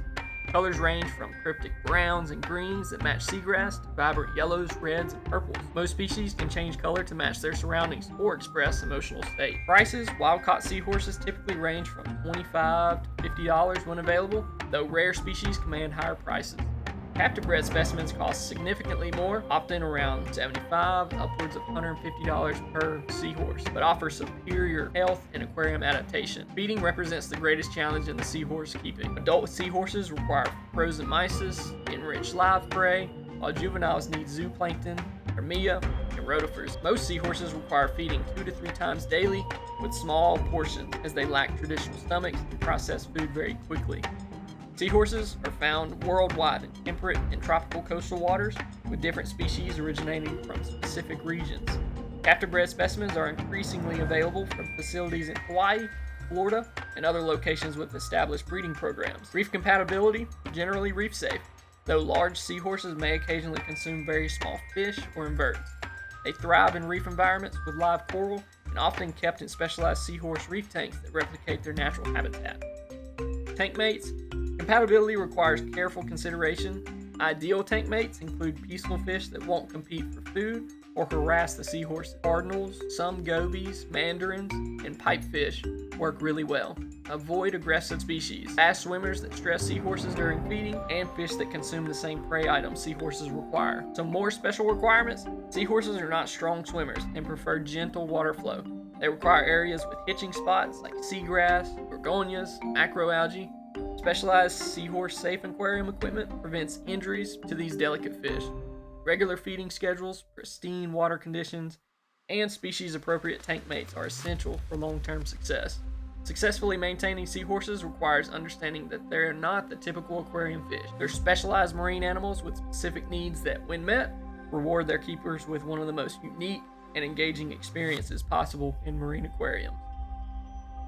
The seahorse stands as one of nature's most extraordinary achievements, a living testament to evolution's endless creativity and ocean's capacity for wonder. From their mythical appearance that has captivated human imagination for millennia to the revolutionary approach to reproduction that challenged our understanding of parenthood, these remarkable creatures embody the magic and mystery of the marine world.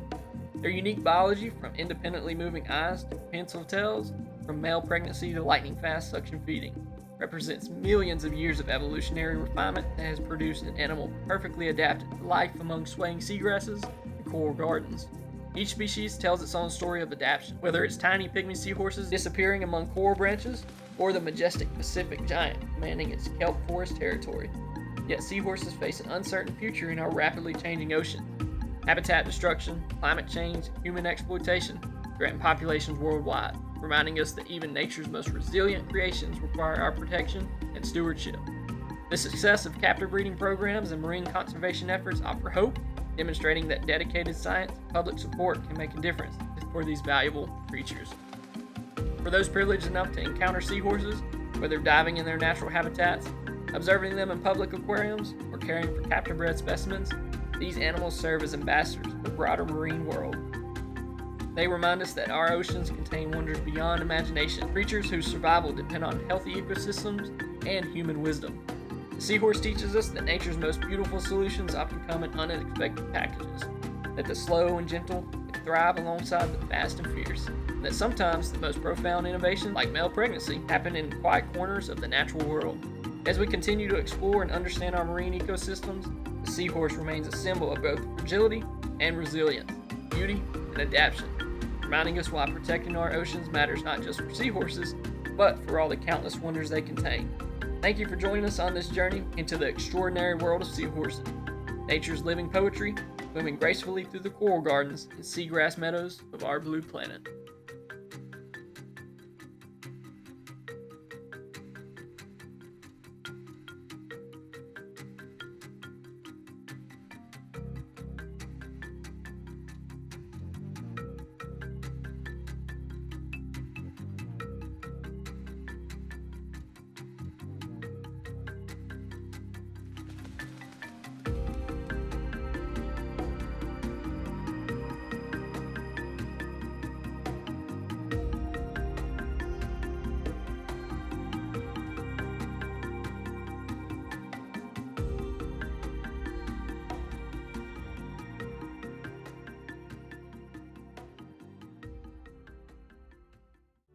This is one of those fish that stops you in your tracks. A living jewel of the Caribbean reef that combines vivid purple and golden yellow in a way that seems almost painted on. This isn't some massive show-off species that needs 1,000 gallons to survive. This is a pint-sized powerhouse that brings unmatched color and personality reef tanks everywhere. With its brilliant purple interior that fades into sunshine yellow towards the tail, plus that signature black spot on the dorsal fin and a dark stripe through the eye, this species has become one of the most recognizable and beloved fish in the marine aquarium hobby. These fish have personality for days. You'll find them claiming their favorite cave or overhang of the reef, swimming upside down under ledges with their bellies to the ceiling like they're defying gravity itself. They're peaceful with most tank mates, but don't you dare mess with their chosen hideout. They'll open that mouth wide in what aquarists call the gate, looking like a miniature great white shark trying to scare you off. Despite their territorial quirks, they have earned their reputation as one of the best beginner fish in saltwater keeping. Hardy, adaptable, and absolutely stunning. These Caribbean natives represent everything great about reef fish. Welcome to the 10th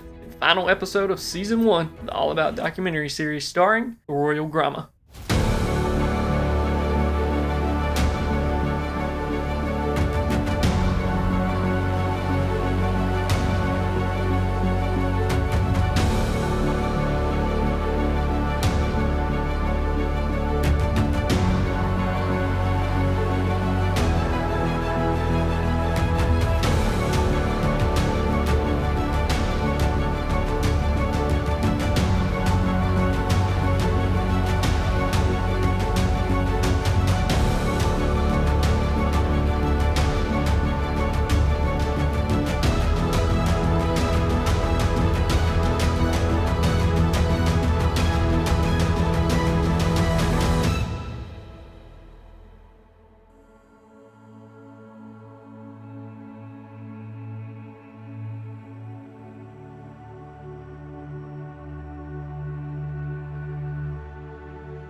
Let's travel back to 1868 when the scientific world was still cataloging their incredible diversity of the Caribbean marine life. Felipe Poi, a Cuban naturalist and ichthyologist who would become one of the most important figures in Caribbean fish taxonomy, was documenting specimens collected from the waters around his island home. Among the fish he examined was a stunning bicolored basilet that would capture the attention of aquarists more than a century later. Poi formally described the species and gave it the scientific name Gramma, publishing his description in his comprehensive catalog of Cuban fishes. What makes the naming of this species particularly charming is the story behind the specific epithet, Loreto. According to historical records, the type specimen the individual fish used to formally describe the species, was caught by a woman named Senorita Loreto Martinez while fishing in the bay at Matanzas, Cuba. Bowie honored her by naming the species after her. A wonderful piece of scientific history that connects the fish directly to a moment in time over 150 years ago. The genus name Gramma comes from the Greek word meaning signal or mark, likely referring to the distinctive markings these fish display. Unlike many marine species that remained relatively unknown outside scientific circles for decades after their discovery, the Royal Gramma eventually found its way to the aquarium trade and became one of the most popular Caribbean reef fish available to hobbyists. Its common name, Royal Gramma, or fairy basslet, perfectly captures both its regal coloration and its graceful swimming behavior, making it instantly recognizable to divers and aquarists worldwide.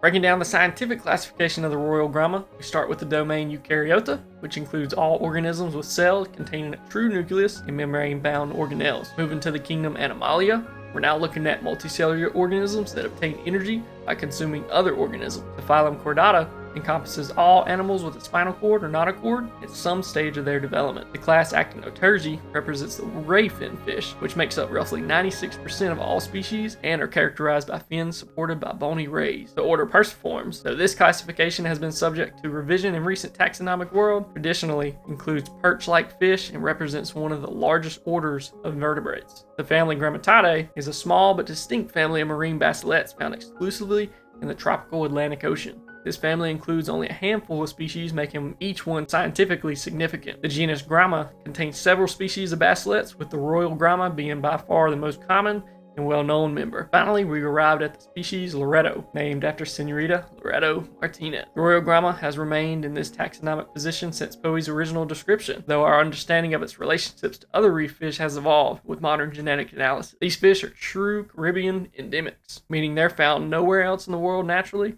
making them an important part of Western Atlantic biodiversity. The Royal Gramma is perfectly designed for life in cracks and crevices of the Caribbean reefs. These fish reach a maximum length of about 3 inches, with the largest scientifically measured specimen recording just 3.1 inches, making them ideal for moderate-sized aquarium systems. Their body is elongated and somewhat compressed, giving them the ability to slip into narrow spaces where larger predators can't follow. The most striking feature of a Royal Gramma is undoubtedly its coloration. The anterior half of the body displays that rich purple to violet color that can range from light lavender to deep royal purple depending on the individual and lighting conditions.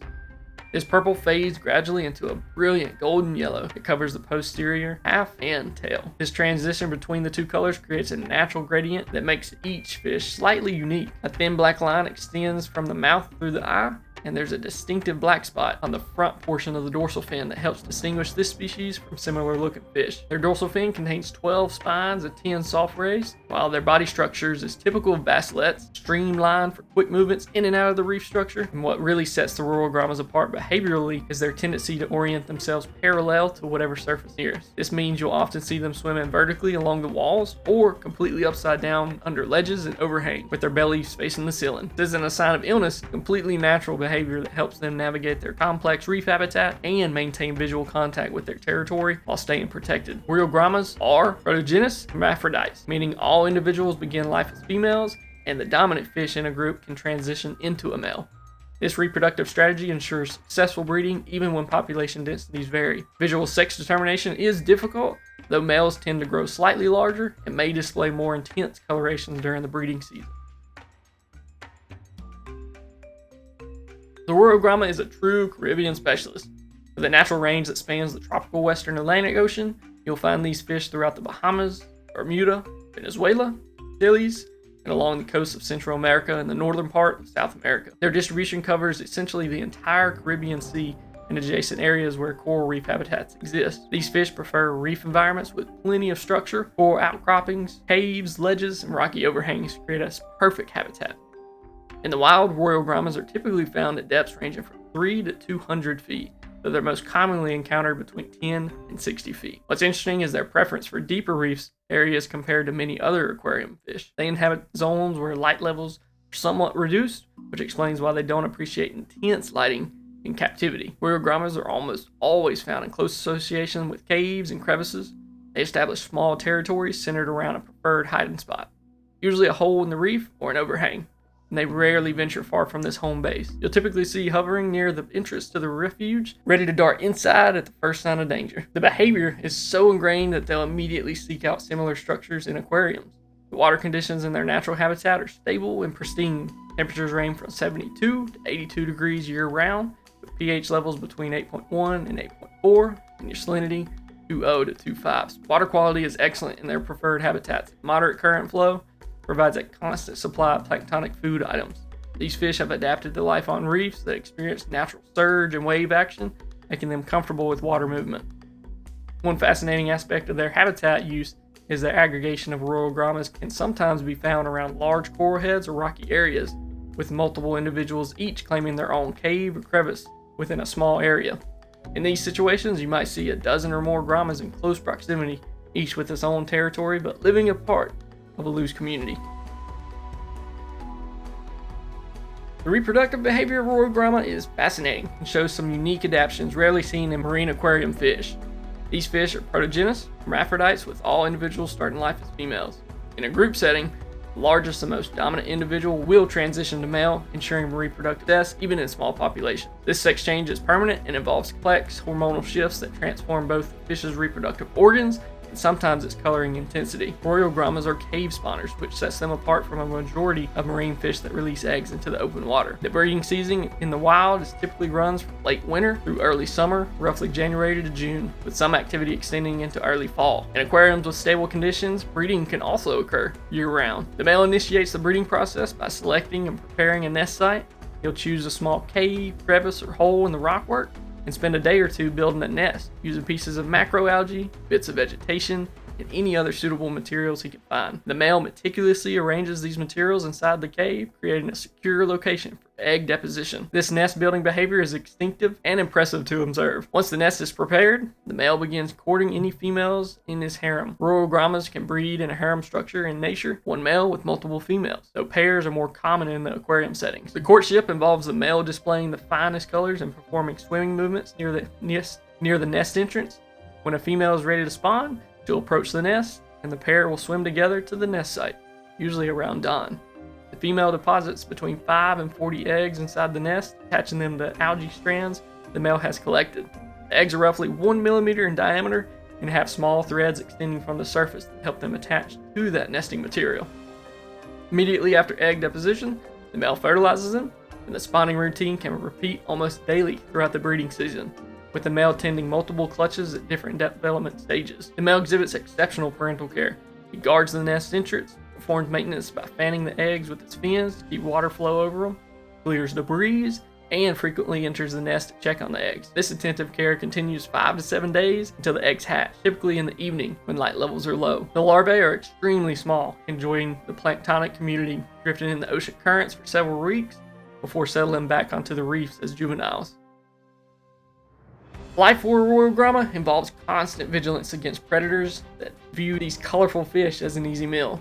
Their small size, maxing out at just 3 inches, means they face threats from a wide variety of reef predators at every stage of their life cycle. During the larval stage, royal grammas are essentially defenseless. These tiny, transparent larvae drift in plankton for weeks, facing predation from jellyfish, comb jellies, or other larval fish, and countless planktonic predators. The mortality rate during this stage is extreme, which is why even though females spawn frequently, only a tiny fraction of offspring survive to settle on the reef. Once they settle as juveniles and establish themselves in reef crevices, royal grammas face a new suite of predators. Small to medium-sized reef predators pose the greatest threat. Moray eels are particularly dangerous because they can follow grammas into the tight crevices where they hide.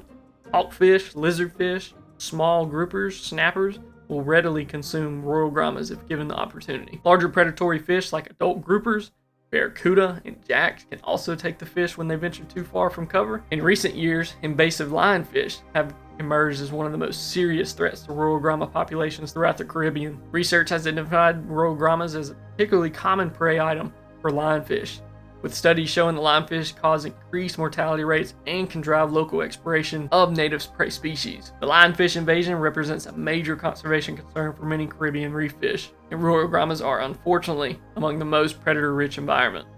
Their primary defense is their close association with reef structures.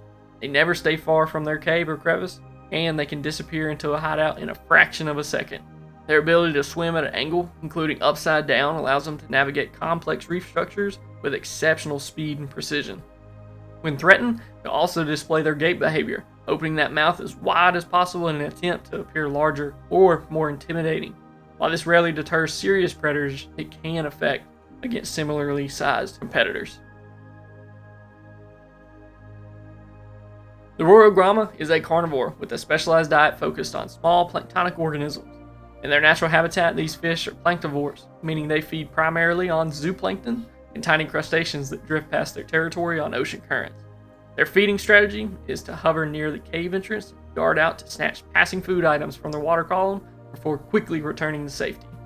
Their natural diet consists mainly of copepods, amphipods, small crustacean larvae, and other zooplankton. Royal Grammas prefer to pick food from mid-water rather than feeding from the substrate, which reflects their natural feeding behavior on the reef. They have relatively large mouths for their body size, allowing them to consume fairly substantial food items when the opportunity presents itself. Interestingly, Royal Grammas also engage in cleaner fish behavior, though this is not their primary feeding mode. They'll occasionally remove external parasites from larger fish that visit cleaning stations, picking off ectoparasites and dead tissue. This behavior provides them with high protein meals and demonstrates their adaptability in finding good food sources. In captivity, Royal Grammas are wonderfully easy to feed, which is one reason they make such an excellent aquarium fish. They readily accept a wide variety of frozen foods, with mysis shrimp and brine shrimp being particular favorites.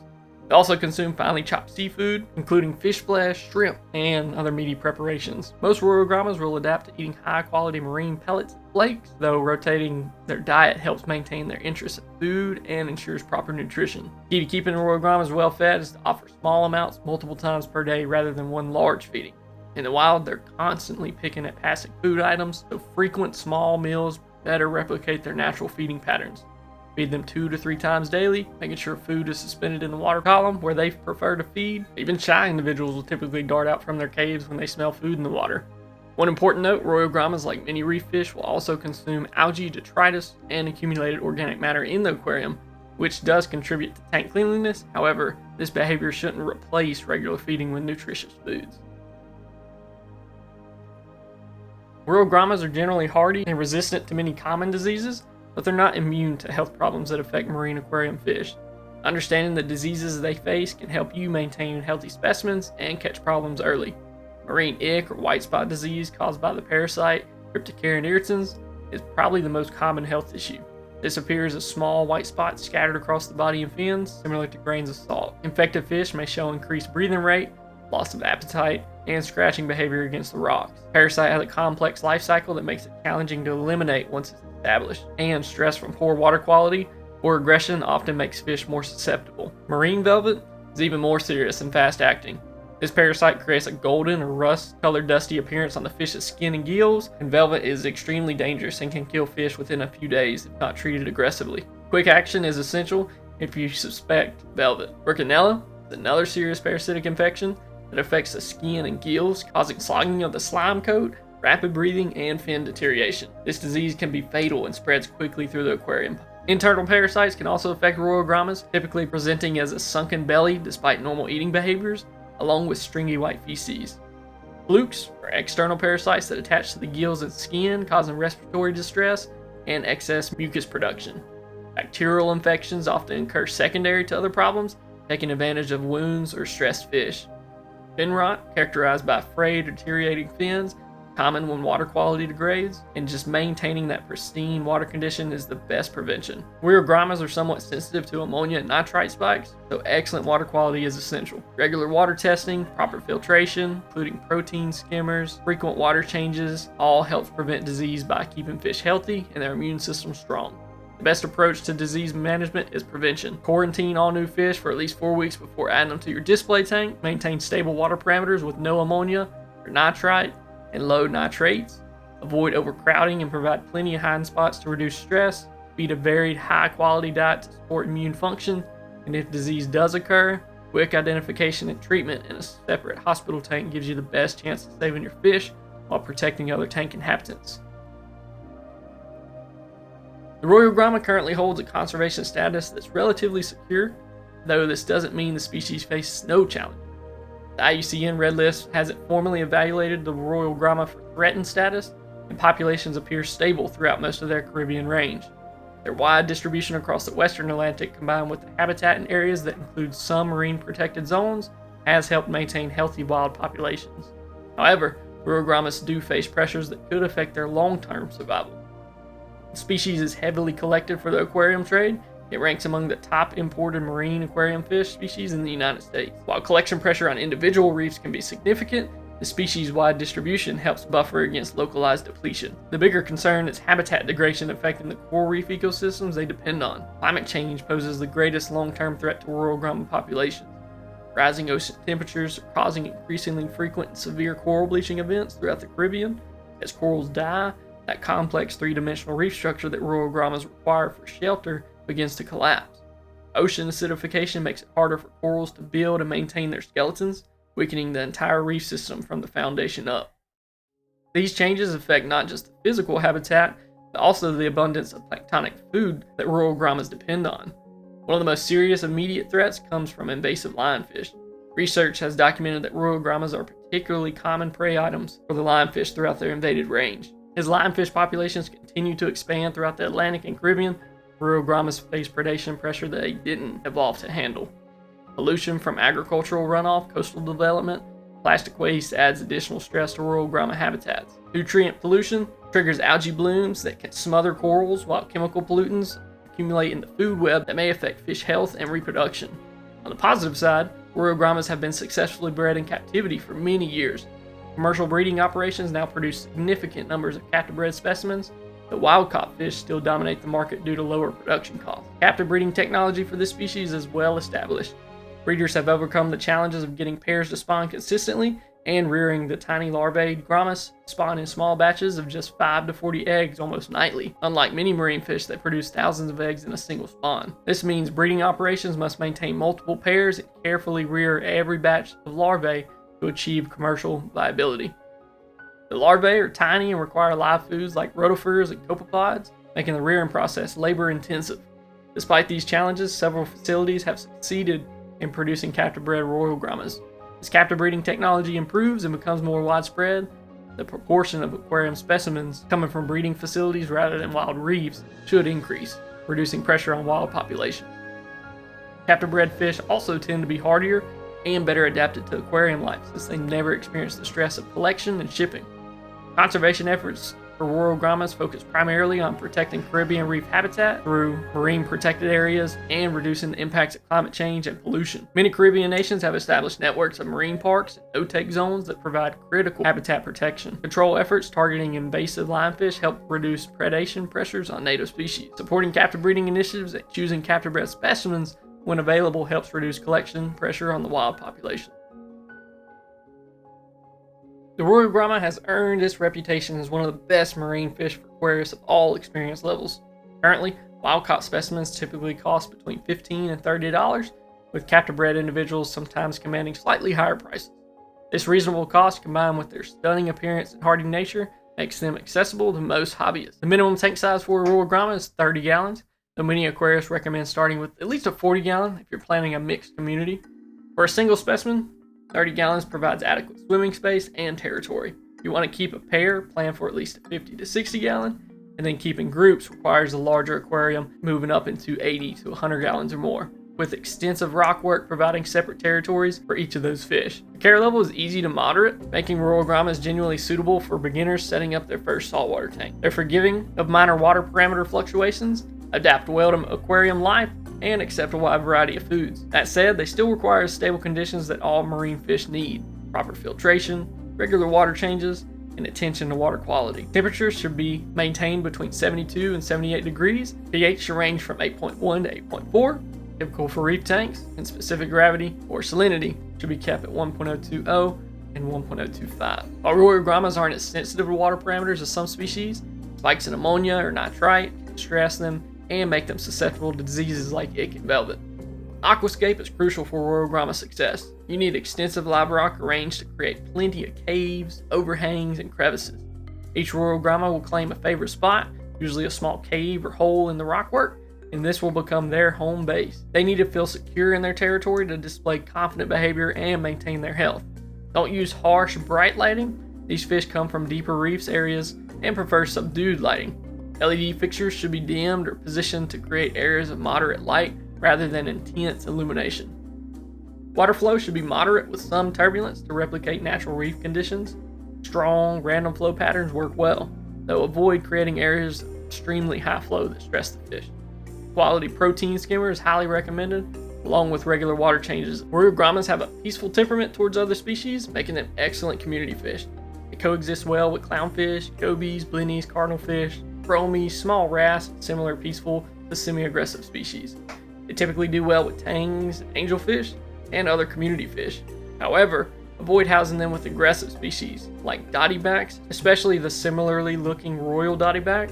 Large damsels are predatory fish large enough to eat them. Triggers, lionfish, groupers, large eels, and snappers not going to work out. The biggest compatibility issue is with their own kind. Royal Grammas are highly territorial towards their own species. Most experts recommend keeping them singly unless you have a properly sized tank and can require a mated pair. Even then, monitor closely for aggression. In larger systems, you might successfully keep a harem of one male with multiple females if all fish are introduced simultaneously and there's adequate rock work for separate territories. Never keep two males together, they're gonna fight. Royal Grammas are 100% reef safe. They won't bother corals, won't nip at coral polyps, and leave inverts like shrimp, crabs, snails, and clams alone. This makes them ideal for mixed reef tanks, corals, and inverts. Some aquarists report that Grammas might occasionally eat very small peppermint shrimp, but larger cleaners and inverts are safe.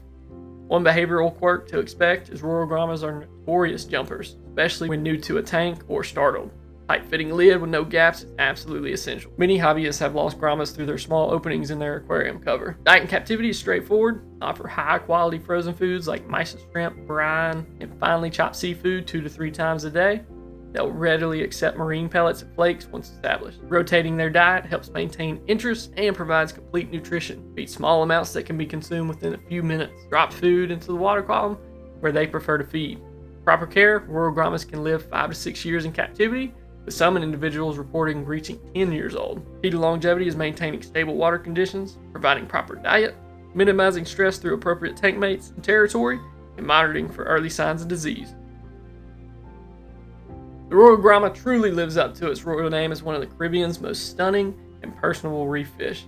From its brilliant purple and yellow coloration to its quirky upside-down swimming behavior, this species showcases the incredible diversity and adaptability of coral reef inhabitants. These fish have proven themselves as aquarium favorites for good reason. They're hardy enough for beginners, beautiful enough to satisfy and experienced hobbyists, and peaceful enough to thrive in a community reef tank. As we wrap up Season 1 of the All About documentary series, the Royal Gramma represents everything we love about marine aquarium fish. Vibrant colors, interesting behavior, relatively easy care, and fascinating natural history. Whether you encounter one while diving on the Caribbean reef or care for a captive-bred specimen in your home aquarium, the Royal Gramma reminds us why protecting coral reef ecosystems matter.